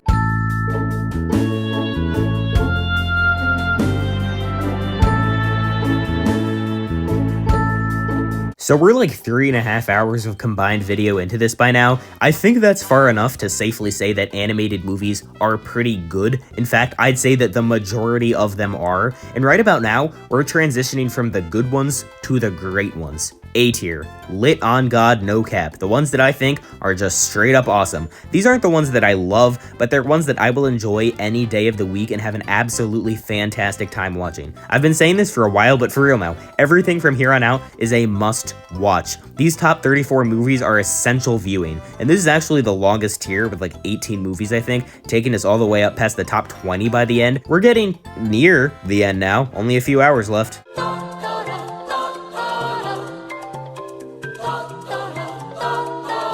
I said back in October that My Neighbor Totoro would be a movie I would like more with time, and I was absolutely right. I liked it a lot more with time. This is a film with basically no plot, and so the first time I watched it, I thought it was like sort of bland. I thought the kids were really cute, and I liked the dad character, but I was just sat there wishing we actually had more magical scenes. But now that I've had a few months to really digest the movie and what it was trying to do, I really like it. It's more like 8 months at this point, because I'm taking forever to make this, but still. I liked it before, but now I actually think it's really good. I mean, it's still not a plot-focused movie. More magical scenes certainly would not have hurt, but the dreamlike quality of this movie and the childlike sense of wonder that permeates every scene has made me almost nostalgic for it. Nostalgia after only 2 years is weird enough, but after months, that should tell you something. The setting of this movie is perfect. It's nothing complicated, just the Japanese countryside, but it's beautiful. It's a Ghibli movie, so of course it's beautiful, but it just makes it even more likely that there really are nature spirits here, and the nature spirits themselves. Totoro has a perfect design. He's just a 7-foot squishmallow, and he's absolutely adorable. It really sucks that he's only in like 2 scenes despite being in the name of the movie, because those 2 scenes are hands down the best parts of the movie. There's also this cat bus, which is so unsettling that it somehow wraps back around to also being cute, and the music makes every time they show up seem even more magical. This will be the start of me glazing Joe Hisaishi and his music in this video. The Wind Forest / The Path of the Wind is a great song. I don't know how this man can write music with emotions instead of with sounds, but that's really what it feels like. I know what you're thinking. If Totoro doesn't even show up a total of 5 times in this movie, it's all well and good if the scenes where he does are all magical and amazing, but what about the rest of the movie? Yeah, it's also pretty good. I mean, don't get me wrong, nothing happens, but the fact that these are the most realistic depictions of children in probably any movie on this list, and the fact that their dad is one of the best parents in any movie on this list, both make all of the meandering around this farm still really cute and endearing to watch. There's one scene where the kids are just running around the farmhouse and exploring, because after all, they just moved there, and if you were a kid once, which I'm assuming you were / are, you know that if you're in a new place, you explore it. That's just what you do, and it just feels so realistic that even when technically there's not much going on, it still feels like there is something going on. I think My Neighbor Totoro is just a really cute movie. Make your child watch this movie, please. Ideally in English, otherwise they probably will stop paying attention. There's a chance they won't like it, but when they grow up, the nostalgia they will feel for it will be unmatched. I promise you. Also, I think I'm gonna buy a Totoro plushie. I really have no reason not to at this point. You're a fraud. You've just been taking credit for what other wizards have done. Here it is, ladies and gentlemen, the most brilliant case study in how to cut out half the effort of making a movie while still having it be really good in the history of cinema. The Lion King 2, Simba's Pride. The first half of this movie is literally just the first Lion King, but retold 1 generation in the future. Don't believe me? Just watch. What did you think you were doing? You could have been killed today. Simba, I'm very disappointed in you. I know. You could have been killed. You deliberately disobeyed me. But Daddy, I didn't mean to disobey. I was just trying to be brave like you. I'm telling you this because I love you. I'm only brave when I have to be. I don't want to lose you. I thought I might lose you. One day I won't be here, and I need you to carry on in my place. The sun will set on my time here, and will rise with you as the new king. You are part of the great circle of life. The second half deviates by not telling the exact same story, but it still relies on every single trope of, I think, all time. The premise is that there's a secret group of Scar sympathizers, and Scar's secret lover has been training this guy, Kovu, since birth to be the next Scar and take back the Pride Lands. Tell me if this sounds familiar. The plan that's been in the works for the last 10 years or whatever is about to happen, and Kovu is ready to fulfill his role in it. All he has to do is get close to Simba's daughter Kiara and save her life in a staged incident. The incident may involve a stampede of horned animals like that one other movie, who's to say, to win the trust of the Pride, at which point he can kill Simba. But there's a problem. You'll never guess what it is. He falls in love with her. What? She teaches him how to have fun for the first time. He even says so himself. Fun? But then the liar gets revealed, and he has to stand up to his family and stop them from hurting the people he now cares about. And like, with all due respect, That is the most generic plot I have ever heard. So it sounds like this movie would suck, except I actually like it a lot. The Lion King 2 is a really great movie, and that's pretty crazy and kind of impressive. So how did this even happen? Well, even though Disney put in no effort on making an original story, they still put in effort where it mattered to make all of these tropes and cliches fit into the story to the best of their ability. Kovu, it turns out, is a really good character. He may not be the most original or at all original, but he's still written well, and by the end, we actually really care about him and sympathize with him. Just like I did back when I originally reviewed this, I want to show you this clip where Kiara is showing Kovu the stars and explaining to him that those are the great kings of the past. Do you think Scar's up there?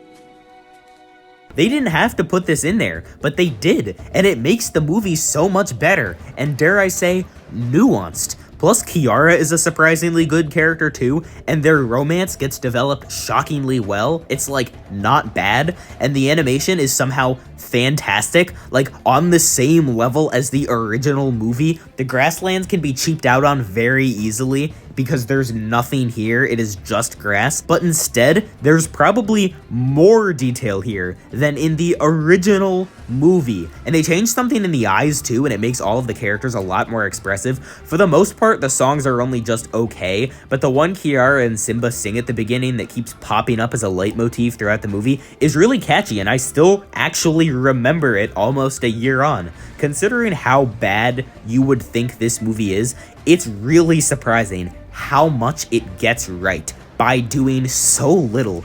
I honestly feel like this film could be analyzed endlessly because the way it manages to take the most bland sounding story idea probably possible and turns it into something really engaging to watch is a lesson that pretty much anyone who wants to be a screenwriter should probably learn. And it's not even the best Disney sequel out of the 6 from the 1900s. Oh, you trying to just break me down in the driveway?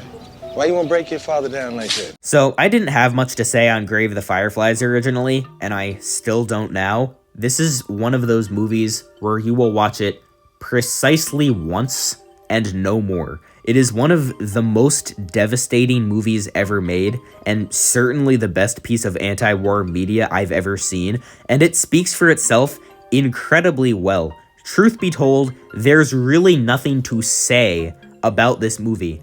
It is devastating. It is heartbreaking. And no matter how many times I say that, it will just not matter. And you're kind of just gonna have to watch it for yourself. Seda trying so hard to make Setsuko happy at the cost of his own physical and mental health is really hard to watch. This movie is not afraid to be horrifyingly real. It's dark and it's depressing, but that makes the small moments of levity feel even more valuable. That's why despite all of the destruction and death all around them, the animation is still bright and beautiful a lot of the time. That's how Seda wants his sister to see things. It doesn't always work though, and a lot of the time, that's what hurts Seda the most. Seeing him break down in tears because he realizes that Setsuko knows their mom is dead and he wasn't able to keep it from her is such a horrible thing to put in a movie. But that's the point of the movie. And yes, the end is one of the saddest things in straight up just any film ever made. No spoilers here, because as someone who knew how the movie ended before I watched it and probably didn't get affected as much because of it, I know firsthand how important it is that you watch this movie not knowing how it concludes. Although you can probably guess, the fact that this film made a random tin of fruit drops instantly recognizable to people halfway across the world from where they're sold in real life should tell you all you need to know. Grave of the Fireflies is a really simple movie, but that's the beauty of it. It doesn't overcomplicate its story. It's just pure, condensed, concentrated sadness, because that's what war is. That is the message of the movie, and it is not trying to hide that from you. Definitely watch it sometime, but just be prepared to be very sad. The opera, it's tomorrow night. What a masterpiece. Not only is Make Mine Music the best wartime era movie, but it's also better than all of the Golden Age movies and better than all but 3 Silver Age movies. It really shows how Disney was able to make the best of a bad situation, taking the idea of a package film composed only of shorts and using that idea to make one of the greatest things of all time. Not really. It's not all good. Let's not get ahead of ourselves here. Ranking time.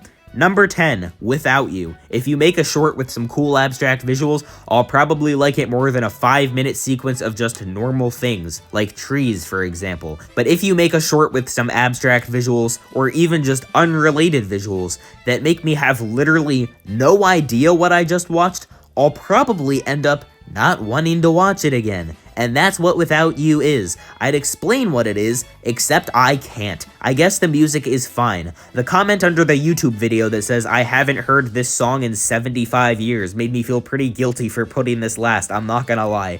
But I don't really get how these random visuals relate to anything. Number 9, 2 silhouettes. Everything I just said about the last one also applies here. It's just 2 silhouettes falling in love. Not in a cool way, just in a, oh look, it's the outlines of 2 people dancing way. Whose idea was this? Number 8, Blue Bayou. It's just a forest scene at nighttime. A heron shows up for a while, and some guy is singing opera in the background, and that's it. It's only about 4 minutes, but it still doesn't really do anything that makes me remember it, and I totally get why it was cut from Fantasia. Number 7, Peter and the Wolf. Probably the worst of all the ones that tell an actual story just because of its length, but there's still a lot of cool things in this one. Mainly, I like how every animal is represented by a different leitmotif played on a different instrument, and I was surprised how nostalgic I suddenly felt when this started playing.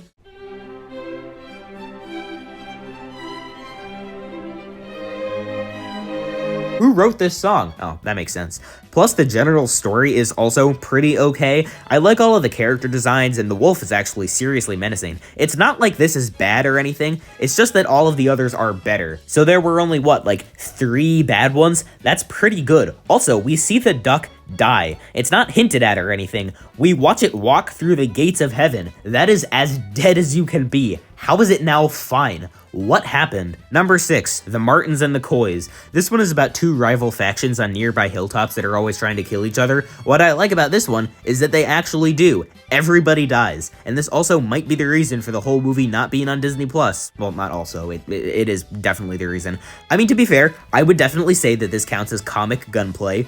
It is. But to that, I say that you have Dumbo and Peter Pan on Disney Plus just fine, which represent much darker and more malicious parts of the company's history. Therefore, I expect to see this brought to streaming services within the year. There's also a thing with a boy from one faction and a girl from another falling in love because, of course they do, and that's okay, I guess, but it's made way better by the fact that it ends in divorce, with all of their ancestors laughing hysterically at them from heaven, causing the cycle to start all over again. I think the backgrounds are really pretty in this one, and I like the song they play, and I was a big fan of the comic gunplay. Number 5, Casey at the Bat. It just shows a baseball game where everyone shows up just to see this one baseball player. It has your average cartoon baseball antics, and I like them, and I think they're entertaining, but none of that actually matters. Casey is the only thing that matters. Look at this majestic lad, my sweet summer prince. Everything that this god come down to earth does is executed with the beauty and delicacy of an angel.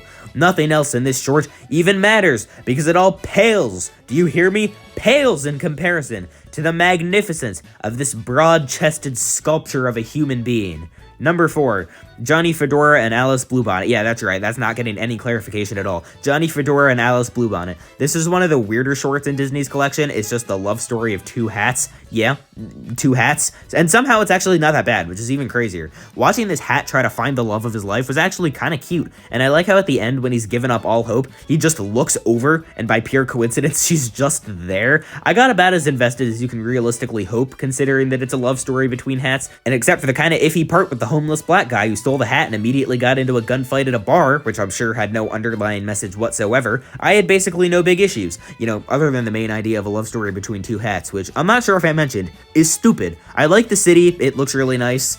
I don't know, that's it. Number 3, After You've Gone. Wow, abstract visuals that actually make sense and add to the overall package. Is it my birthday? No, it's not. Music itself is nothing special, but the dancing instruments are really creative and make this short seriously pretty good. It's definitely abstract, like things are morphing into other things, you know how it is, but it's all under a single theme of instruments, and they do so many genuinely unique things with it. It just serves as something nice to look at in between the other shorts. One of my favorite abstract things from Disney, right along with Bumble Boogie, which now that I think about it, is basically the exact same thing as this, but just a little bit better. Number 2, All the Cats Join In. This one is just about a bunch of kids getting together for a party and dancing basically, but it's still actually really cool and really infectiously fun. The style feels super unique. Everything takes place in a sketchbook and is being drawn in as the short is happening. I always like when these shorts do this. It's just a cool effect and it really never gets old, and it gives this one a bit of identity, especially because it's probably used better here than it is anywhere else. There is a certain part that I guarantee has been replayed and paused significantly more than anything else in any Disney movie, but for the most part, this is the most hip-hop, bebop, dance till you drop thing in Walt Disney history.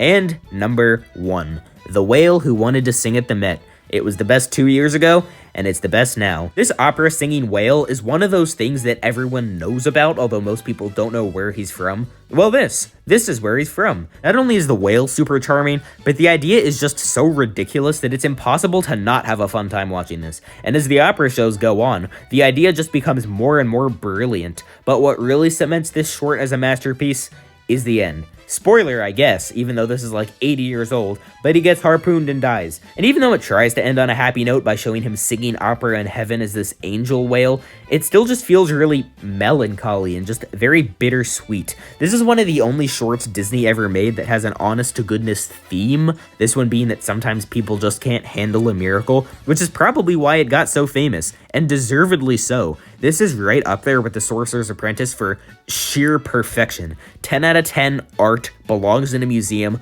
unironically one of humanity's proudest cultural achievements, something everyone should watch at least once. And it looks like I didn't write any transition to exit out of this segment, so I guess we're ending the segment right here.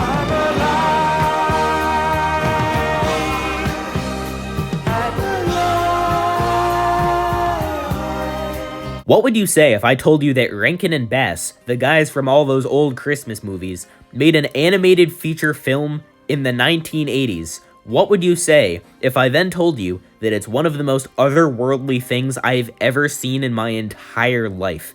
The Last Unicorn is one of the weirdest and most unique movies that I think has ever been made. It's one of the best and worst things I've ever watched, and also both and also neither. All of the charming and magical old Disney movies look absolutely pathetic in comparison to this movie. This is probably the most magical and ethereal and charming and investing thing I've ever experienced, and that is genuinely the only word for it. It is an experience. I'm sure you've heard of the phrase nostalgic time bomb before, and let me tell you, of all the things I watched for the first time for this series, The Last Unicorn is by far the thing I'm most nostalgic for, and anyone who's ever watched this movie can probably tell you the same thing. It doesn't even feel like a movie. It's so hard to describe just what the hell this is. And I know if I sat here for 10 hours talking about it, I still wouldn't be any closer.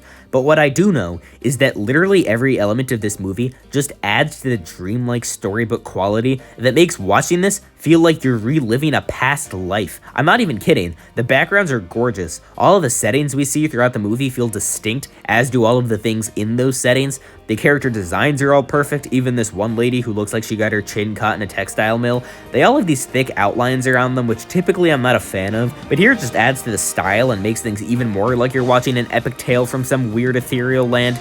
And of course, the epic tale itself contributes heavily too. Every character we meet along the way, every new conflict, every new plot development is just so creative. It feels like the weird stuff that you could only come up with in your dreams. The king made a Red Bull, what? Chase all of the unicorns into the sea because he liked looking at them. It's the waves. That's how we have waves. What a crazy creative idea. And that's why The Last Unicorn is the last. But then part of the way through the movie, she gets turned into a human and starts having emotions for the first time. Yes, you heard that right. So now she's on this quest to stop the one thing she's afraid of while she's being overwhelmed by feelings, which is something she's never had before.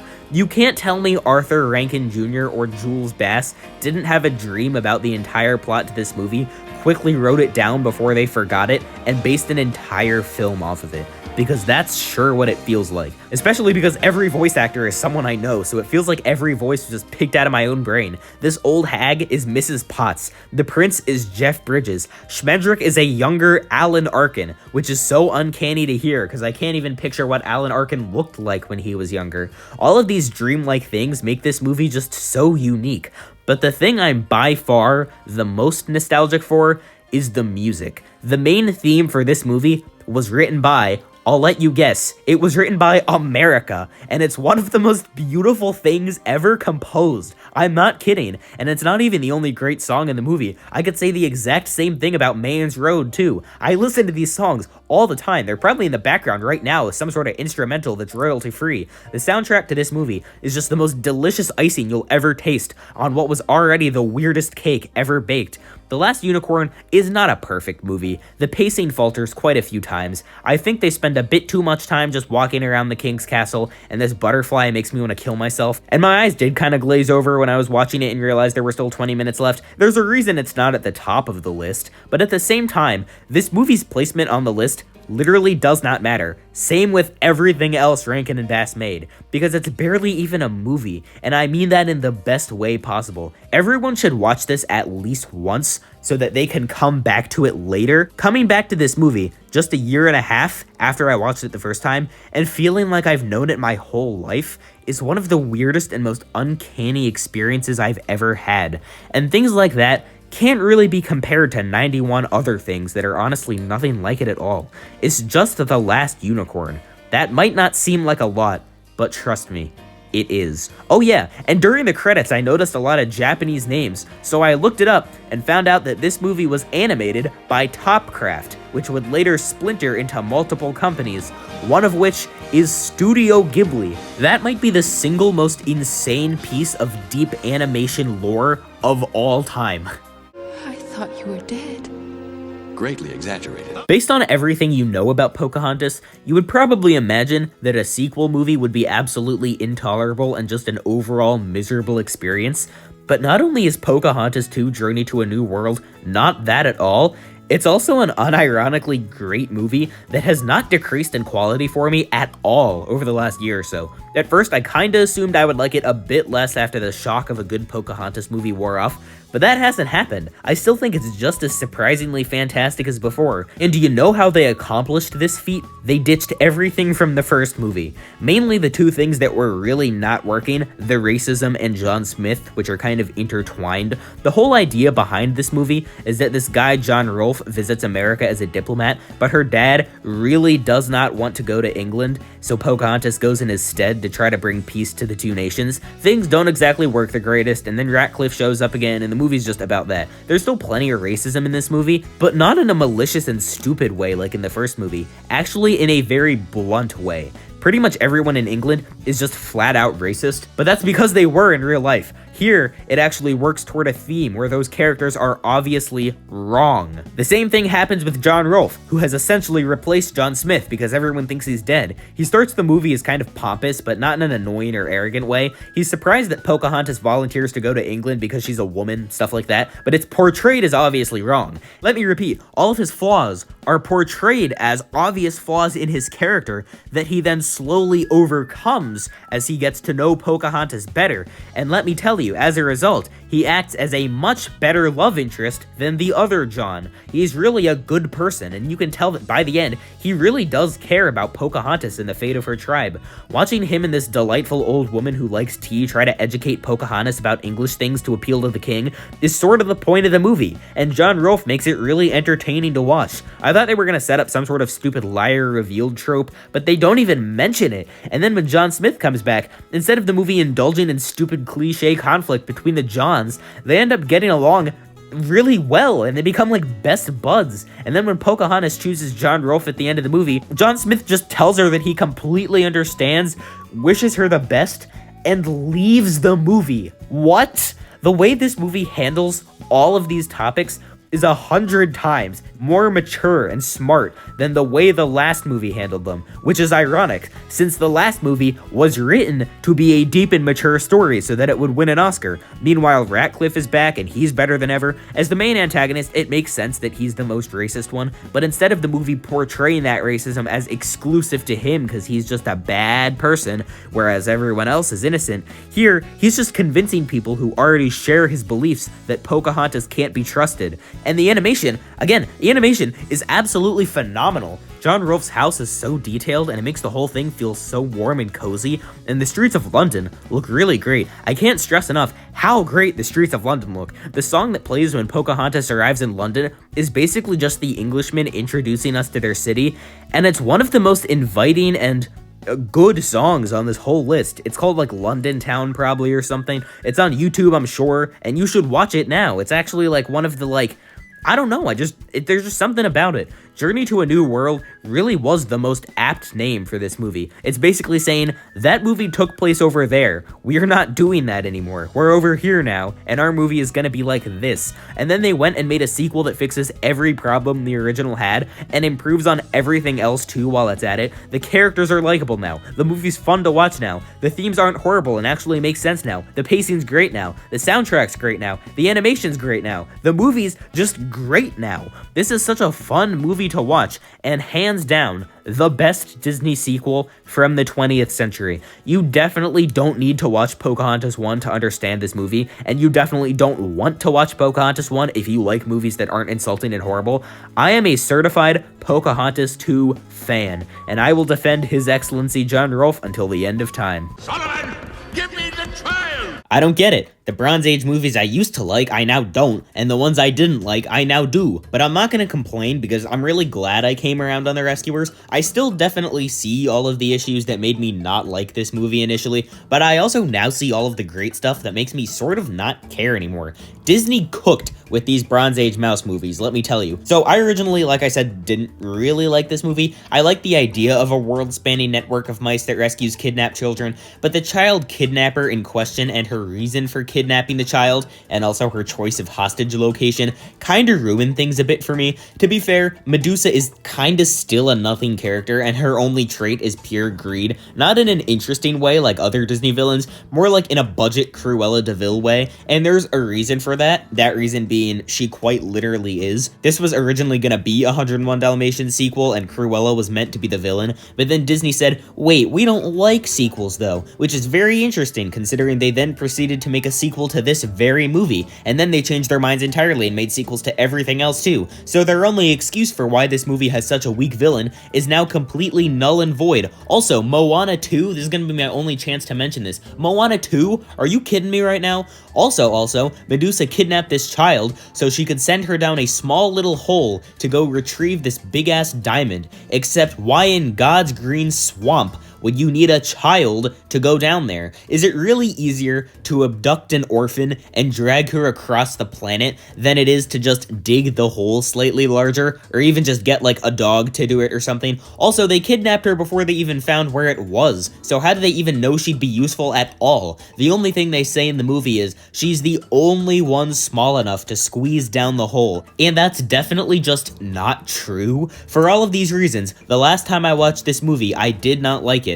But somehow, none of that matters to me anymore. Sure, Medusa doesn't really have any defining traits still, but I don't really think she needs to, and everything surrounding her and the conflict that she created is still pretty good. I like Bianca and Bernard, and I think their romance is really cute, and I like the Jim Jordan albatross, and I think a lot of the scuffles they get into on their quest to save this girl are pretty entertaining. Plus, I actually like Penny as a character, and I appreciate how she's slightly more than just a plot device and makes multiple attempts to escape throughout the movie. Also, we once again see how a teddy bear instantly makes us like the character who owns it. It works every single time, and that prayer scene actually almost made me cry this time, which is weird, and she really looks like a girl version of the kid from the Iron Giant. It's actually kind of uncanny. The pacing is pretty good too, which is not how I remember it, and I found myself wanting to go back and watch it again the very next day, a sentiment I definitely didn't have back in 2022. The only thing that I still don't love about this movie is the animation. So much of this movie takes place in this absolutely dismal swamp. It's got to be one of the worst settings of any Disney movie.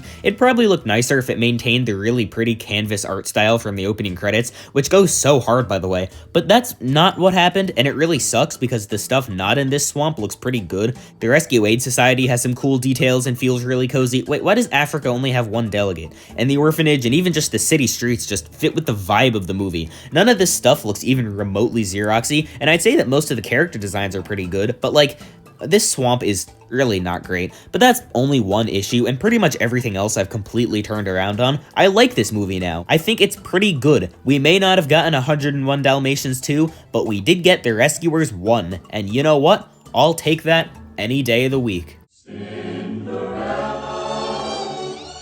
Cinderella was one of the biggest reasons why I wanted to make this video. I ranked it so high originally. There's no way it was actually that good. This was like the one old movie that I knew would be lowered. I just needed to watch it to figure out how much. And then I watched it again and realized that no, it's actually just as good as I said it was the first time. I know this is a pretty divisive movie with a lot of people really enjoying it and a lot of people slowly realizing that, wait, this movie is just an hour of mouse shenanigans, and then they slowly lose their minds and end up hating it, and that's fair, I guess. But you know what? I just see it as doing what Snow White did. Cartoon goofiness that doesn't really have any bearing on the plot, but is still enjoyable to watch nonetheless. And yes, it really does have a lot of the same ideas. There's still plenty of magic, there's still a princess obviously, and said princess can talk to animals and remains kind and pure even when she realistically shouldn't. There's still a prince who acts more as a plot device than an actual person because he's really not that important story-wise and just acts as a representation of escape from the princess's current life of servitude. There are still lots of visual gags and jokes. The antagonists are still all unredeemable evil people. The list goes on and on. Cinderella just continues doing what Snow White did, which makes sense since they both had the goal of, oh yeah, Disney has what it takes to make this movie,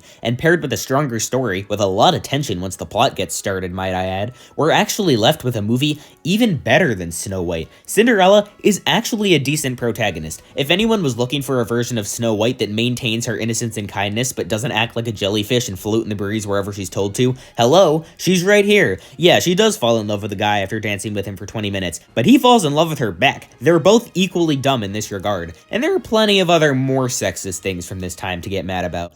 Girls talk too much. Yes, girls talk to...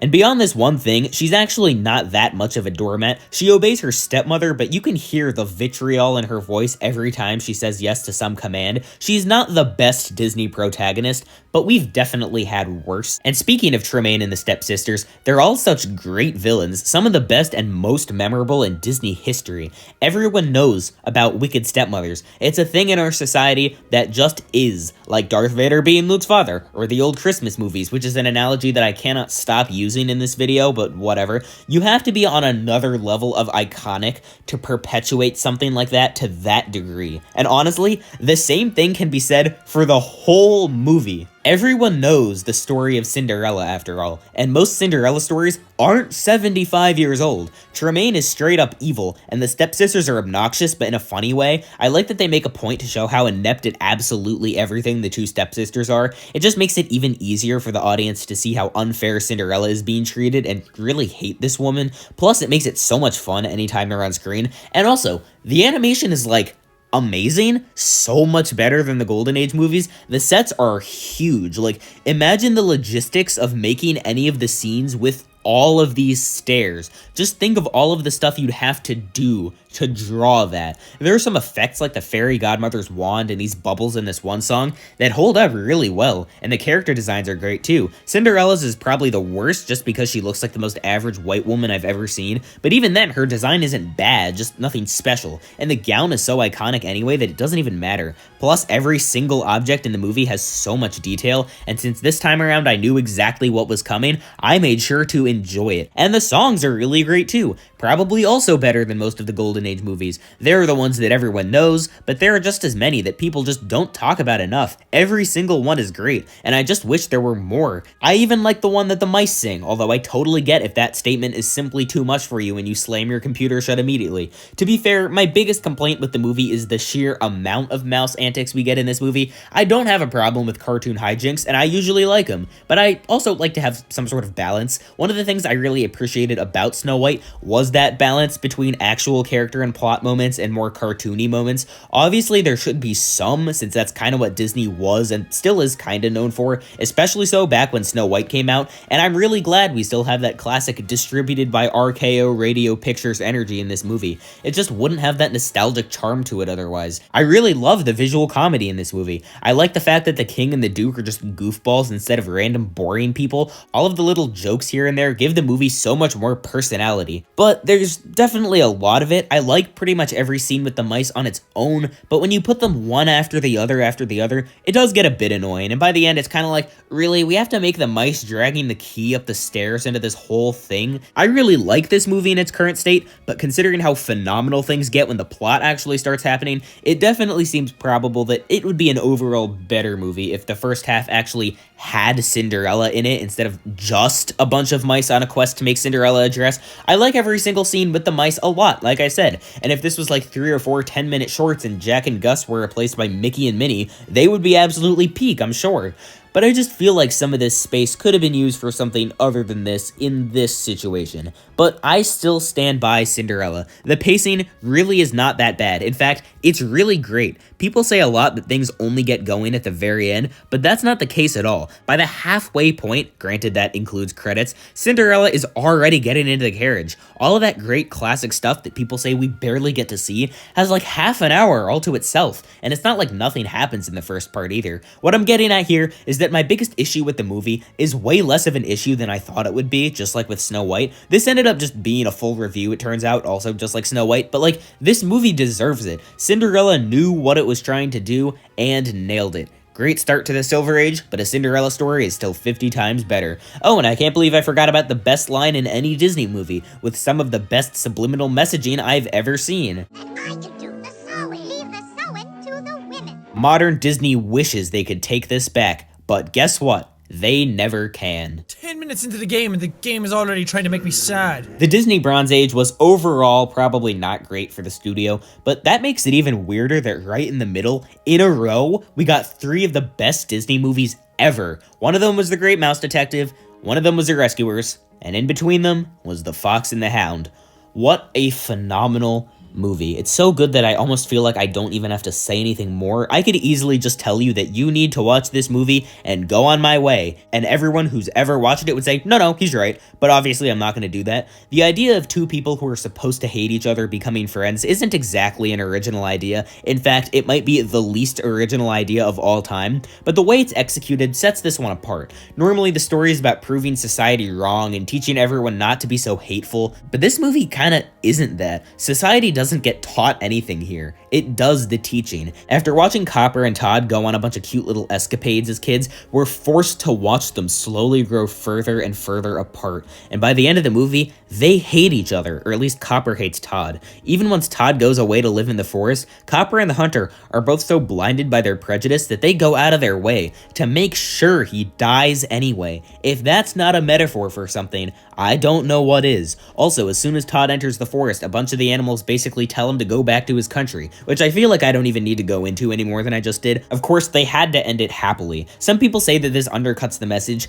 but I disagree. In fact, I think the scene where the Hunter really sees the sort of friendship between the 2 main characters for the first time and just can't make himself shoot Todd is one of the best scenes in the movie with some really great animation. It's a pretty nice and fitting way to cap off the movie's themes, and it's not like those themes were completely ruined by them not both dying at the end. That's ridiculous. Seeing these 2 friends get reunited after so long, only for everything to fail so quickly and so horribly, is genuinely one of the saddest and most surprisingly powerful plots to any Disney movie. It would have been sadder if Disney actually had the guts to kill off this one dog, but it's still sad enough anyway. You're my very best friend. And you're mine too, Todd. And we'll always be friends forever, won't we?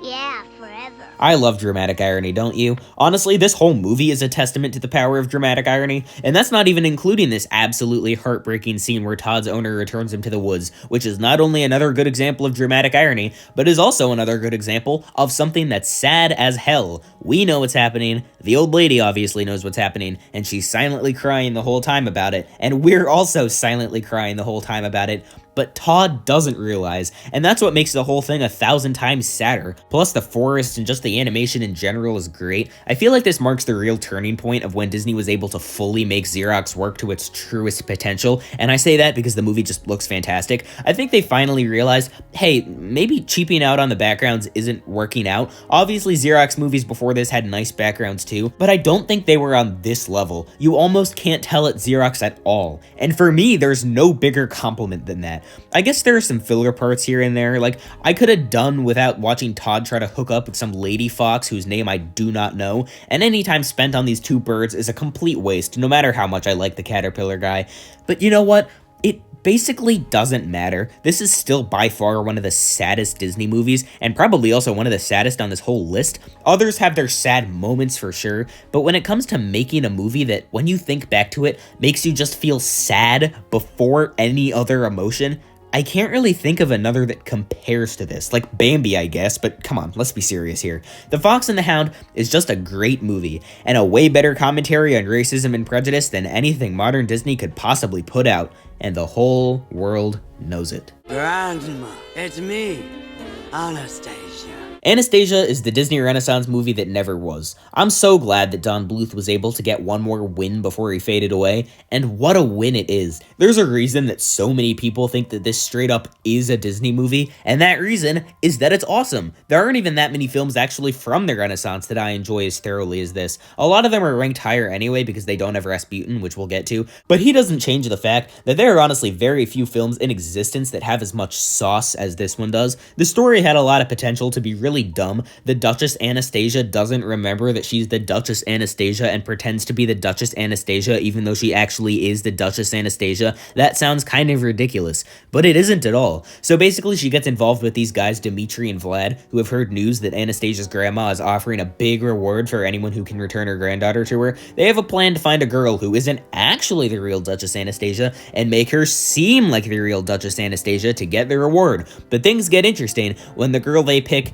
actually is the Duchess Anastasia. I don't care what you say, that is cool, and it adds tons of dramatic irony and tension to the story. Anastasia doesn't realize they're sort of lying to her. The guys don't realize she's actually the real thing. She also doesn't realize she's actually the real thing. There's just multiple layers here, and it's really interesting to watch unfold over the course of the movie, especially because all of these characters are also goddamn likable. Anya is a really charming protagonist, and they do such a good job making us sympathize with her wanting to find out where she came from.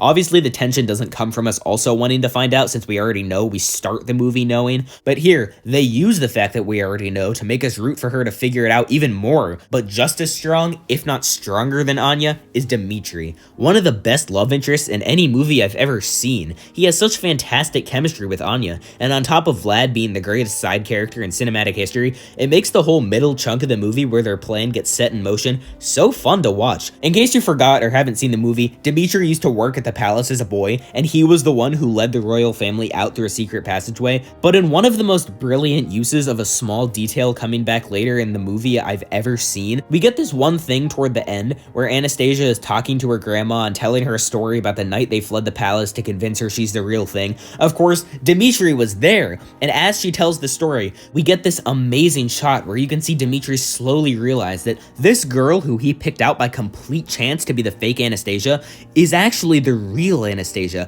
I absolutely love the show don't tell here. We don't need to be told what's happening. We can see it, and it makes one of the best scenes in the movie, except all the other scenes with the grandma, which are also great, and the songs, which are straight up godlike. You want to know why we sympathize with all the characters so much, why we're able to get so invested in these people, and why we're able to have so much fun watching their plan come together? It's because every single song in this movie is f***ing amazing. 3 in particular: Journey to the Past, Once Upon a December, and Learn to Do It. All 3 are legitimately perfect, and they would not be out of place among the ranks of Be Our Guest, Hakuna Matata, A Whole New World, Hellfire, Under the Sea. The visuals are striking, the melodies are perfect, they're all on my playlist. They all glue our eyes to the screen and put us in the movie, making us feel like we're there, feeling the characters' emotions right alongside of them. The final shot of Journey to the Past with all of St. Petersburg spread out below her. The part in Once Upon a December where the ghosts from Anastasia's past cast come down from the stained glass windows and dance, giving new life to things that she knows feel familiar but she just can't reach,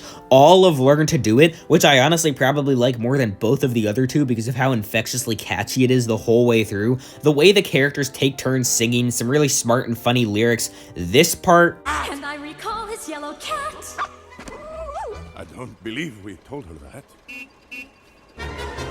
Which is just a really smart and good lyric, I guess. And the animation is beautiful. Every street has so much detail. All of the interiors look fantastic. This feels like a real place, which is really good because it is a real place. Except for a few odd bits of dated CGI, the movie looks and feels incredibly timeless. How is this movie not an S tier? It's this guy. Sorry, but I'm really not a big Rasputin fan. I really don't think he fits with the tone of the movie, not to mention the fact that this is a way bigger departure from history than anything the rest of the movie does, and I really don't think it works. And to make matters worse, he probably could have just been removed entirely, and the only thing that would change is that we would lose all of these scenes with him in this bat, which only just break up the pacing anyway. And I guess we'd lose this rock ballad song, which I honestly forgot about until just now, so yeah, that's not a real loss either.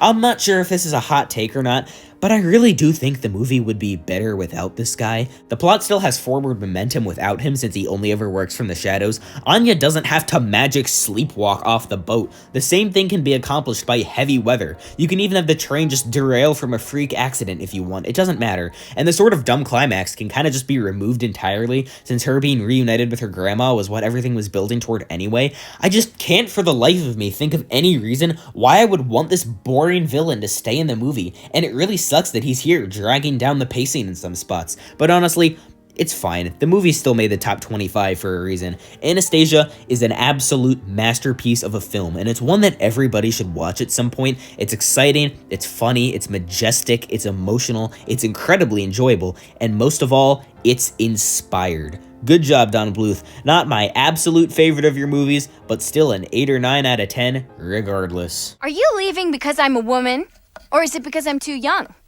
Actually, it's both, kiddo. There's only one movie like Porco Rosso, and that movie is Porco Rosso. Studio Ghibli had never made a movie like this, and they've never made one since, and nobody else has ever made one either. The vibe of this film is absolutely impeccable, and I 100% get why this is one of some people's absolute favorite Ghibli movies. The fact that I have it this high, and I'm still not even sure if I'm one of those people, should tell you just how consistently amazing this studio is. It should also tell you how good this movie is, when I say that this is sort of a war movie, and I still actually think it's good, because I hate war movies, but maybe that's just because it's so much more than just a war movie. It's also kind of like a spy thriller and a deep retrospective story about a guy who thinks he isn't worth saving, becoming inspired by the people around him and slowly learning to love himself again. Yeah, there's a lot to this movie. That's probably why people like it. Porco is such an amazing protagonist, voiced in the dub to perfection by Michael Keaton. His design is clearly a pig, but he still looks just on the edge of being human, which is really fitting for his character, because that's basically what he is.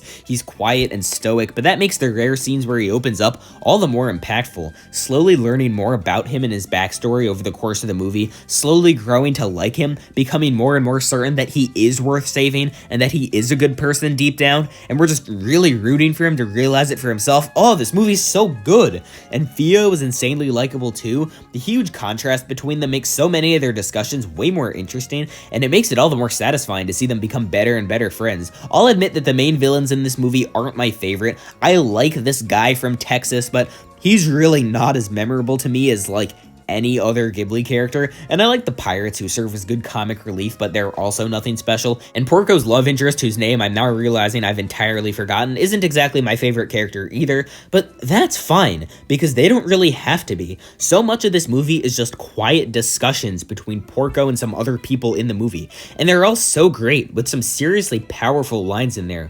I don't care what you say, better a pig than a fascist is the most epic line in Ghibli history, but when we're not getting these scenes, we're getting these scenes. The whole part of the movie where they're rebuilding the plane sounds so abysmally boring on paper, but it's somehow unironically my favorite part of the movie. All of the characters are just allowed to shine here, and I just can't not have fun watching this. And the fights in this movie, the fights are good too. They don't do the thing where they just yell, "That's one hell of a pilot!" We are shown, bullet by bullet, that Porco is the best dog fighter in Italy. No one says, Porco, you're the best dog fighter in Italy. And Porco goes, I know I am. We are shown through some of the best choreographed and most gripping action scenes in any movie on this whole list that Porco Rosso is him. And the animation elevates all of this to the next level. I highly doubt all of the plane rebuilding scenes would be as fun to watch if even the most destitute warehouses weren't filled with all of these details that just catch your eye.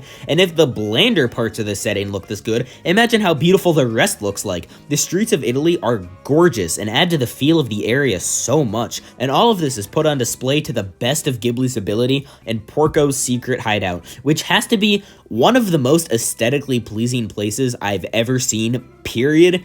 Yeah, I kind of like Porco Rosso. I'd say that this is one of the most thought-provoking and silently beautiful movies I've ever seen if we weren't dealing with Studio Ghibli, who does exactly that literally all the time, and sometimes even better. But even though this isn't the most thought-provoking or silently beautiful movie on this list, it's still a unique and surprisingly enchanting experience that all Ghibli enjoyers and all non-Ghibli enjoyers need to check out.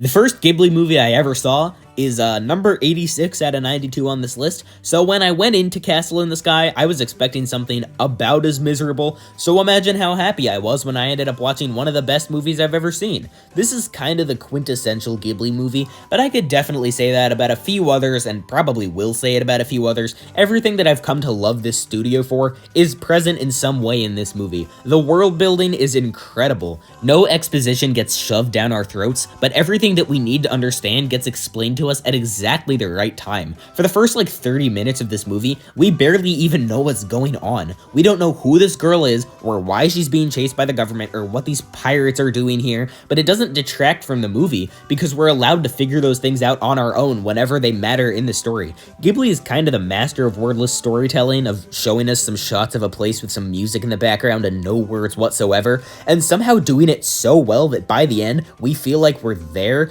By far the best example of this in this movie, and one of the best examples in this whole video, is when Patsu and Shida finally arrive at Laputa. After about 80 minutes of trying to get there, we get about 5 whole minutes of the two characters just silently exploring the different parts of the floating city. There are a few lines here and there, but for the most part, the audience is just allowed to sit there and admire the world that the animators have concocted.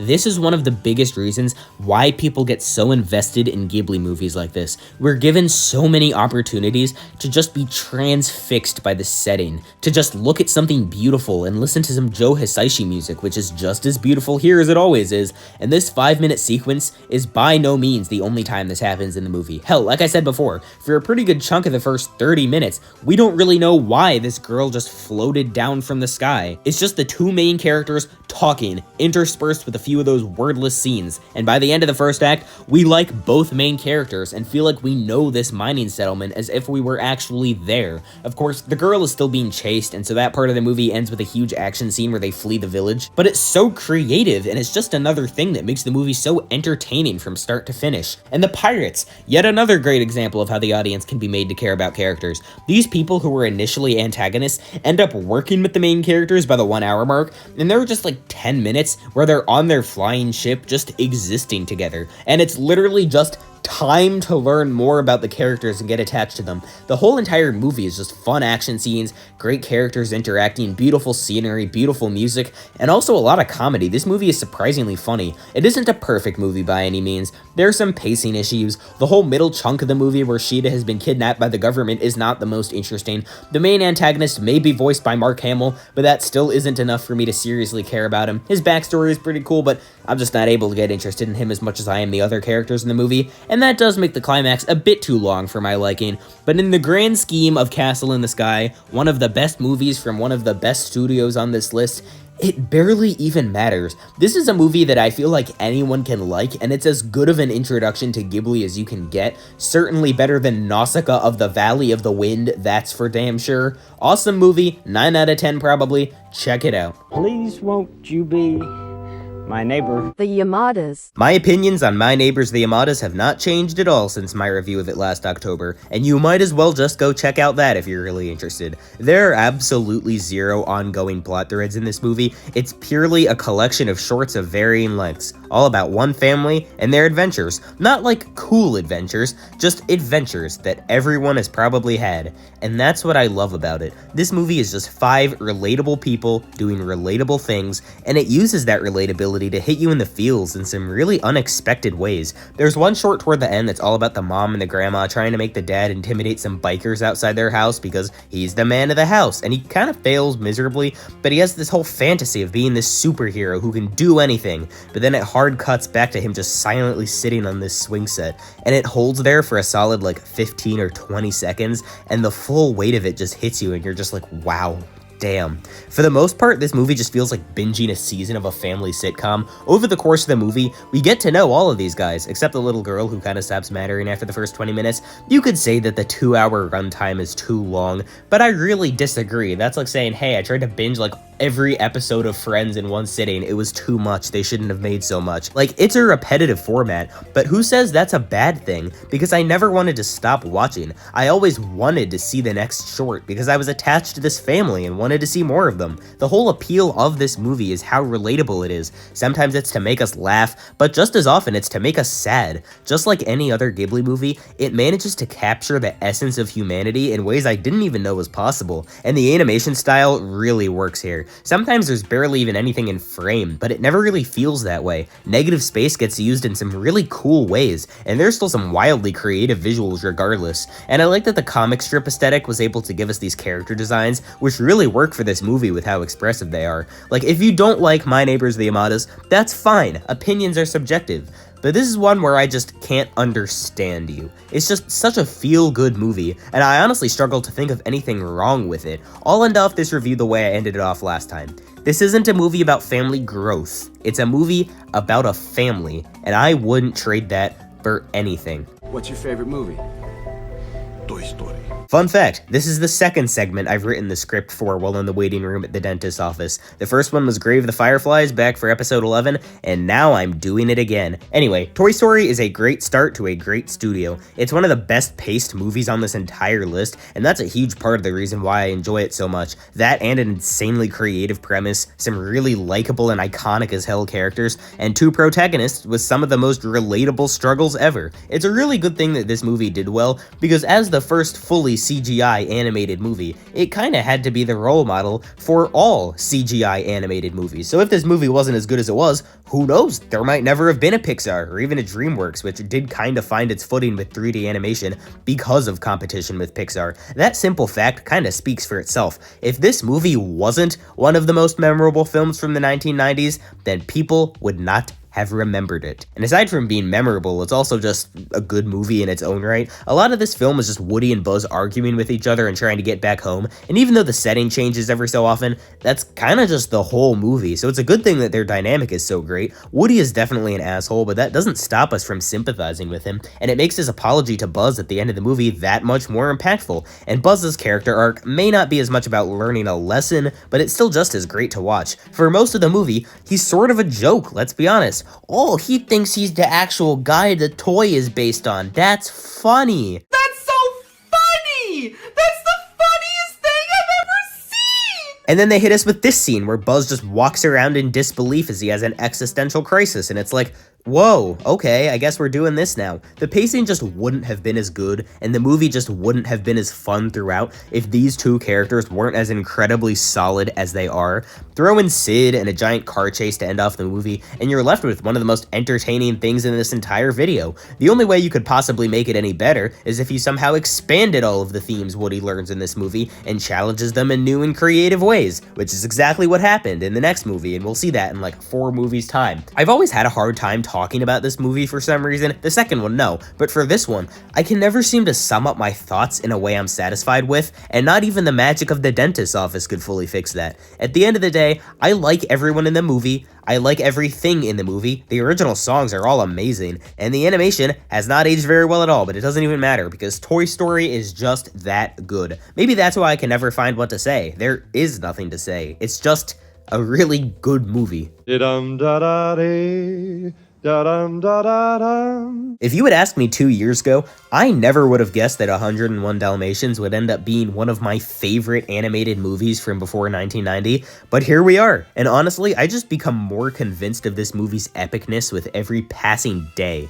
I think Disney switching to Xerox was a terrible idea overall, not in terms of whether or not the studio would survive, because I do understand that it was obviously necessary to save money and keep the company afloat, but still, all of the beautiful animation that Disney was famous for was completely gone now, and it wouldn't fully return for years. Sure, things like the Fox and the Hound managed to make Xerox work, but for every Fox and the Hound, there's an Aristocats or a Robin Hood, and overall, it just really sucks. But this movie is, I think, the one exception to that rule. I actually think that this pencil-y rough animation style suits the tone of this movie perfectly. Just like how the animation of Snow White contributed to its tone and made it a way more charming movie, this animation style makes this movie feel really unique. The vibe of this film isn't quite like anything else from its time, and it's the only vibe that I think works better for Xerox than for the old style. All of the character designs, settings, movements, you name it, all feel tailored to these new sketchy drawings, and they're not even that sketchy here. The rough outlines around the furniture and the trees and the buildings don't feel tacky and lazy like usual. They feel like a deliberate part of the movie, and that's not something I can say very often, or ever, about Xerox. Even the color choices feel like they were chosen to be part of a more like impressionist style. Not that I'm smart enough to fully understand what that means, but point is, effort was clearly put in here to make Xerox look actually great, something no movie after this was ever able to truly recreate. Every character is insanely likable. I love how the first part of the movie is just Roger and Anita meeting and falling in love, and Pongo and Perdita doing the same thing. I really appreciate how we're just allowed to see this family doing normal stuff like watching TV so that we can grow to like them. None of the dogs are the most fleshed out, but that's okay, especially because Roger and Anita, yes, the woman too in like 1961, both feel like actual real people, and I like both of them and their chemistry a lot. Plus, the main plot is so genuinely exciting and dark. Cruella de Vil is one of Disney's best villains. I think everyone knows this. Her iconic outfit, voice, mannerisms, just everything about her feels so creepy and weird, and it's great. She looks like someone who's strange enough to skin dogs and crazy enough to kidnap some in order to do it. There's literally one song in the whole movie. It's one of the best and most famous Disney songs ever written.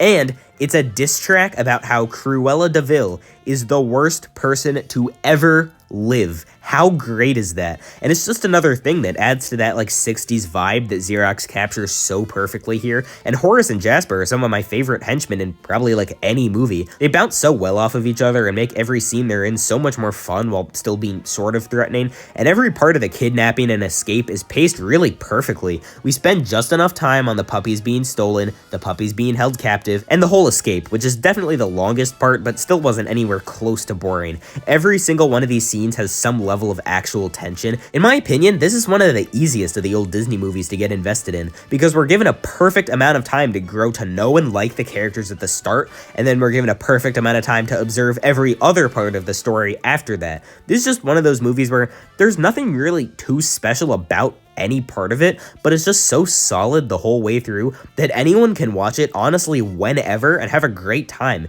It's so good that when the author of the original book read the script of the movie, she said that it was an improvement over what she originally wrote. That should tell you quite a lot, and it's for that reason why I have to put it in the top 20 on this list. Oh, for real? On God? Just like that? The Hunchback of Notre Dame is near unrivaled in how majestic it is. I don't quite think it's as good as some of the other movies on this list, but the stuff in this movie that works. We might as well start off with the best part, the key thing that ties all of the epicness together. Frollo. It's Frollo. Frollo is one of the most horrifyingly evil people on this entire list. He's so absolutely against any and all sin, but he's so arrogant and so righteous and so confident in the fact that he was chosen by God that he literally cannot see his own flaws. The first line we hear about him is, he sees corruption in all but within. That's the reason hellfire is such a downright scary song. He's attracted to Esmeralda, which is a sin, plus she's not white, so double sin, but he's so set in his belief that it's impossible for him to do wrong that he arrives at the conclusion that it's her own fault, somehow looping all the way back around to choose me or you will be burned at the stake. Killing you isn't a sin because it's your own fault to begin with somehow. Not only is this a song full of some topics that Disney doesn't typically touch on, but it's also a perfect way of showing how deranged this man is. He's so proud that he's totally contorted what his religion even says in the first place, and nothing, literally nothing, can possibly convince him that that's actually the case. On some level, he knows. It's what persuaded him to take in Quasimodo in the first place. It's what creates that visible underlying fear during this song and during Bells of Notre Dame that he legitimately might go to hell. But he's simply just too irredeemably evil. There are no ifs, ands, or buts. There's no tragic origin story. He's just an evil person. Every little visual detail in this song, every line, carries so much weight behind it and transforms this hypocritical asshole into one of the scariest and most psychotic characters in all of Disney history. And none of the other more mature aspects of this movie that people love so much would work if this wasn't the case. But all of the other characters are really good too. Every single one of them is really round and complex, and the movie puts in the work to make us care about them. I don't really need to explain why Quasimodo silently crying as he closes the church door with everyone in Paris watching is sad. You have eyes, you can tell. And Esmeralda serves as a great way to make Quasimodo challenge what he's been taught. Yes, they do use that word many times in this movie, that word that has not aged very gracefully. But on the flip side, at least the main person who uses that word is also very clearly an undeniably evil person. As someone who shares most of his genetics with said evil person, it's probably not my place to say how offensive this is, or not probably, it definitely is not my place to say how offensive this is, but we've seen worse today. On a side note, if any single person does actually watch this whole 6-hour, 5-hour, whatever thing in one day, thank you, but I'm also concerned for you. What I like the most, though, about Quasimodo and Esmeralda's relationship is the subversion of expectations. You think it's going to be a story of two people who are scorned for being different coming together, except that does not happen at all. Esmeralda falls in love with the blonde-haired, blue-eyed man, and we get this just absolutely tragic scene where Quasimodo just silently weeps for the second time in this movie. I kind of wish he didn't start singing over it and just left it in silence with some of that sweeping instrumental music, but even still, it's devastating to watch, and it serves as a great way for him to realize that it shouldn't be about him being good enough for other people. It should be about him being good enough for himself. And the animation and songs are absolutely impeccable. Except for that one song, there are zero flaws with either of these things, and it does such a good job of getting us into the story. There's so many moments in this movie that are there just to make the audience go, whoa, Jesus Christ. Oh, that was a Notre Dame reference. Did you get it? Bells of Notre Dame is probably my second favorite opening number in any movie on this list, right after Deliver Us from the Prince of Egypt, which does everything this song does, but somehow even better. Hellfire, I already said, is transcendent. Even the ones I didn't really care about last time I've come around on, and except for that one, I now actually really like all of them. The visuals in all of these songs work so great, and it does kind of feel like Disney artistically peaked with this movie, but even not in the songs, the animation is always giving 1000%. The buildings always have so much detail, the gothic architecture is incredible, the character designs are all so fitting, and the shadows feel so much more advanced. Even in movies like The Lion King, which have the same sense of majesty as this one, the lighting just isn't as realistic, and it works wonders in so many places here. There are a few things I'm not a huge fan of that stop this film from being on the level of The Lion King. The last 30 minutes feel a bit stretched out. Between Phoebus getting shot and the end of the movie, I was definitely less interested, and I think it could have been condensed a bit. Most of that comes down to the Court of Miracles thing, which I just didn't find super fun to watch. And these gargoyles, wow, they are incredibly annoying. They're just so bad. And it honestly bothers me a lot more than it should because they're always around. So many emotional moments feel cut short because George Costanza decided that now would be a good time to come out and say, All right. Pour the wine and cut the cheese. So a lot of the emotional impact in some scenes gets sort of dampened. This is still obviously a phenomenal movie, and I'm not even sure how I put it halfway down the list last time. It might have genuinely just been an accident, a mistake that I never caught. Easily a 9 out of 10, and if you would put this way higher, I honestly don't blame you. But the competition this far up the list is pretty fierce, and there are just a few things that I think some other movies do a little bit better. But it's not like any of that detracts from this movie's accomplishments. The Hunchback of Notre Dame is a certified piece of art. and like everything else from the last 15 movies or so, an absolute must-watch. How old is this milk? Everything about The Great Mouse Detective works, and I'm sorry I didn't see it before. Like, originally I thought it was good, but I now view it as the certified epic movie that it always was. Basil is such a delightfully arrogant protagonist, and every single time he opens his mouth, it's guaranteed to be entertaining. He does the same thing as Cusco, where he's obviously kind of a jerk, but in a funny way instead of an annoying way, and when he learns his lesson at the end of the movie, his entire personality doesn't radically change. He's still clearly the same character, just slightly less asshole-ish. It worked in Emperor's New Groove, and it works here. Basil is just so fun, and the ridiculous ways that he uncovers these mysteries makes it even better, but obviously the best character is Ratigan, and there's no point trying to say anything about this movie without first mentioning him. He's the best character in the movie, one of the best Disney villains ever, and one of the best parts of any movie on this list. He's so evil and petty and aggressive, but he's also manipulative and calculating and just goddamn smart. And you can tell he just derives so much pleasure from trying to screw over Basil.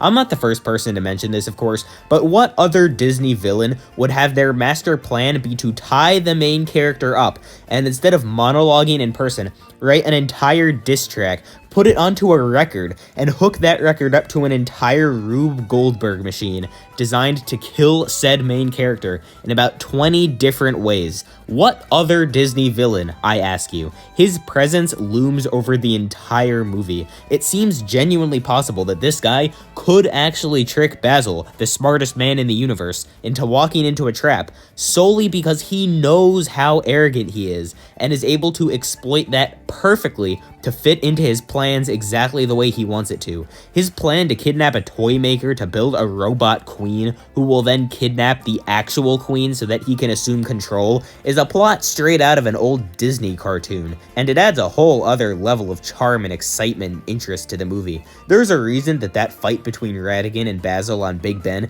is one of the best Disney scenes of all time, and Ratigan is a huge part of that reason. Also, the animation rocks. All of the character designs are great, all of the backgrounds are great, especially the castle and this toy store with all of the dolls and music boxes. Like, look how many details are in Basil's office. Look at these jewels. And sure, the CGI gears in the clock tower don't look perfect, but considering that this was like the first time ever that Disney made something on this scale with CGI, I think it doesn't actually look too bad at all. At this point, Xerox was on its way out anyway, but I think it's safe to say that any problems I ever had with it are no longer a thing, except for in Oliver and Company, but does that really count as a movie? The pacing is awesome, and none of these detours that Basil and the gang go on really feel like detours. I was interested the entire time, and I now understand perfectly why this movie was able to save the studio from bankruptcy. It's a masterpiece, and except for the mouse strippers, it has absolutely zero issues. You should all watch it now. Your life is nothing. You serve zero purpose. You should kill yourself now. Toy Story 2 is a masterpiece, and not one that I have any problems talking about like the first movie. Now we have a different problem. I summed up my thoughts so well originally that I don't even know what parts to carry over here, so I guess this will be one of those times where I just recommend that you watch the original review if you want to know more. It's definitely on the long side, but there really is just that much to say about this movie. It takes the message Woody learned in the last movie about the love of a kid being more important than being his absolute favorite toy, but now he's forced to actually live through a much more extreme example of that as like an ultimate test. He's not just a slightly secondary toy anymore. He's at risk of not being played with at all, and when he's presented with the idea that he is and could become famous, the exact thing he was jealous of Buzz for in the last movie, it makes him seriously question whether it actually would be more fulfilling to live out his life behind glass. It's a smart way of continuing the first movie's themes, and this isn't the only way the film does this. You know all of the cool stuff the toys did in the last movie that was intrinsically tied to them being toys? Now, those things get scaled up. When you think about it, this whole traffic cone scene is just answering the question of how would some toys cross the street, and similarly, this whole elevator scene is just answering the question, how would some toys get to the highest floor of an apartment building? The stuff with Woody is really well done, but it's also kind of boring in big amounts, which is why the movie never gives it to us in big amounts, cutting back and forth between it and these really fun scenes of the other toys trying to get to Woody, which really focus on the fact that all of the characters are toys, and it makes the pacing of this movie honestly just as good as the last one. Throw in animation that's 50 times better than the last movie's, an epic twist villain, Jessie, the When She Loved Me song, fake Buzz, and a climax that's somehow even more insane than the last one, we get one of the most entertaining, funny, and surprisingly thought-provoking movies on this entire list. Again, if you want some more in-depth opinions, they're at your disposal right now in the form of the last part of episode 10, but this should give you a pretty good idea of why so many people hail this movie as one of the best Pixar movies, and it's certainly the best Pixar movie from the 20th century. Also, I wrote this one at the dentist's office too. I was waiting for a very long time, but that's A tier for you. The ultimate collection of phenomenal movies, and each one better than the last. Only one more tier to go. It has been a very long time.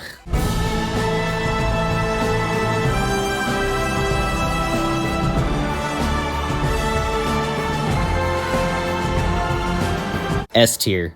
Love. That really is the only word for it. There are exactly 16 animated movies from the 20th century that I just love unconditionally. Either I grew up with them, or I connected with them in some personal way, or they're just that good. If a movie made it this far up, it's hands down, by definition, one of my absolute favorite movies of all time.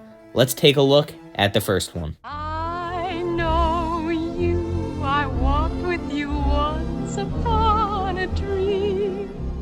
I didn't realize it for a really long time, but it turns out that for most of my life, Sleeping Beauty was the only Disney movie from before 1990 that I had ever seen. And I guess I liked it because I've seen it about 20 times, and now that I've seen everything else from before 1990, like literally everything else, I have to say, I picked a pretty damn good one to watch. It's the best of the old princess movies, it has the best animation by far, some of the best songs and characters, one of the best plots. I could go on. I don't think I ever fully realized how nostalgic I was for this movie, and I bet a lot of that has to do with just how beautiful it is. Yeah, there are plenty of scenes where not much happens, like any other old Disney movie, but the combination of the animation and the soundtrack works so well here that most of the time, those parts are even better than the actual plot scenes. As the last movie that Disney made before Xerox, they were at the top of their game in terms of detailed and over-the-top phenomenal animation. That's the biggest reason why this movie didn't earn its money back at the box office. Something that looks this incredible needs a pretty big budget, and Disney was willing to provide that. The castle looks gorgeous both inside and out. The forest is one of the most unique and distinct middle-of-nowhere green places I've ever seen. The effects for all of the magic are absolutely incredible and still look insanely impressive, 60 years later? Every single place we visit looks straight out of a painting, and I'll bet you anything that if someone picked a random singular frame out of the 100,000 in this movie, it would still be beautiful and awe-inspiring enough to hang up on your wall. Apparently they tried to make this movie look like a medieval tapestry, which is really cool, and they totally pulled it off. I've heard that some people think that the backgrounds are too detailed to the point where it distracts the audience from the actual characters, and I guess I can understand if you're one of those people, but I've honestly never thought that at all. The fact that the Once Upon a Dream scene on its own took over a year to make should speak volumes about the amount of effort that went into making this one of the most visually and aesthetically pleasing movies I've ever seen.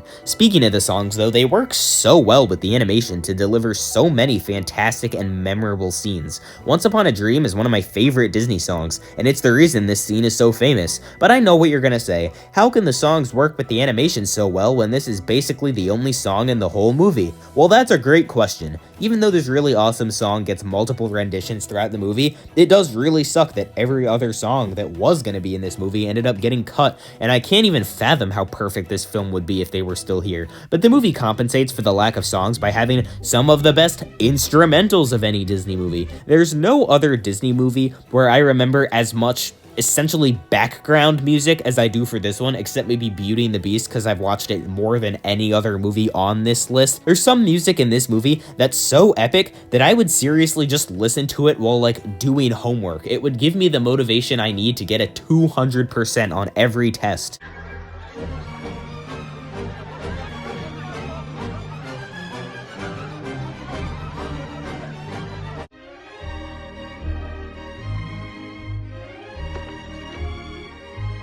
Yes, most of this music was written by Tchaikovsky 130 years ago, but damn it still counts. And the plot is just so unique. I know they also didn't come up with this, but still, it doesn't feel like another one of those old Disney movies anymore. There is no waiting for the prince to save the day. The whole kingdom hears that only true love's kiss can save Aurora from her eternal sleep, and they all collectively go, well, that's stupid, and I'm not going to count on that. And so instead, they do the smart thing and ship her off to the forest for 16 years. Obviously, he still does save her, but the difference is that Aurora never sings a song about how one day some random prince will take her to his palace and marry her instantly. She sings a song about how she had a dream where she met a cute guy. There's a big difference there. And also, he doesn't save her. Maleficent kicks his ass, and the fairies have to enchant the sword that they gave him after they broke him out of prison to fly into the air and perfectly slice her heart in half. This guy, I love him. He doesn't do anything. There's still love at first sight and all that, but I don't think that love at first sight is inherently sexist, you know?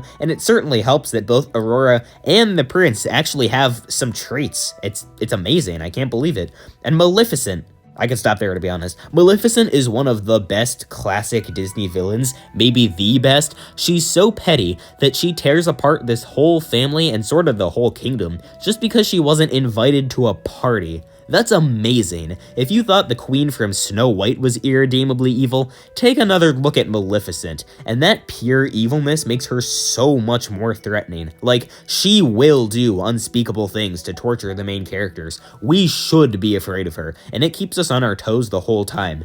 And this movie is paced perfectly. We get just the right amount of time to learn what's going on, we don't waste pointless minutes watching her grow up, and all of that charming, cartoony animation show-offing that all of these old movies do is focused mainly on Flora, Fauna, and Merryweather baking a cake and making a dress, and it's honestly some of my favorite filler content in any of these movies. Filler isn't even the right word. I absolutely love these three fairies and their dynamic, and all of their shenanigans make this one of the most charming and most nostalgic of the old Disney movies. Honestly, the sequence of scenes where they bake the cake and make the dress is some of my favorite Disney ever. Then we get just enough time dedicated to the sleeping curse, which gives us one of the most eerie and otherworldly scenes Disney has ever made, by the way, and then we get a final battle that also gets just the right amount of time. It feels like I'm missing a part of the movie, because it feels like that can't be it, but it is. It just goes by that fast. I'm just that interested. It's just that great. And even if I hadn't seen it like 20 times already before this series, I'd still put it this high.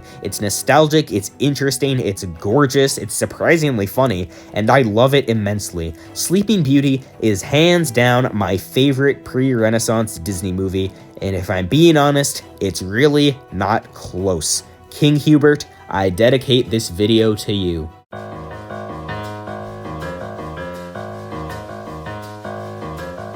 Yeah, it probably would have made sense to put this back down in the Christmas tier with the Grinch and Frosty, but combined, the three classic Charlie Brown holiday shorts are about the length of one movie, and that hypothetical movie is f***ing awesome. No time of year is more associated with a specific type of movie than Christmas movies are with Christmas, and no singular movie is more associated with Christmas or even just the holidays in general than this Charlie Brown holiday trilogy. Everything I said back in the Christmas tier about how Christmas movies can't even be judged as movies anymore because they've simply transcended that and have just become objectively good is 10 times, 20 times, 50 times more true for these.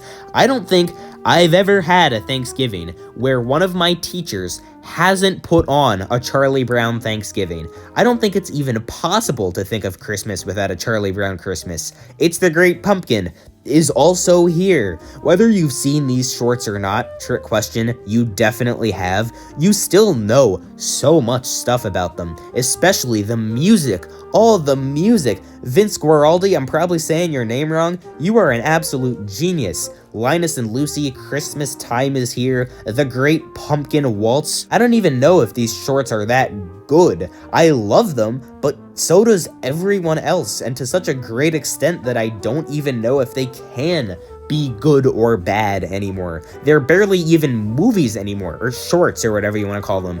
They are childhood incarnate, the holidays incarnate, nostalgia incarnate. And what's crazy is how permanently this will be the case. What these movies mean to me, they also mean to my parents and my grandparents and my siblings and cousins and everyone else. And when I have kids, trick question again, I definitely won't, there is an absolute 100% guarantee that that meaning will carry on. I probably should have ranked these with the other Christmas ones, but the impact of these three specials is somehow so much greater that it didn't even seem fair. I'm nostalgic for Frosty and the Grinch and 'Twas the Night Before Christmas, I guess, but I don't quite think they're S tier. Wherever they actually rank in there somewhere, it's not this high.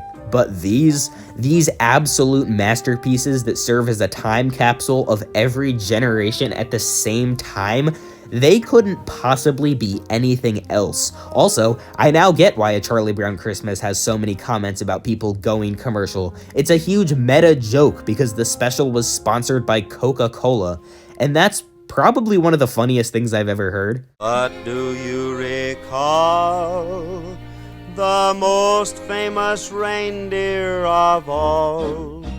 Considering all of the things I just said about the Charlie Brown holiday specials, the fact that I still ranked Rudolph the Red-Nosed Reindeer higher should tell you just how much I like it. And what's even crazier is that this isn't even the best Christmas movie on this list. This movie is just the ultimate nostalgic time bomb, although granted, it does share that title with at least 2 or 3 other movies.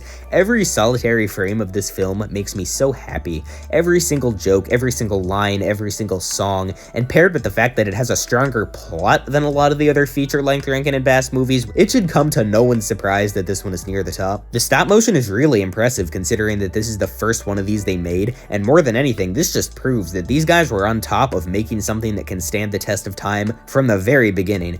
Everything always works together so perfectly to create such a whimsical and nostalgic and happy feeling, and that's something that I feel this movie does best. I also feel like this is where these movies peaked song-wise. Obviously, the songs never really got bad. They stayed great and iconic until the very end, but here, they're just on another level. The Misfit song is a certified head-bopping classic. Everyone I know can tell you that every year come December, I hum We Are Santa's Elves 24/7. I still can't even believe Holly Jolly Christmas originally came from this movie. If I had to nitpick, which I definitely don't, but I'm going to anyway, I would mention that their detour to the island of misfit toys does sort of disrupt the pacing a bit, but at the end of the day, it really just doesn't matter at all. This is another situation where I don't even know if reviewing this movie is kind of possible, and I don't even have the dentist's office to give me my +10 eloquence buff anymore. All that really matters is that this is a good, fun, entertaining, enjoyable, awesome movie. I think that, you probably think that, and where it's ranked doesn't even really matter, so I'm just not gonna spend any more time talking about it.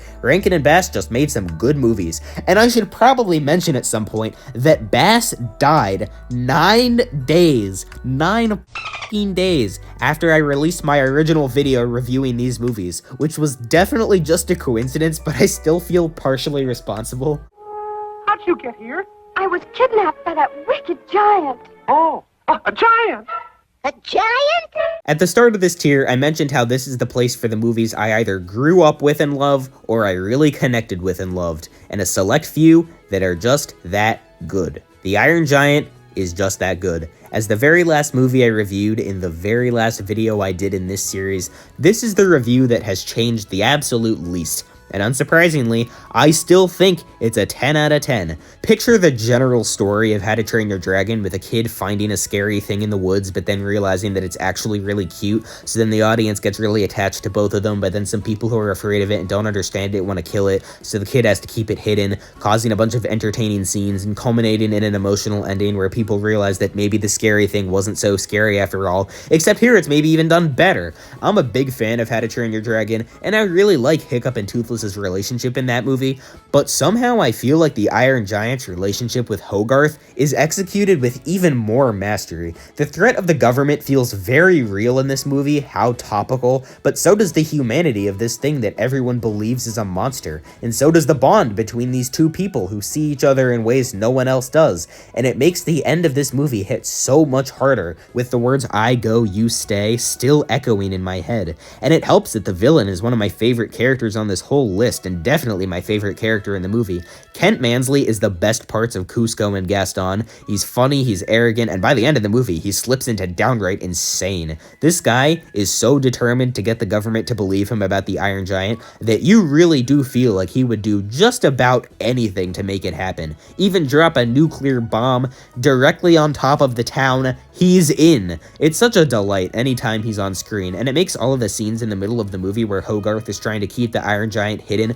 way funnier and way more entertaining. I think another reason this movie has a slight edge over How to Train Your Dragon is just the vibe of the movie. How to Train Your Dragon takes place on like an island in the North Sea, but this movie takes place in 1950s New England, and it's one of the most distinct feeling films I've ever seen because of that. Everything from the interiors of the houses to the diner that Hogarth's mom works at are so aggressively 50s that you practically feel like you're there. And like I said in the original video, it made me nostalgic for a time period that was over and done with 50 years before I was even born. And the fact that it takes place during fall gives every scene so much color. I doubt these cute little interactions between Hogarth and the Giant would have made as much of an impact if they weren't sitting in like the most gorgeous place you've ever seen. And you can really tell that Incredibles 2 was just trying to be this movie again with the vibe and the color palette, although clearly it didn't work. Please watch The Iron Giant. If you only have to watch one of all of the movies we've seen so far, let it be this one. Although you should really watch everything from the last like 2 hours at least. But this beats all of those. The setting is beautiful, the action is gripping, every single character is likable, even the villains, the vibe is on point, it's funny, it's emotional, it's The Iron Giant. Like I said last time, this is not a movie that has any sort of real lesson behind it. Like, don't judge a book by its cover, I guess. But beyond that, this movie is just here to tell a story. This film is just Brad Bird taking you on an adventure, bringing you to the place where he grew up, and reading you a book about the time where a boy befriended a 50-foot tall robot.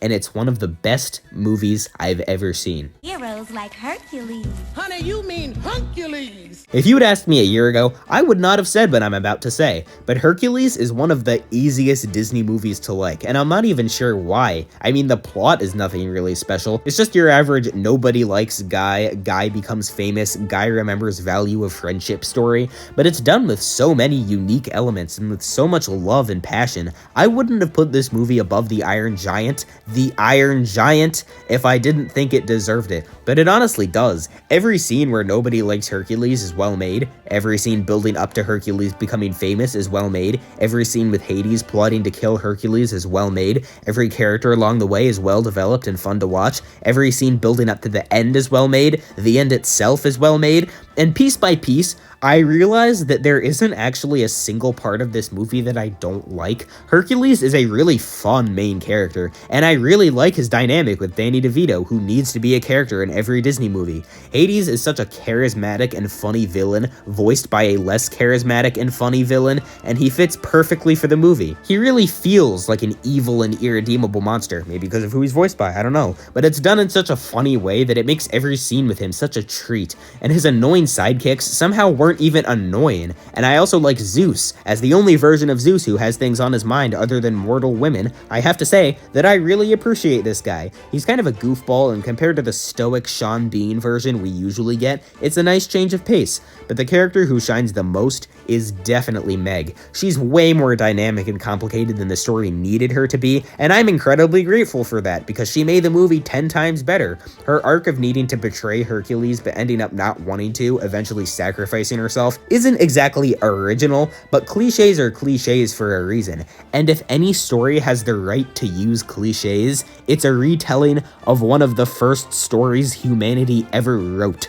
Also, modern Disney, please take notes here. Notice how she's a strong and independent woman who does not need a man but still falls in love because the guy she likes is just a good person who inspires her to do the right thing. Notice how not everything is black and white here. Notice how we're able to care about the character tremendously, even though she's very vocal about how she can take care of herself, because the strength and independence has never been the problem. The problem has always been that there's nothing beyond that. But here, there is something beyond that, and the end result is the best character in the whole movie, right? write this down. This will be on the test. Anyway, I wonder how that Acolyte show is going. I think people like it a lot. Let me see. The songs are probably the weakest part of the movie, but that's not to say they're bad at all. I like the idea of the muses, and I think they fit with the tone and setting of the movie. All of the scenes with them are really visually creative, and I think they're a smart way of delivering exposition. They all do their job and make us care about the characters and the plot a lot more, but like, the songs themselves are sort of just okay, and they don't exactly stand out, and some of the lyrics could have been workshopped a bit more. Young Herc was mortal now, but since he did not drink the last drop, he still retained his godlike strength, so thank his lucky star. Girl. But again, none of them are actually bad, and Go the Distance is such a magnificent, show-stopping, catchy as hell, insanely memorable masterpiece of an I Want song that it honestly doesn't even matter anyway. Also, wow, Greece is insanely detailed, and Thebes is probably the second most real-feeling city on this whole ranking after Kuriko from Kiki's Delivery Service, but we'll get there. Honestly, every setting looks beautiful. Olympus, the River of Souls, even this pretty generic-looking training area has a lot of personality to it, and all of the character designs and creature designs are really memorable too, probably because they're all super exaggerated to fit the art style of the movie, which also looks great. The only part that's aged badly is the CGI on the Hydra, which, yeah, is very noticeably outdated, but the fight itself is still really engaging and cool, which I feel like is more important. Plus, look at all of these sick-looking shots. Hercules is definitely one of the Disney Renaissance movies with slightly less going on, but it's still such a relentlessly fun experience from start to finish that I would still place it higher than some movies with like an actual emotional core, which this one generally doesn't. What's crazy though is that this is number 12 on the list, and it's only the 6th best Renaissance movie. Be prepared for Disney overload very shortly.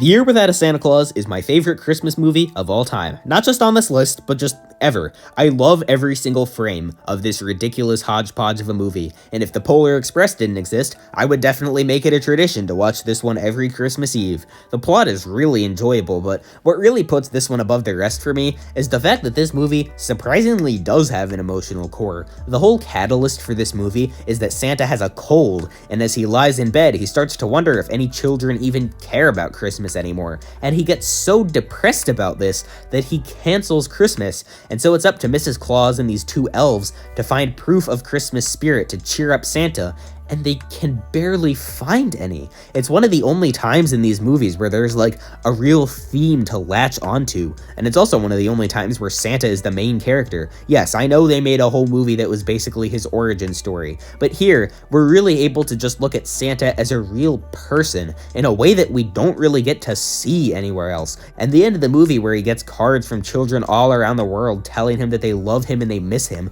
making him realize that he actually does still matter, and people do still care about him, is somehow actually sort of emotional. It's just a more deep movie, not majorly. Like, this isn't some profound experience that will change your outlook on life, but it does take everything I love about these Rankin and Bass movies and adds a little something extra, and it's for that reason that it's my favorite one.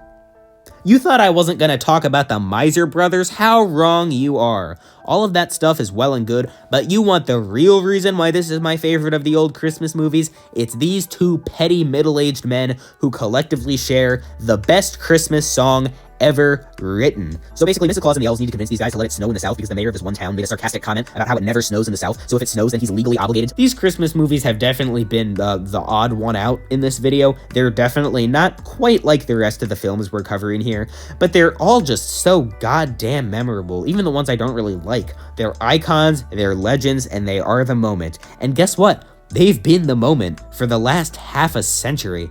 And you know what? I don't think that's gonna change anytime soon. Arthur Rankin Jr. and Jules Bass created an empire that will withstand the test of time, giving nostalgic and happy memories to children for years to come. And that's what Christmas is all about, right? Hell, some of that nostalgia doesn't even have anything to do with Christmas. These two guys did something that nobody else has ever been able to do, and certainly not as consistently. The world would be objectively worse if these movies didn't exist, and it's for that reason why I salute you, gentlemen. Thank you for your service. Sorry, I may or may not have accidentally killed one of you. Hi everybody, it's me, Mickey Mouse. The Secret of Nim is just another one of those movies that's this high up because it's just that cool. You really wouldn't think it, but this is one of the most engaging and creative movies I've ever seen. Mrs. Brisby is such a surprisingly brave character. The stuff she does to make sure that her family stays safe as she's thrust into this entire other world she didn't know existed that her husband was apparently a part of actually shows an insane amount of courage. And even though she isn't one of my favorite movie protagonists or anything, and even though her son dying from pneumonia isn't one of my favorite inciting incidents, you can't help but root for her the whole way through. This movie is just such a cool combination of dystopia and fantasy, taking a pretty dark idea and exploring it from the mice's perspective in some seriously cool ways, like moving day, having to move your house when the plow comes by. It's just a little thing that makes this world of mice living on some human's farm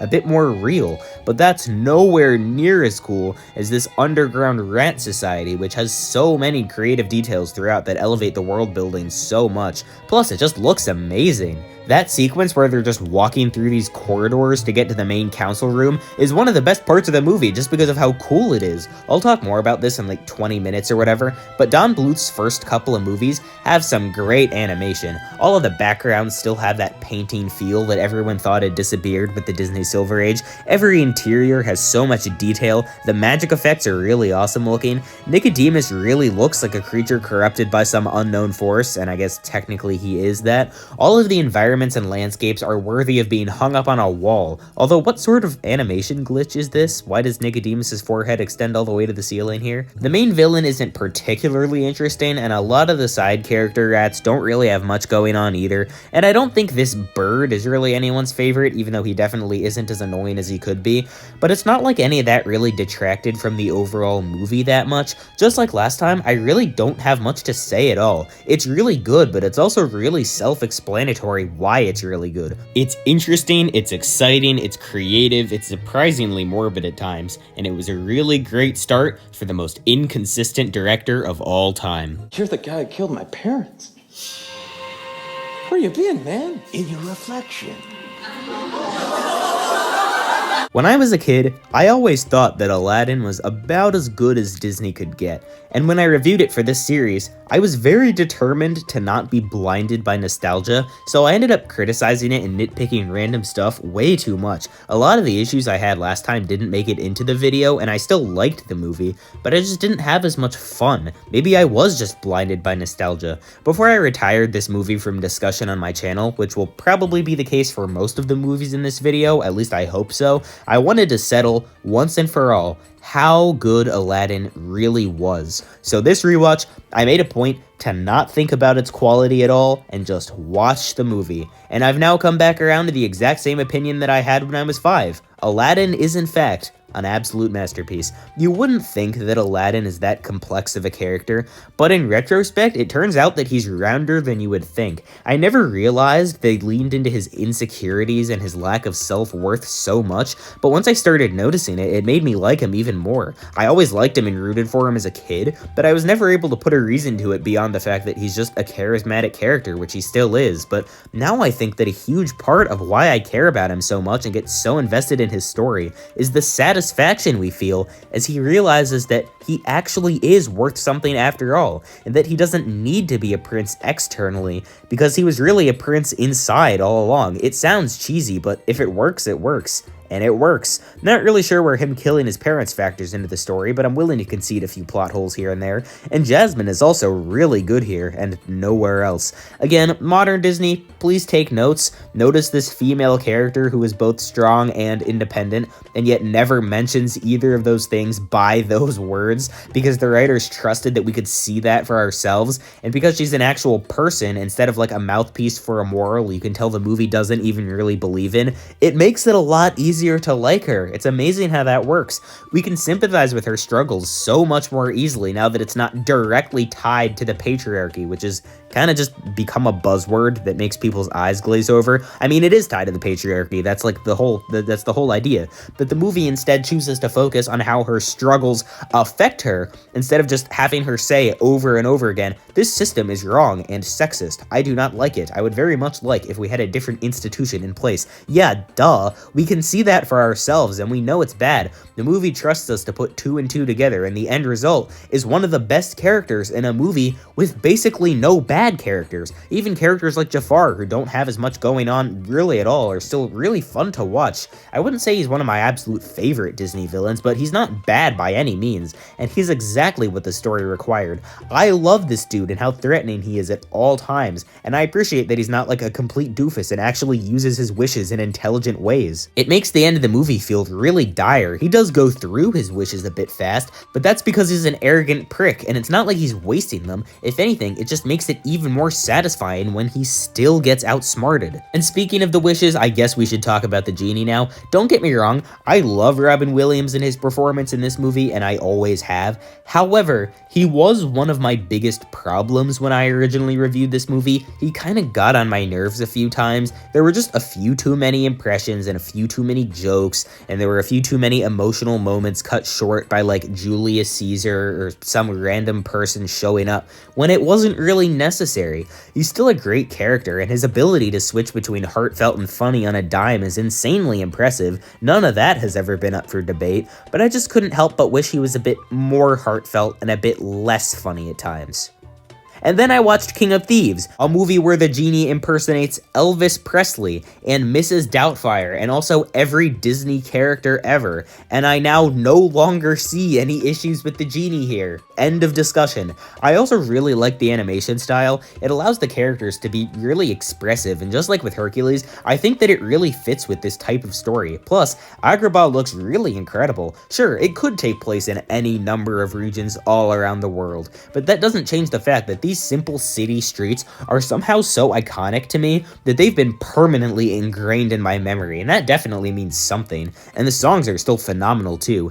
As the first movie released after Howard Ashman's death that he wasn't like fully involved in, there was definitely a chance that Disney would immediately drop the ball and give us a bunch of subpar songs, immediately dragging down the movie's quality and immediately terminating the Disney Renaissance. Luckily, that didn't happen for like 5 more years, and the soundtrack is just as immaculate the whole way through as it was before. And let me clarify, this isn't to downplay Ashman's importance. Actually, the complete opposite. Howard Ashman is probably my favorite guy in all of Disney history. His formula is what made this movie work, at least to the extent that it did. And you can hear his influence in every single song. Not only are the melodies of every song fantastic, but the visuals for the songs have also been enhanced. The breathtaking eye candy that is Be Our Guest has been multiplied by 100 for Friend Like Me. And Tale as Old as Time, as much as I love it, is also just sort of a precursor to the untouchable magnum opus of Disney love songs that is A Whole New World. They rhyme splendid with when did. That's incredible. There wasn't really an adjustment period after Ashman where Disney needed to get back on their feet. His formula was so simple and so rock solid, and it worked so well that there was no question what to do for this movie, and they nailed it. So it turns out that Aladdin is actually a really great movie. After hours of script writing and video editing over the last 2 years, I've arrived at the exact same conclusion that I reached back in like 2009, watching the genie bounce around the TV as I sat on the couch with my sippy cup. It's simply a 10 out of 10 film. Yes, culture-wise, huge mess. Huge mess. But as a movie, I can honestly find very few issues with it. It has officially been welcomed back into the ranks of my favorite movies of all time, and I couldn't be happier about it.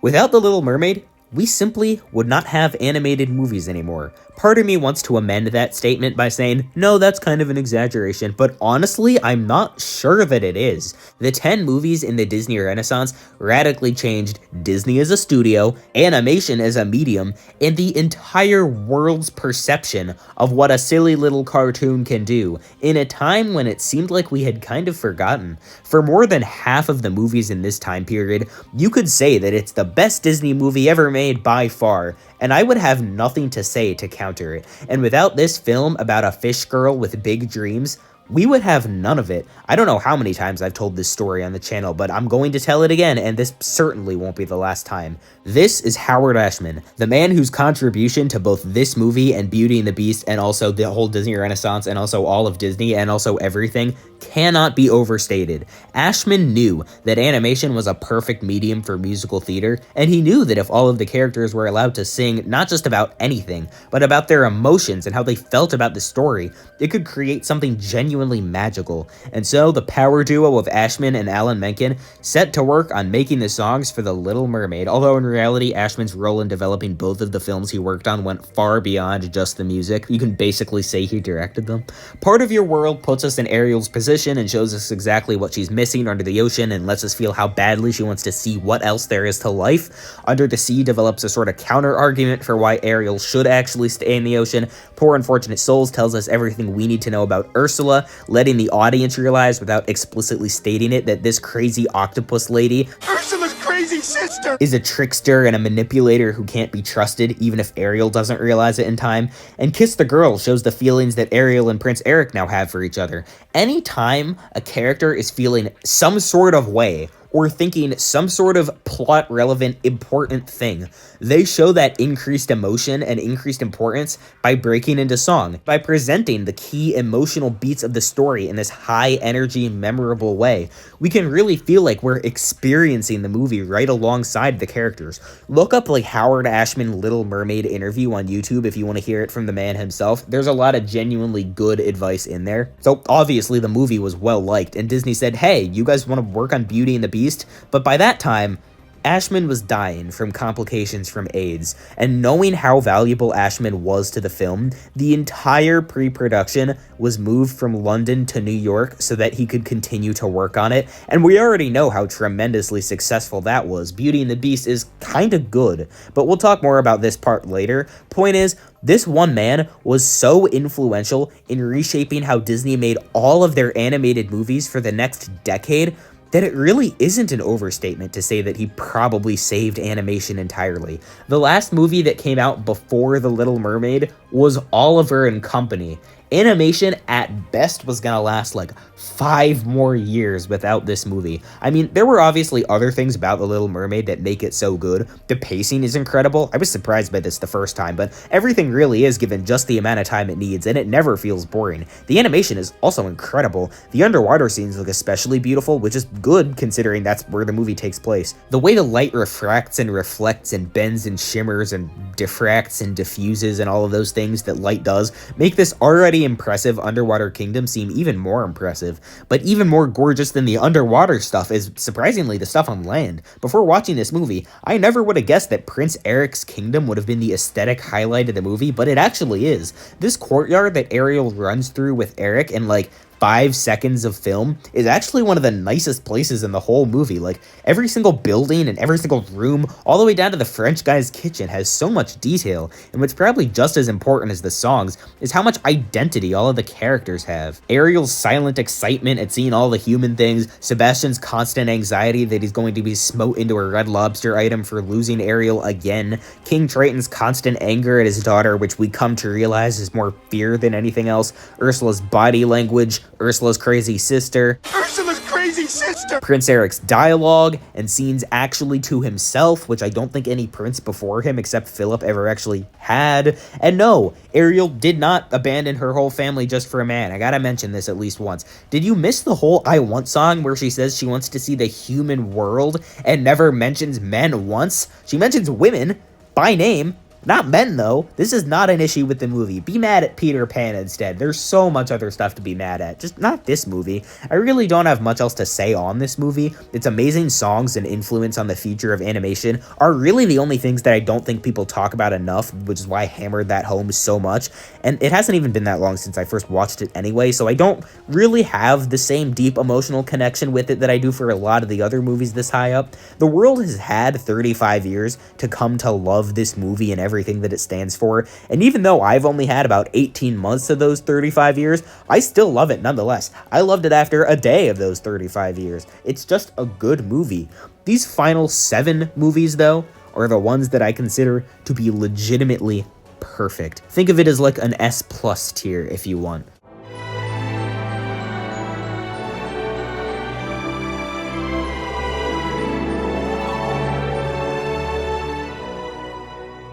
Kiki's Delivery Service is one of the most low-stakes movies ever, except for the part where a second blimp hits the clock towers at the end. The most dramatic thing that happens in this movie is probably that Kiki gets a cold, and it's entirely by design. This is just a cute slice-of-life movie about a girl in a new place trying to find her footing, and she just happens to fly on a broomstick. There really is no overarching plot other than the one sentence I just described.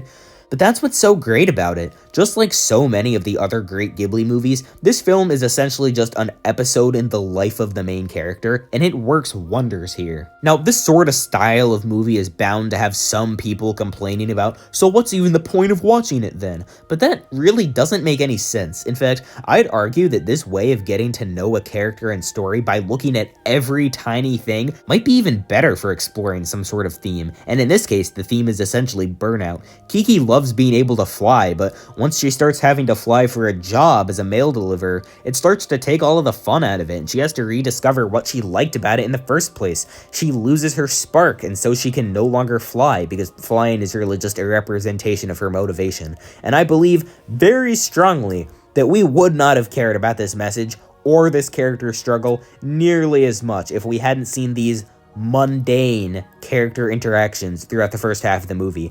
And that really is the core of why this movie works.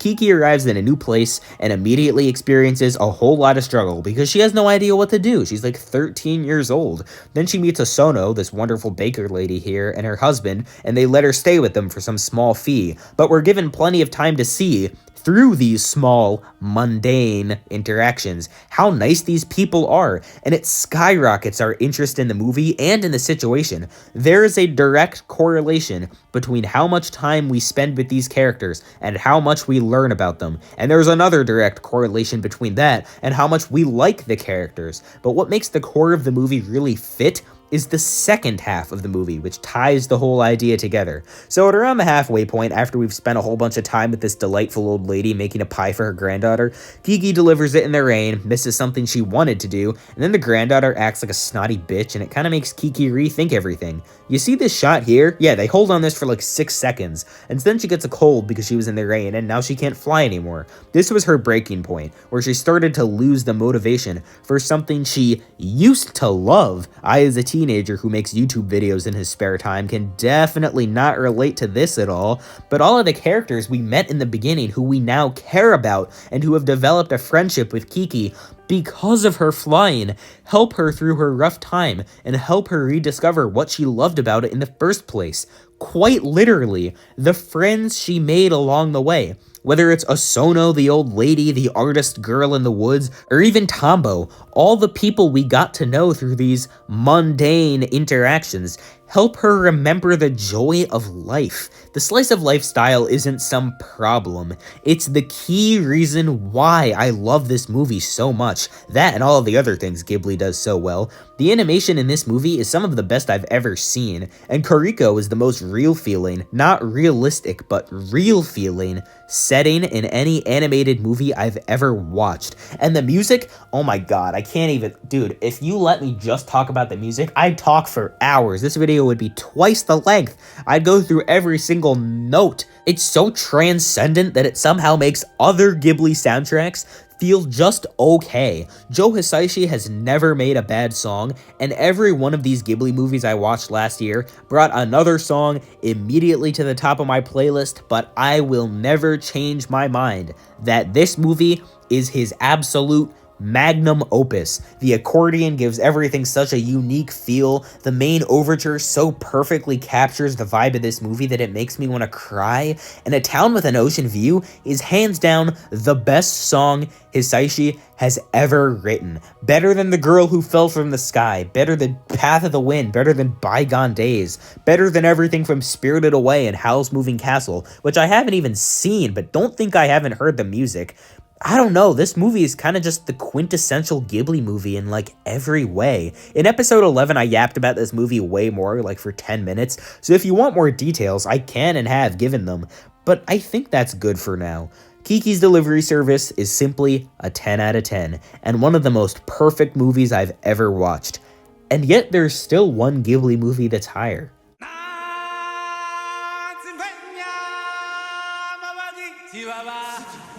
There's nothing for me to say about The Lion King that hasn't already been said. As of me writing this script, it turned 30 years old like last week, which means there have officially been 3 decades worth of compliments paid to this movie that I get to repeat word for word because there's really no way not to. Even as a kid, when adding numbers with 2 digits instead of 1 felt impossible, and starting kindergarten felt like the most difficult and horrifying thing I would ever have to do, I was still able to appreciate how majestic this movie was.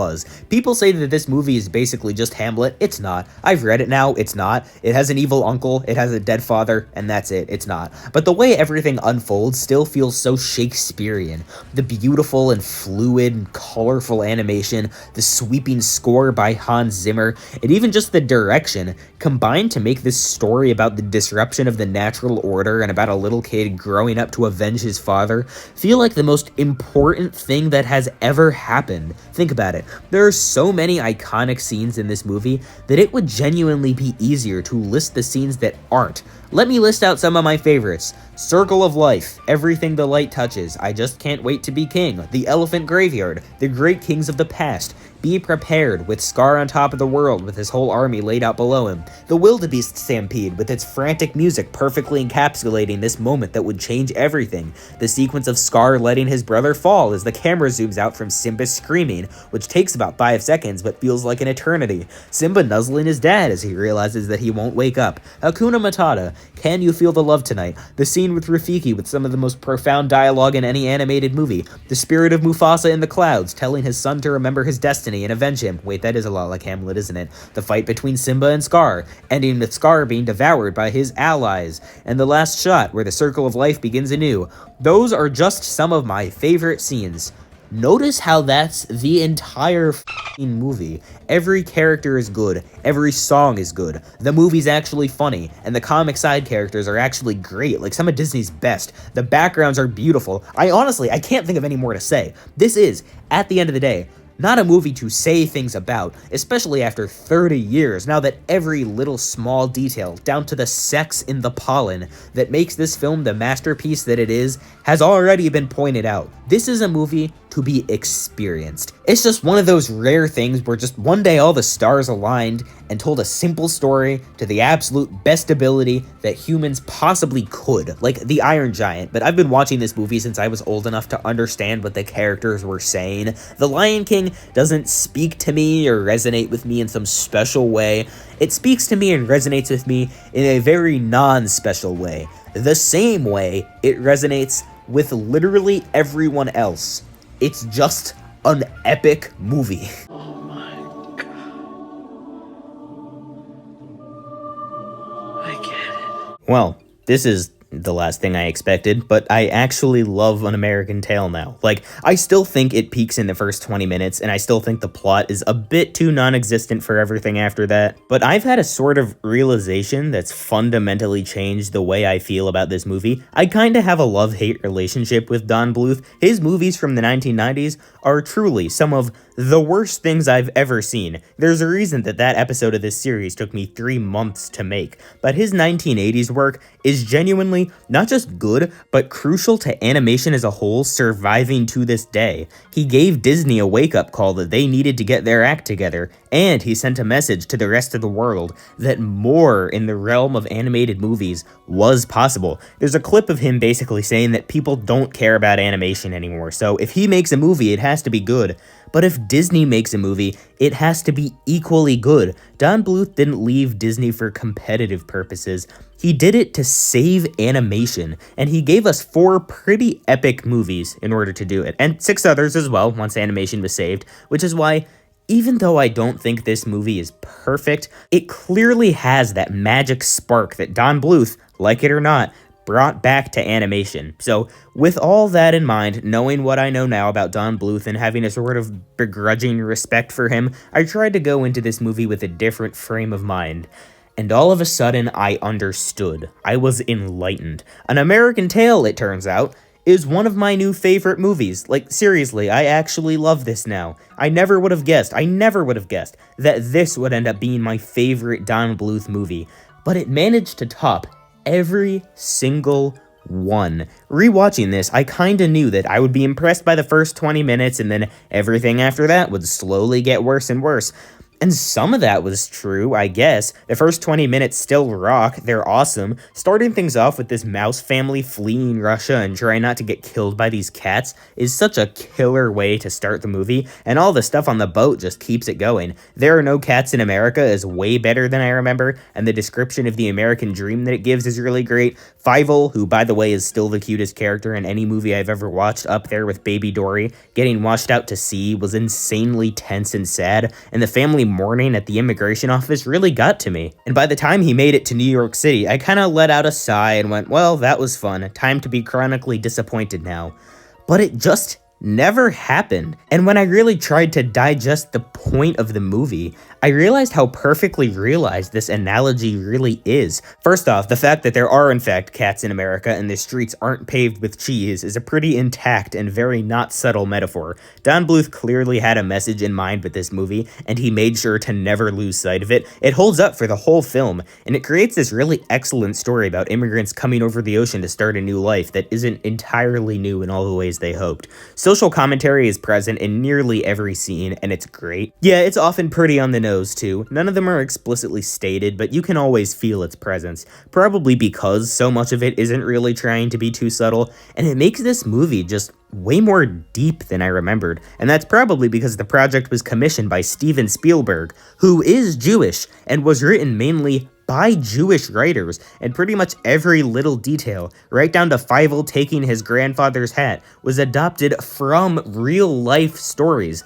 What a mature and intelligent thing for Don Bluth to do. He knew, hey, my dad was one of the early leaders of the Church of the Latter-day Saints.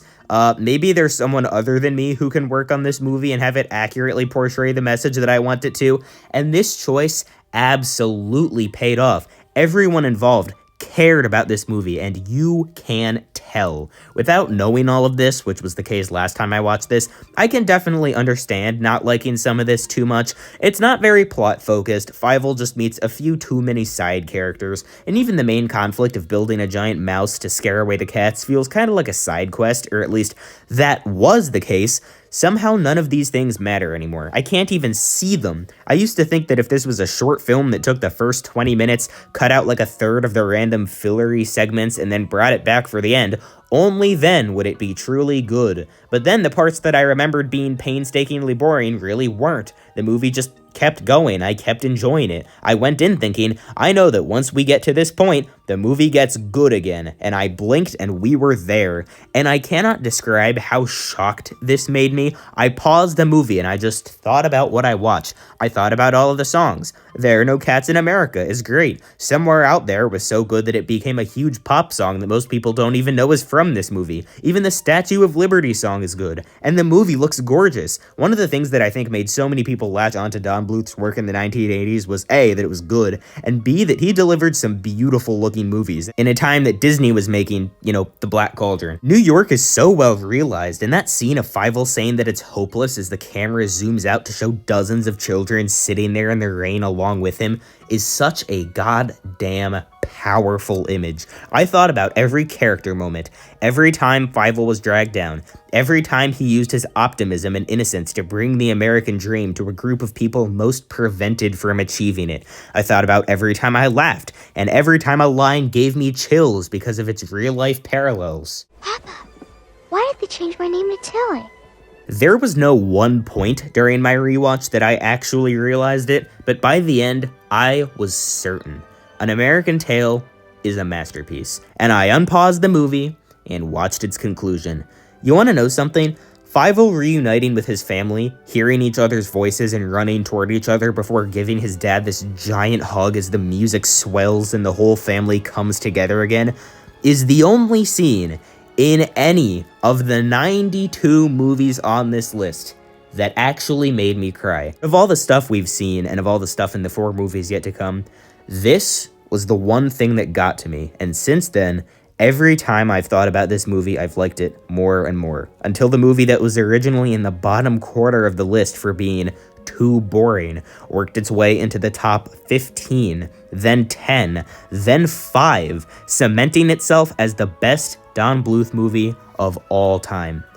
It seems we're at an impasse, Mr. Bluth. You've created some truly unacceptable garbage in your time, but I somehow can't even bring myself to care anymore. The impact you made on animation cannot be overstated, and the 3 movies you made that I like genuinely do compensate for the 7 you made that I don't. You may have made some of my least favorite movies of all time, but you know what? It's part of what makes you you. It's been a bumpy road, Don, but now that we're at the end, I can happily say that it was all worth it. You have the worst movie on this list, and you have some others not too far behind. But I wouldn't have it any other way. Goodbye, my friend.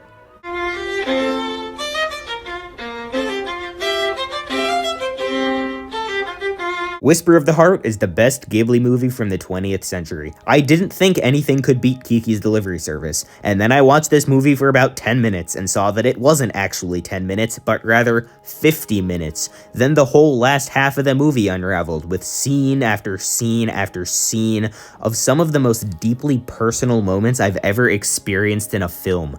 Wow, that's the same thing I said for Kiki's Delivery Service. No, you misunderstand me. I love Kiki's Delivery Service, but I love Whisper of the Heart. This is yet another movie that I yapped about for 10 minutes last October, and I don't think I could possibly sum up my thoughts any better than I did there. I'll be saying that once again, don't worry, but I'll give you the shorter version. This is yet another slice of life film, but like even slicier and lifeier. Even Kiki's Delivery Service had magic. Shizuku is just a normal person, just a normal human being who's going through the normal human issue of having no idea what she wants to do with her life.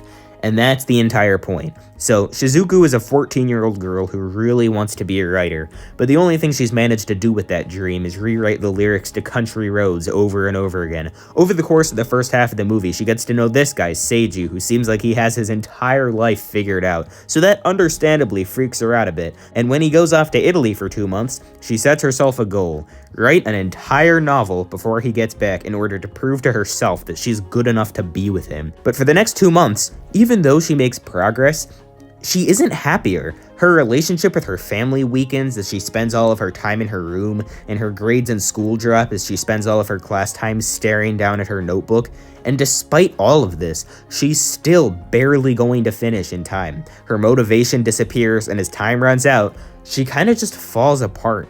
This scene where she sort of just sinks out of her chair and curls up on the ground does not have a single line of dialogue, but it does such an amazing job of displaying this universal human experience of feeling like you're just a failure and it can't be helped. and that really is what makes this movie so supremely relatable to me. I've never tried to write a novel in 2 months to prove I'm as on top of things as a cute boy I met, but this movie somehow manages to find some appeal to like the human condition in literally every scene, and it does this with such versatility and ability and dexterity and stupendability that I genuinely believe anyone can relate to this movie as if they went through this exact situation themselves. I think that's a huge sign of a great movie. You may not be able to empathize with the situation, but you can empathize with the thoughts behind the situation. And this film displays those thoughts so beautifully and makes them the core of the narrative.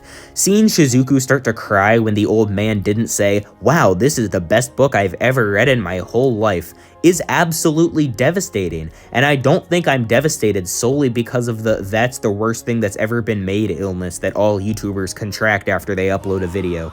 Every little detail in this movie is so perfectly magical, whether it's the Baron or this clock or this old man and his geode, and some bigger details as well, like all these fantasy sequences that give the audience an idea of what Shizuku's book is about, or this scene where Shizuku sings Country Roads with Seiji and the old man and all of his friends accompanying her as they're all bound together because of her dream, suggesting that maybe she isn't failing quite as much as she thinks she is. This scene is in my top 10 movie scenes, by the way. I don't have an actual list, but like this has got to be in there. The animation is beautiful. Every character is insanely likable and relatable. The pacing is perfect. The message can resonate with pretty much everyone, but especially me, who once had to write down with my own hands the exact words I'm saying right now, along with every other word I've ever said on this channel.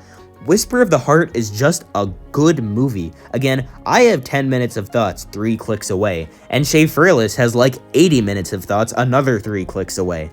Don't let this be your first Ghibli movie, otherwise you're going to be very disappointed, but please, let this be your second. The world has slept on this movie for too long, and the rush of serotonin you'll get for the rest of your life every time you randomly hear Country Roads is an added bonus.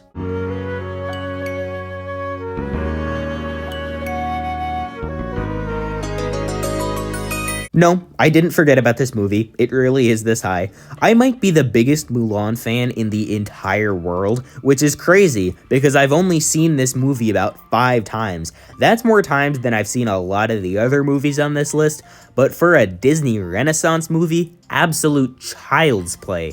And yet there's something so entertaining about this film to me, and I honestly don't quite know what it is. The themes are absolutely on point and are explored so well. It's one of the only times that Disney has ever told a story about rejecting gender norms that doesn't completely suck. And it's because this time around, they clearly didn't do it just to say that they did it. There are so many lines in this movie where you can tell every word was specifically chosen, and it works. I love watching movies with some sort of social commentary that don't patronize me during my entire viewing experience. Insulting your audience is a really bad way to get them to open themselves up to a new opinion or worldview. But here, the movie actually focuses on the themes and the story and the message it wants to send, instead of just loading the whole thing with dumb, like, man-bad jokes. These 3 guys are not man-bad stereotypes, and if you seriously think that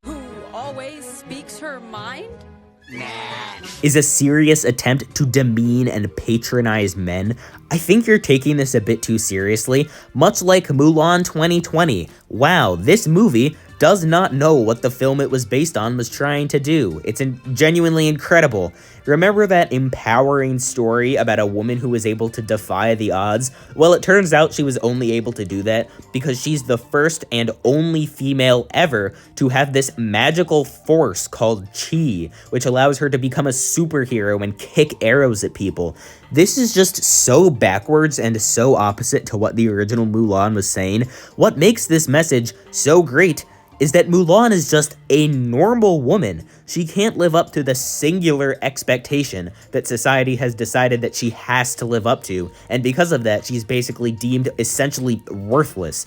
But she isn't, and we learn that she isn't. She may not be a tea pouring expert, and she may not be able to bench 500 pounds, but she has so much about her that's special that allows her to excel. That's why the arrow scene is so satisfying. She wasn't able to do this impossible task because she has the highest level of midichlorians anyone has ever seen. She did it because she believed in herself, and since she's just a normal woman, it then follows that any other woman can do this too. And when all of China bows down before her, it lets the entire audience know, you see this female character we followed for the last 90 minutes? That could be you. Honor isn't about fitting into a box someone else has decided for you. It's about finding your own box in a way and allowing it to take whatever shape and size you want it to. If this woman did something so dishonorable, then how was she able to do something this incredible that most people could only dream of? Maybe the idea of honor, the way we're thinking about it, is just a little bit flawed. I like the villain, even though he doesn't really do anything, but that's fine because he's really more of a plot device than anything. I feel like Disney might have gotten the Huns confused with the Mongols, but I don't know. I like Li Shang, I like the three guys, like I said before. Mushu really doesn't clash with the tone as much as you would think, and every song portrays what it's trying to show so well. You would think that the movie in third place I'd be more passionate and excited about discussing, but the truth is, I'm really not very passionate about this movie at all. It's just perfect. The pacing, the animation, the characters, the soundtrack, the message, all of it. Like I said, I might be the only person who would put this movie so high, but to me, it's just such an amazing story, so beautifully and entertainingly told, that you could ask me to watch it for a sixth time any day of the week, and I would not hesitate for a second. And yes, I'm sure the depictions of Chinese culture are very bad. I just don't watch this movie to try to learn about Chinese culture. If you are doing that, maybe stop. It's not going to work. If you don't like this movie because 95% of what they say about China is probably wrong, that's totally valid. But I just watched this for the story, which is pretty progressive in nature anyways. And as a story, I happen to think it's very amazing. Okay, just wanted to add that in. On to number 2 now.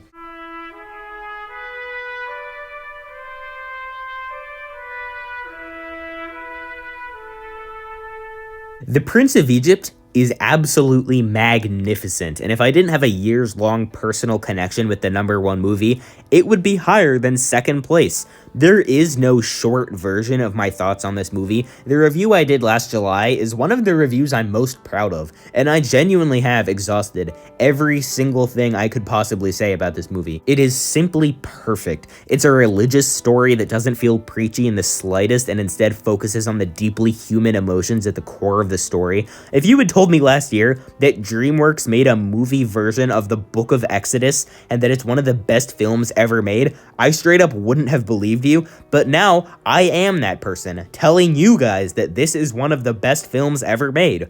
Every background is beautiful, and every shot is framed perfectly. This movie does something very cool, where it knows that it's awesome, and it gives us these moments, capitalized, that are only there to make us cower before the sheer majesty of this movie. The Angel of Death scene has no words. The parting of the Red Sea has no words. Moses realizing that his family is responsible for mass genocide has no words.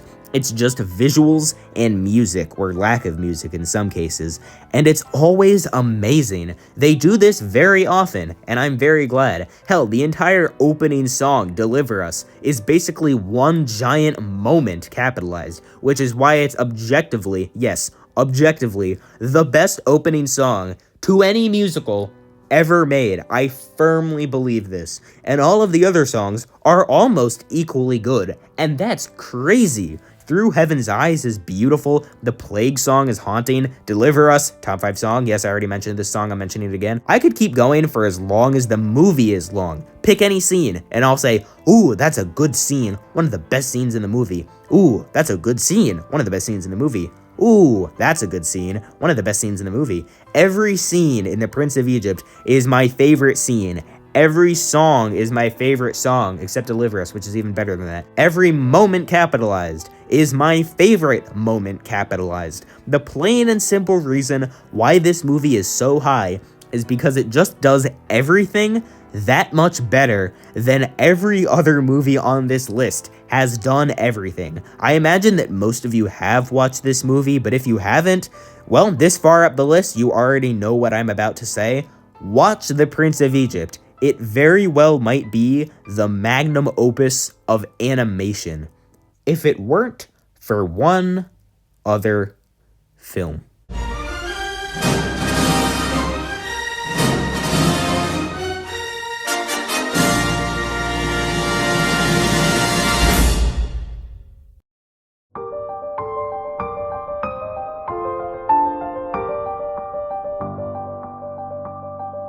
Beauty and the Beast is the best animated movie from the 20th century. It's also the best animated movie. It's also the best movie. There is no other film in existence that I have watched as much as this.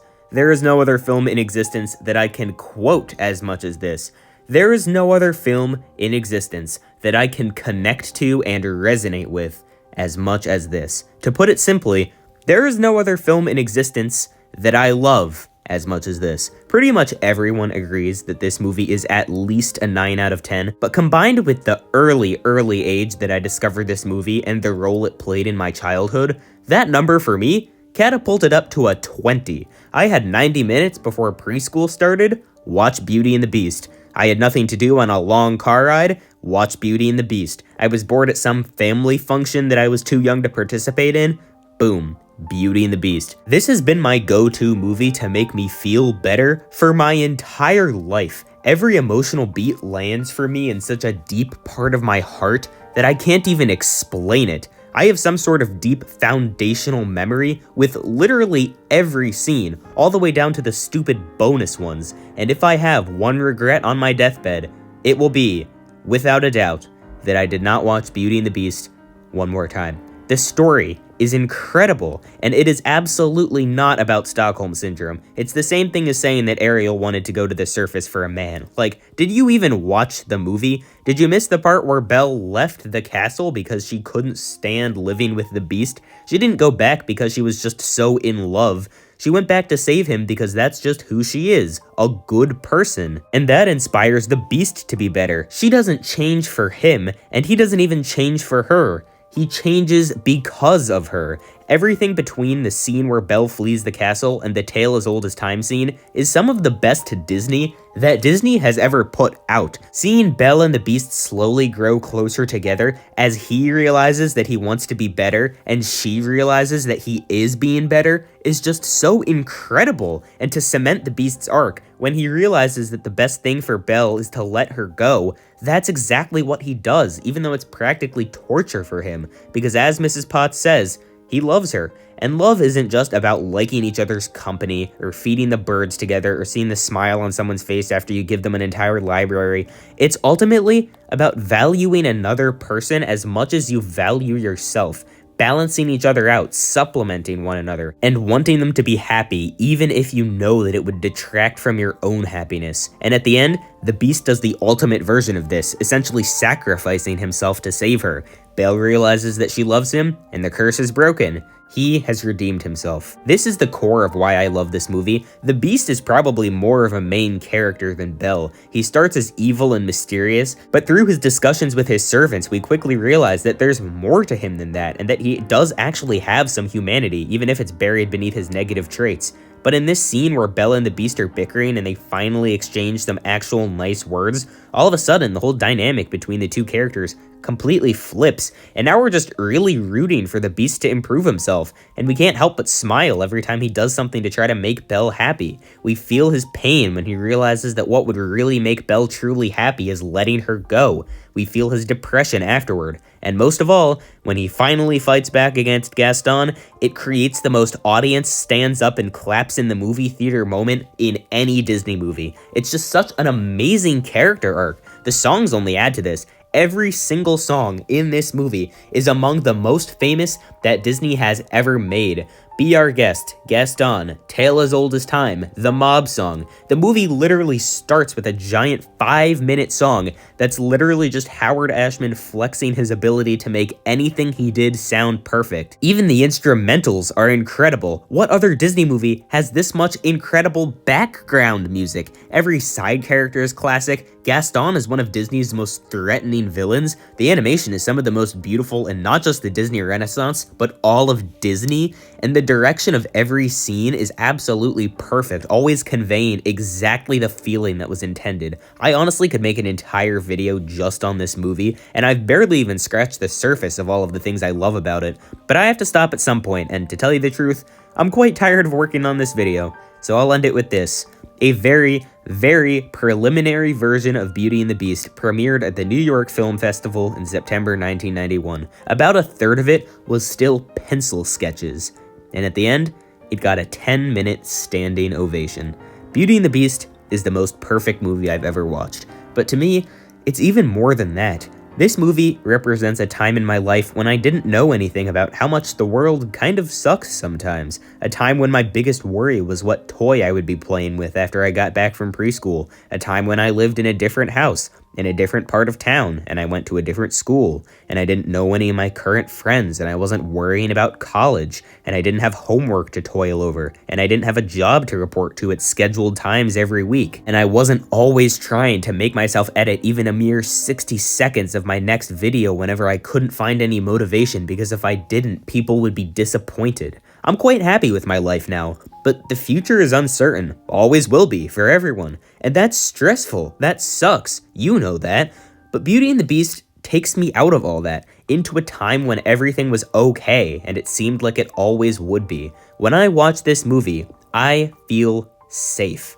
I feel like a kid again. It helps that it's essentially perfect anyway, but when combined with everything else, I mean, come on. The top of this list was never going to be any other way. Beauty and the Beast is the best animated movie of the 20th century, and one of the biggest things that inspired me to watch all of the others in the first place.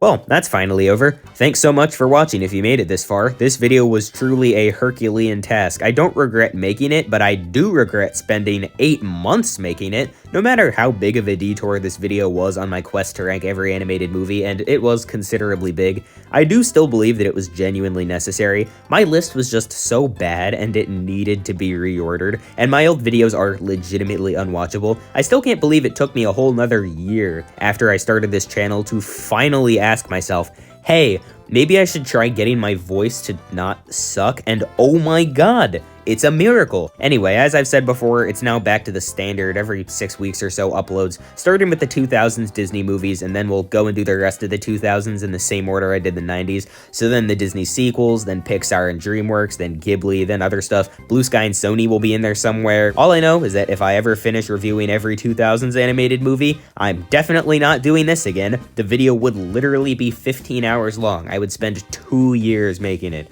You will instead be getting me talking over putting movie posters on a tier list. If any of that interests you, please subscribe, like this video, and share it to literally everyone you know, because like I said, I spent about 8 months on this video and I don't want to let 500 odd hours go to waste. Okay, bye.